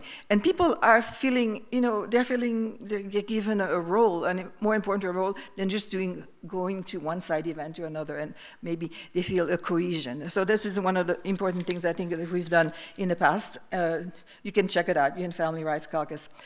Okay, so 12 ways to affect UN negotiation. pre-lobbying, if you're going to be, for example, like a big meeting and it's going to be talking about like the Population and Development Commission, well, there's a document that started early and it's already been distributed to the different member states, the countries, and they are working on it. They're studying it and all that. You can go to the diplomats of a particular country, or you can go to the mission. It's in the UN speech, a mission is an embassy. It represents the country at the UN. It's not, we don't call it an embassy, it's a permanent mission of, let's say, Uganda. I know exactly where it's at. The Uganda house there. So, and you can go to them and you can have briefing with their ambassador. If you plan ahead, you can bring a group of young people who are smart. I did that last week in Geneva with 3 people from Ireland, and 3 young people, bright as pennies, and they were really, really good at talking and asking questions of the diplomats. And I said, why is this like this? And that kind of really respectful dialogue that we have with them. So briefing at permanent missions, official statements. If you have this badge, you can make oral statements if you take the steps to do it, or you can enter a written statement ahead of time. You can email campaigns into state capitals. We sometimes do a lot of that. A press release, you can deliver the oral statement, side events, parallel events. I don't know where I put the 3-ring circus. I don't really have time to that, but after this, but I'll keep going. Distributing flyers. Some people, they're afraid to talk to people, but if they have a little flyer and they politely go to the honorable so-and-so, you can approach them and they'll listen to you. The people want to listen to, especially if you have young people that want to express their view. So distributing flyers, email blast to missions, policy briefs, strategy meeting with allies, and I put chocolates because sometimes chocolate helps. And always, I'm Belgian, what do you know? You sometimes even have to bring pizza in when you have negotiations at night and you're helping this particular group of diplomats, with the negotiation. Well, why not bring pizza? We've had pizza at midnight at the UN in New York. Some of the negotiation will go on in CPD, the Commission on Population. I was there, I left with a delegate, a diplomat, to go to breakfast. It was finally finished, it was 7 a.m. and it had gone on all day, all night. So it's kind of it's not quite like that in Geneva. It's a little more contained. But anyway, so I was going to put this, but I don't have time. I was going to explain to all the layers, and in my mind, I think of the UN commissions and all that's going on as a 3-ring circus. Maybe another time I'll tell you about the 3-ring circus. So how do you become, an accredited member of the NGO, of the ECOSOC Council? Because the Economic and Social Council is the way the NGOs, the organization, are filtered into the UN, and you have to go through a process. The process is sometimes a little scary, but we're all tough, aren't we? So you have to do a profile. Takes 10 minutes. It's easy. You have to complete the online application. That gets a little harder, but it's not so easy, but still. You have required documents. I've talked about bylaws and proving that who you are, your name, and all that. So that's not so easy. And then the application is going to go to the NGO branch that screens your application. It's kind of like the secretariat. They're going to check that you have all the paperwork, that you're ready to go to the next step, which is the Committee on NGO. And that can be hard. You stole my thunder, Harold. Yeah, right there. This morning, explaining the process. I don't know if you remember Harold talking about year after year having to go. Now, I have some friends who are still kind of hanging there because there's always a country that asks some question and there's nobody to answer the question, so they're remanded to the next year.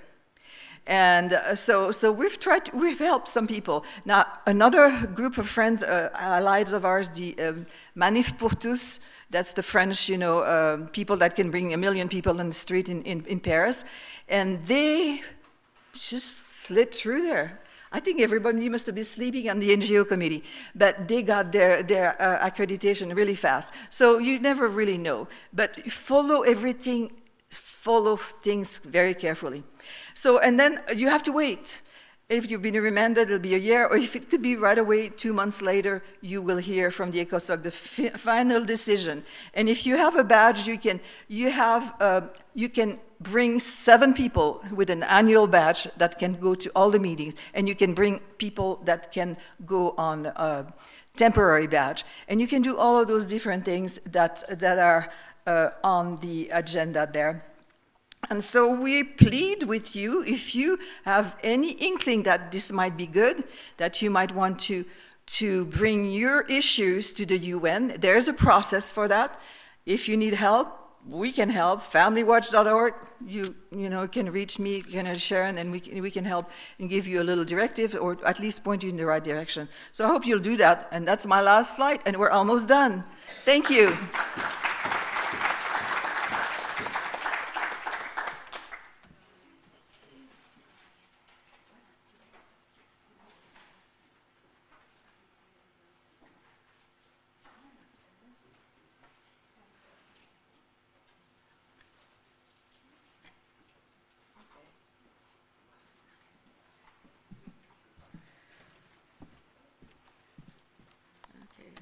You. I don't see you. Tobias, where are you? There you Tobias, there you are. Okay, all right. We're bringing this young man. He had outside of our training, Tobias Norki had a presentation yesterday. That's something that he had arranged with this group on his own earlier. But here we are, we're bringing him back. He's now our Director of Empower Youth Coalition, and he's going to tell you all about it. Is that good enough? Okay. Thank you so much. It looks so weird sometimes when you speak after your bosses, but they are my mother, they are my dads, and they have really done a lot to me. As she had introduced me, my name is Tobias Nauruki, the coordinator of Empowered Youth Coalition. I'm going to take less than 5 minutes to take you through what EYC really does, and we have the brochures we're going to share with you very fast so that you get to know more about EYC. EYC's African vision is one to recruit. We've been recruiting young people across Africa. Currently, we are in 36 countries. We educate the young people, empower them, mobilize, and develop. So within the organizations, if you have young people within you, this is the right coalition that they can join to be able to learn, be empowered, and also develop the skills that you've been hearing from Sharon, Annie, Dr. Seyum, Ambassador, and Richard Kageto. We are currently have 86 youth-led organizations, 70 mentoring organizations, and 22 unspecified. Unspecified organizations are organizations that register, plug into our website without specifying whether they are youth-focused or mentoring organizations. Your organization, this is the right platform that you can plug in and be able to network with other organizations and members across the world, and more specifically in Africa, and be able to advocate for life, family, and also our children. Our mobilizing strategy, we do networking. Like on this platform during this summit, we've been doing networking. I know, and I've been interacting with many of you, and I really appreciate my mother there from Uganda, the honorable member, whom we shared a lot yesterday. And we have a number of people here. If you haven't gotten in touch with me, today being the last day, I hope we'll bump into each other to be able to know more about one another. Lastly, we also do media engagements through radio, TV, and also social media to educate and also mentor the young people to understand the skills they ought to have. Mentorship programs, monthly webinars. We have monthly webinars organized by Family Watch International, and then also within our countries where we have contact persons. Then we also have on our website a taker stand. We can't be able to show you now, but you'll be able to get it on the website. Our success stories, as you see on the screen, these are young people. In the first picture, we have the young people, the pupils in a class being trained. The many hands shows the many races of the young people across the world after a training. The young people are enjoying the sun after a very robust training. This simply shows how Empowered Youth Coalition is doing in coordinating, networking the young people to get to connect and learn from one another. In my last slide, part of the success stories I would like to bring to this attention last year, early this year, sorry, in the University of Makerere in Uganda, there was a planned webinar, and that webinar was targeting the students of Makerere to promote sexual reproductive health and rights. I was invited as a speaker, and when I presented my profile, they accepted me, and they asked me to share my abstract, of which I did. Funny enough, they scanned through my social media platform and found out whom I am, and later on, they dispatched my name from the speakers list. We attended the webinar with many of the young people, pro-life, pro-family. We were the majority, and our issues raised, the webinar could not manage to go on. So we managed to ensure the webinar, which was looking forward to promote sexual reproductive and health rights, which I was targeting the young people in Makerere University to sexualize them, was not successful. That was a success story that later on converted some of the young people from the university to join our side. And I'm grateful reporting here that majority of you who are not converted, there are so many young people in South Africa and across the world who are ready to learn, but because of lack of knowledge and ignorance, they may not be able to get that. March for Life and Dignity of the Family is part of our success stories. Also, heads of state petitions through Eastern and Southern African heads of states, which we were successful enough to postpone the ratification of the commitments.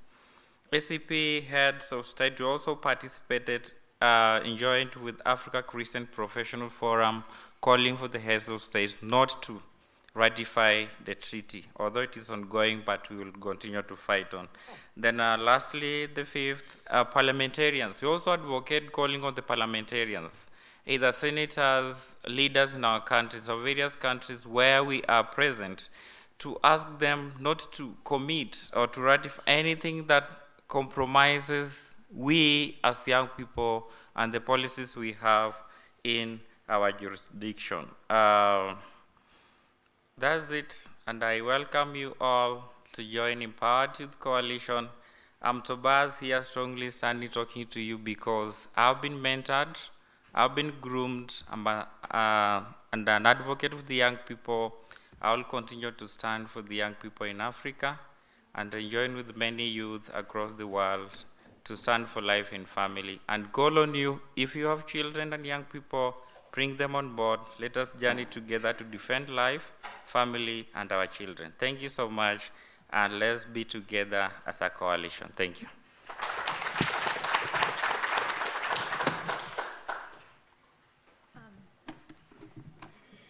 Before we close, I have a little quiz for you that I'm going to put up here to see how well you've been listening and to see what you've learned. Do you want to test your knowledge to see how you're done?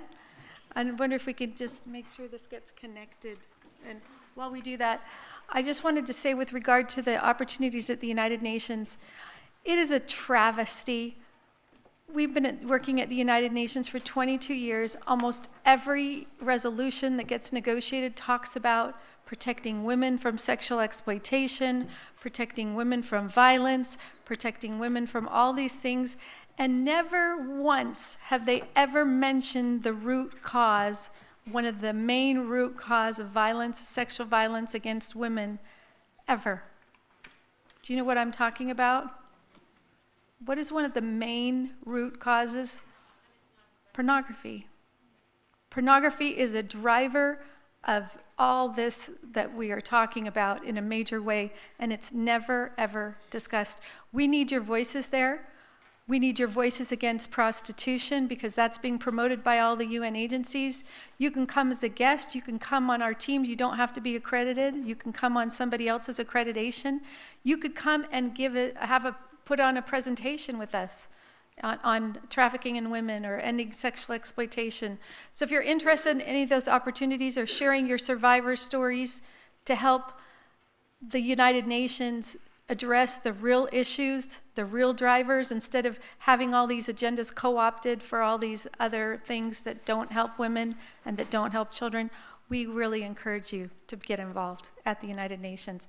And just thank you, Tobias. He has done an amazing job.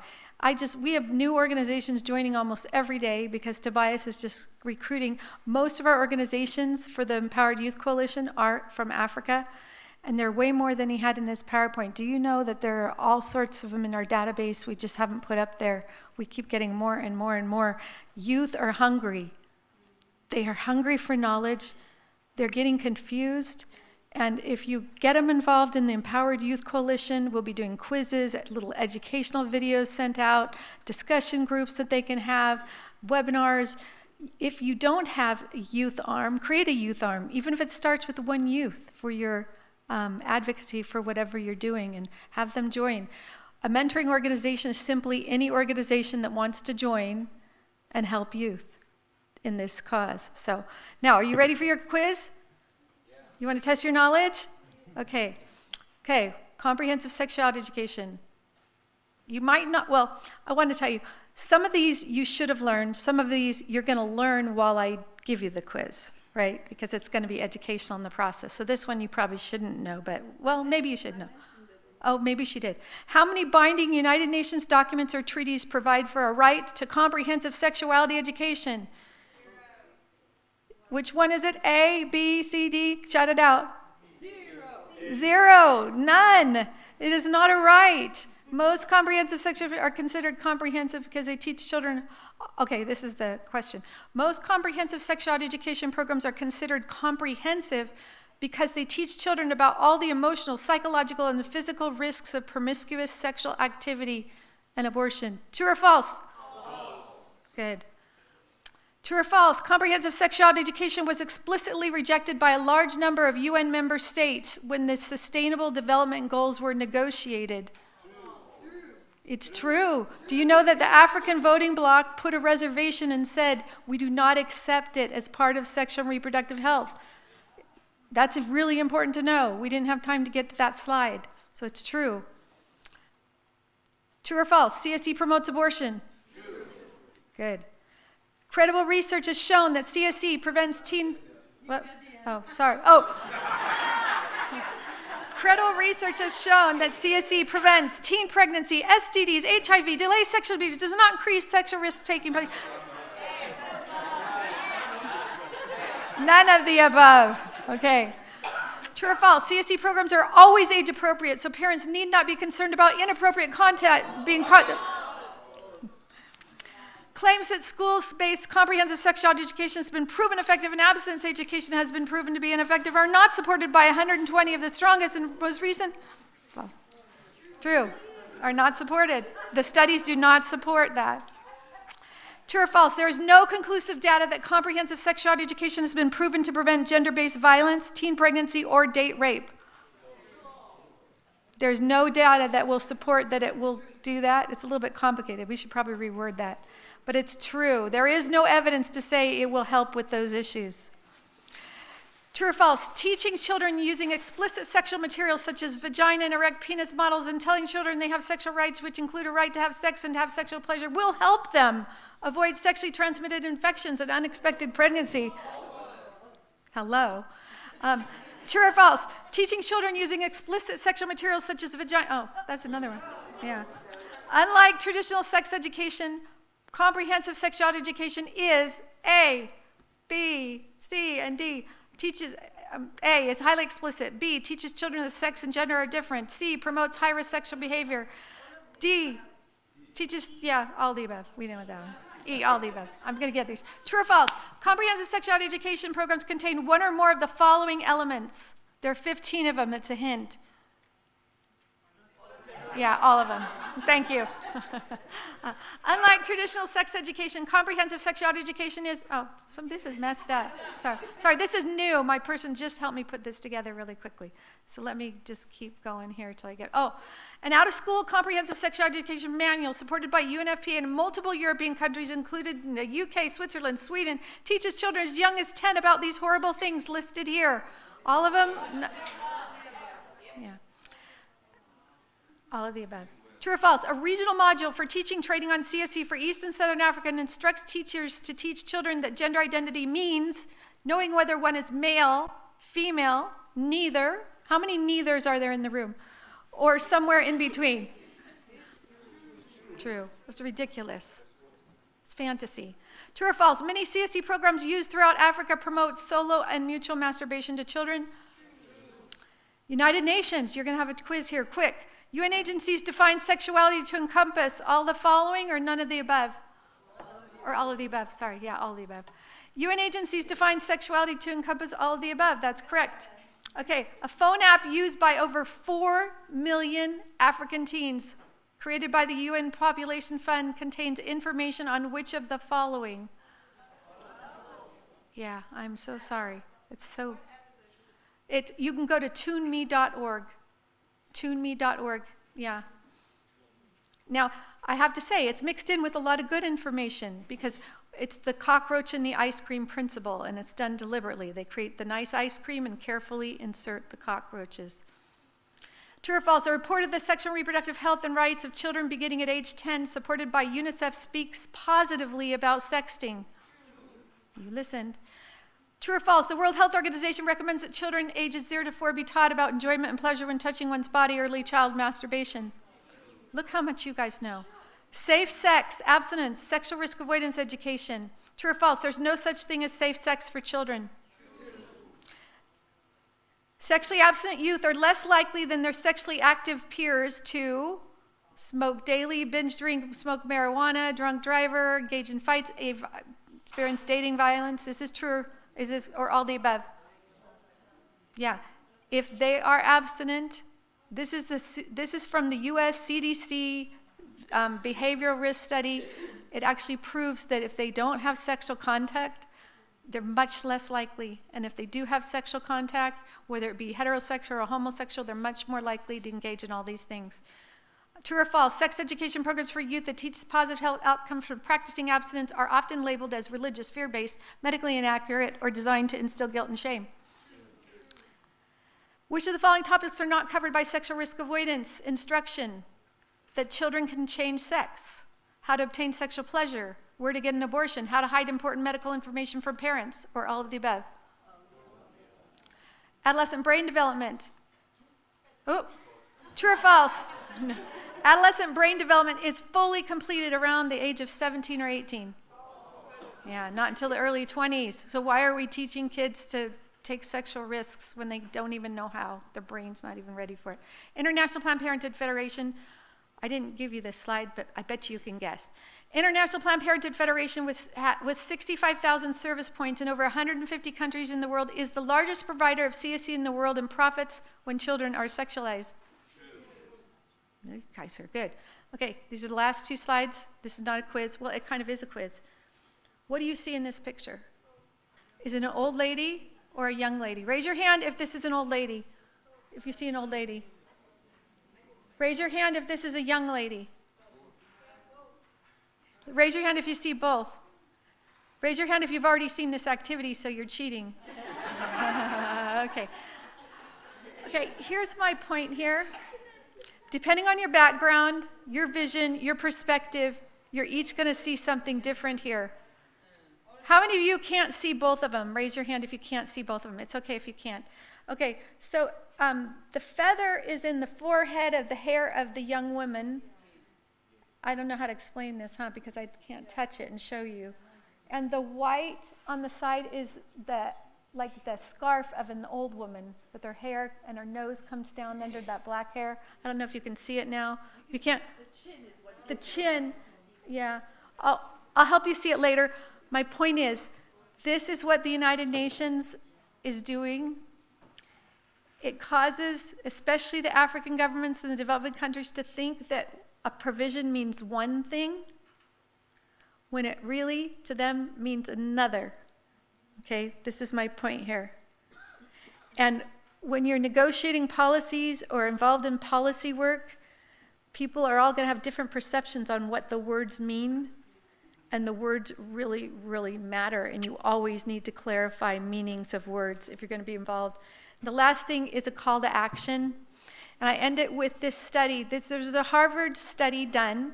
They took 10 Harvard students, and one of them was really the subject person they were testing. The other 9 were Confederates and part of the study. And they asked these Harvard students which line the top line matched down below, A, B, or C. Okay, these are Harvard students. The first 9 who were part of the study, Confederate, in on what was going to happen, gave the wrong answer.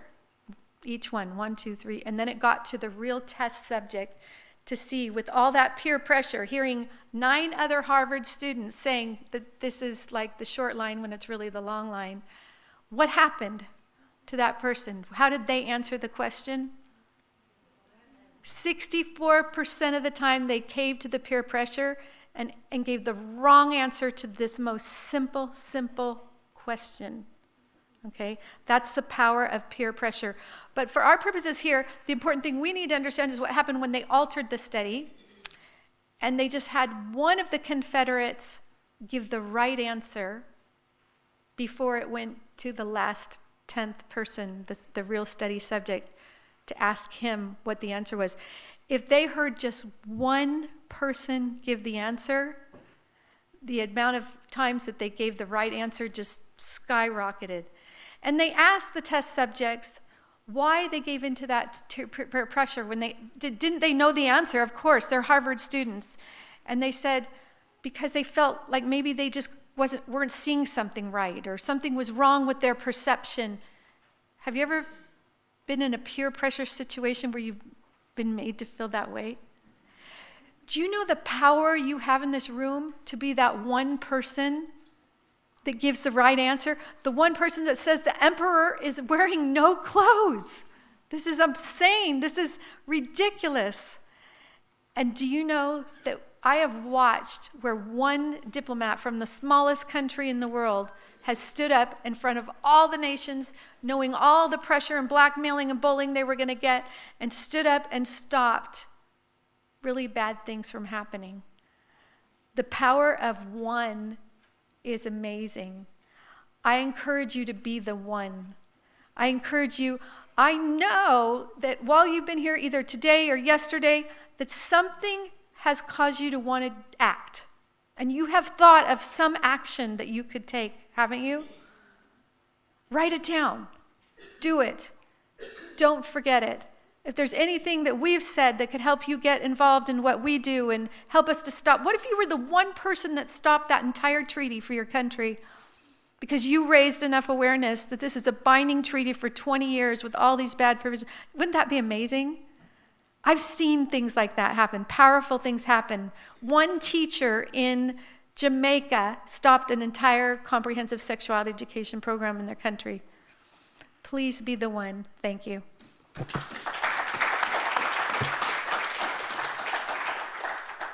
think that's it.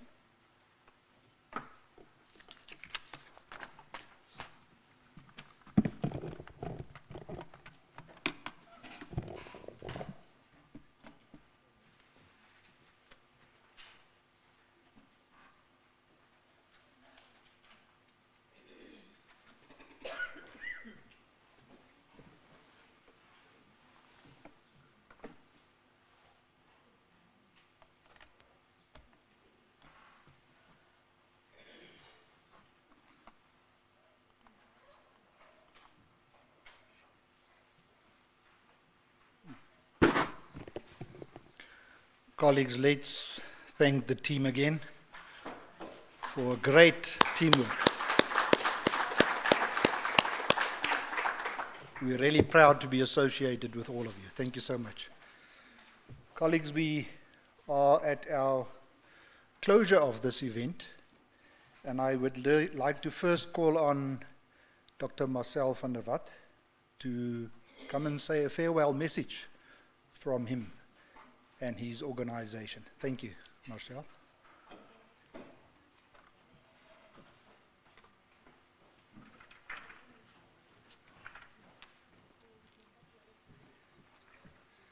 Thank you, Professor Tustin, and again, Dr. Antoinette Basson. To everybody in person and online who took the time to attend this incredible 3 days. Something that's been said at the outset of this meeting and something that we can clearly say with a conclusion. No longer can we say that we did not know. And I think all of us have been, I believe, fully equipped to go out there and to remember the following 2 African proverbs. Be careful of the naked man who offers you clothes, and remember that the death of a lion is never announced by a goat. Thank you for attending, and on behalf of Nkosi and the International Center on Sexual Exploitation, thank you, UNISA. Thanks to each and every one of you that attended. And I really want to implore those here and online, wherever you are in the world, or on the African continent, we need leadership. We need people, women, men, youth, to raise your hands and say, well, we are in on this. We want to help lead.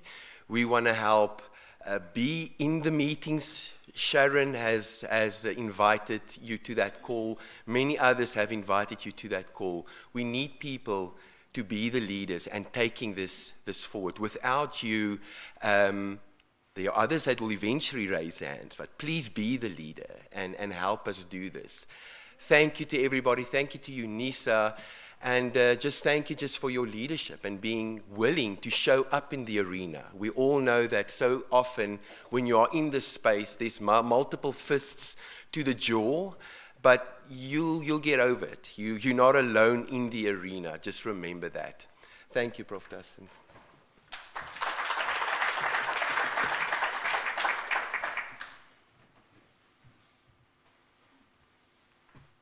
Thank you, Dr. van der Walt. Colleagues, I think coming to an end of a summit of this nature, one can probably add more to the list there, but I just thought appropriate just to list all the institutions, organizations, not necessarily individuals, because most of you as individuals are attached to these organizations. But I would like to start off with the University of South Africa making available their facilities. I would like to acknowledge the National International Center of Sexual Exploitation, Ms. Dawn Hawkins and her team, Family Watch International, Ms. Slater and your team, and also for the books that you sponsor today as well. We will nurture that and we will definitely utilize them to the best of our abilities. To Family Policy Institute, Mr. Errol Naidu, you're a respected man. You were sitting here from A to Z, and that we respect. Thank you for your attendance. The Film Publications Board, and I really want to commend the team from the FPB as well. They'll be sitting here from A to Z as well, and I want to comment that as well.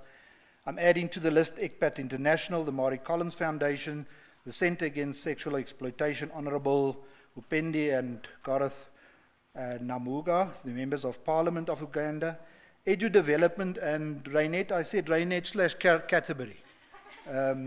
And Brad Huddleston Ministries for the promotional materials and also the book that Mr. Huddleston gave as promotion to the prize winner for the online audience, which we'll come to in a second. Colleagues, I think it's also appropriate to add to our list the keynote speakers. There's 36 individual speakers. I haven't been to a conference where 36 people talk, to be honest. They usually are sliced to the exclusive 15, but I think they couldn't actually select in the end, and that's why we were entertained by 36 excellent speakers, and I think we need to acknowledge the keynote speakers and individual speakers as well. The exhibitors for your efforts, Batter Boys for catering, UNISA Facilities Management, UNISA Multimedia Center, the guys there at the back, colleagues, let's support. And And I assume that's the only time that the camera was rolling, when I was acknowledging you there at the back. And then colleagues, the media in general. And then colleagues, I want Dr. Basson to stand up, because I really want to...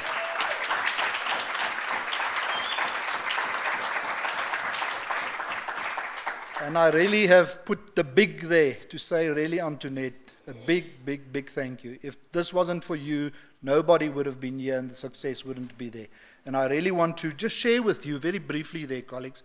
I've just extracted one of the comments online. Dear Dr. Basson, congratulations to you and your team on hosting this individual Africa Summit. The variety of presentations was really insightful and of a very high quality. I would like to appreciate, and then it goes on. All of the best with the important work that you do. So I think this is a reflection on the acknowledgement for Antoinette and all her hard work. And I will, on my time, I will also pay acknowledgement to yourself and your team who assisted. Pamela de Jong, who sits there next to her, she really worked hard. Those who were entertained at the hotel, thank you, Pamela.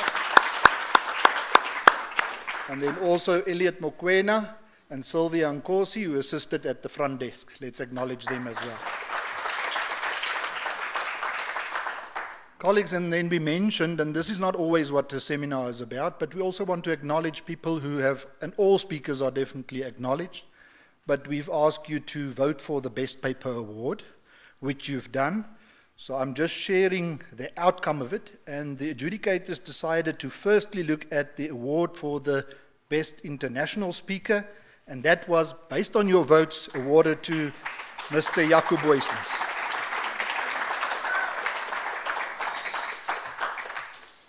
And then, colleagues, for the best local paper, local speaker, Mr. Eugene Mashapa. And I'm going to ask Dr. Antoinette Basson to just give a token of our appreciation, Mr. Mashapa. You've been elected by the audience as the best paper, so please accept our gratitude, and Antoinette will just hand you something just to say congratulations on behalf of the audience. Thank you.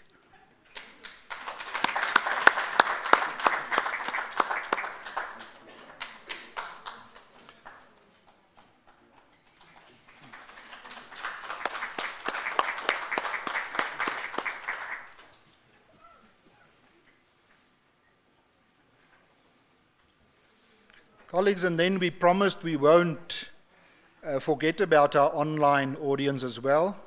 So Mr. Brad Huddleston, he gave this book of his, Digital Rehab, for an online audience person who's been elected through the lucky prize draw. So we want to congratulate Ms. Anita Du Plessis from Cape Town for receiving this award.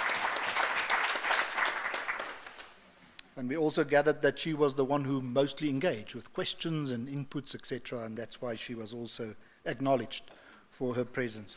And colleagues, I think you would be amazed at the numbers, and now I'm coming to you.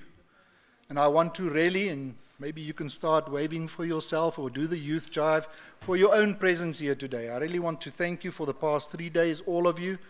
I believe, and I could sense the value that you have experienced from this summit as well. And I'm sharing with you the audience, virtual audience numbers there, the 658 online audience for day 1. I haven't received the 3rd days, but over 500 for day 2 as well, and I really want to acknowledge that as well. That's exceptional. Colleagues, and then I would like to end. Always remember your youth jive.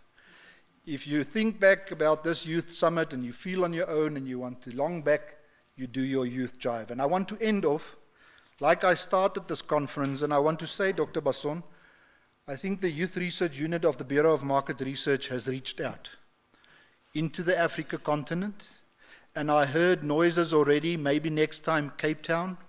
Mr. Naidoo, you're under pressure here. But also what I heard, and this comes back to our Africa context and focus, maybe next time Kenya. So let's work on this to take this initiative forward. And I would like to end off like I actually started at the start of this conference and say maybe you find this once again unorthodox, but given the seriousness and sensitivity of the topics which we discussed at the summit, may I kindly request from you all a moment of silence and self-reflection in which you all we, appeal to a blessed aftermatch of this exciting event and for the betterment of humanity.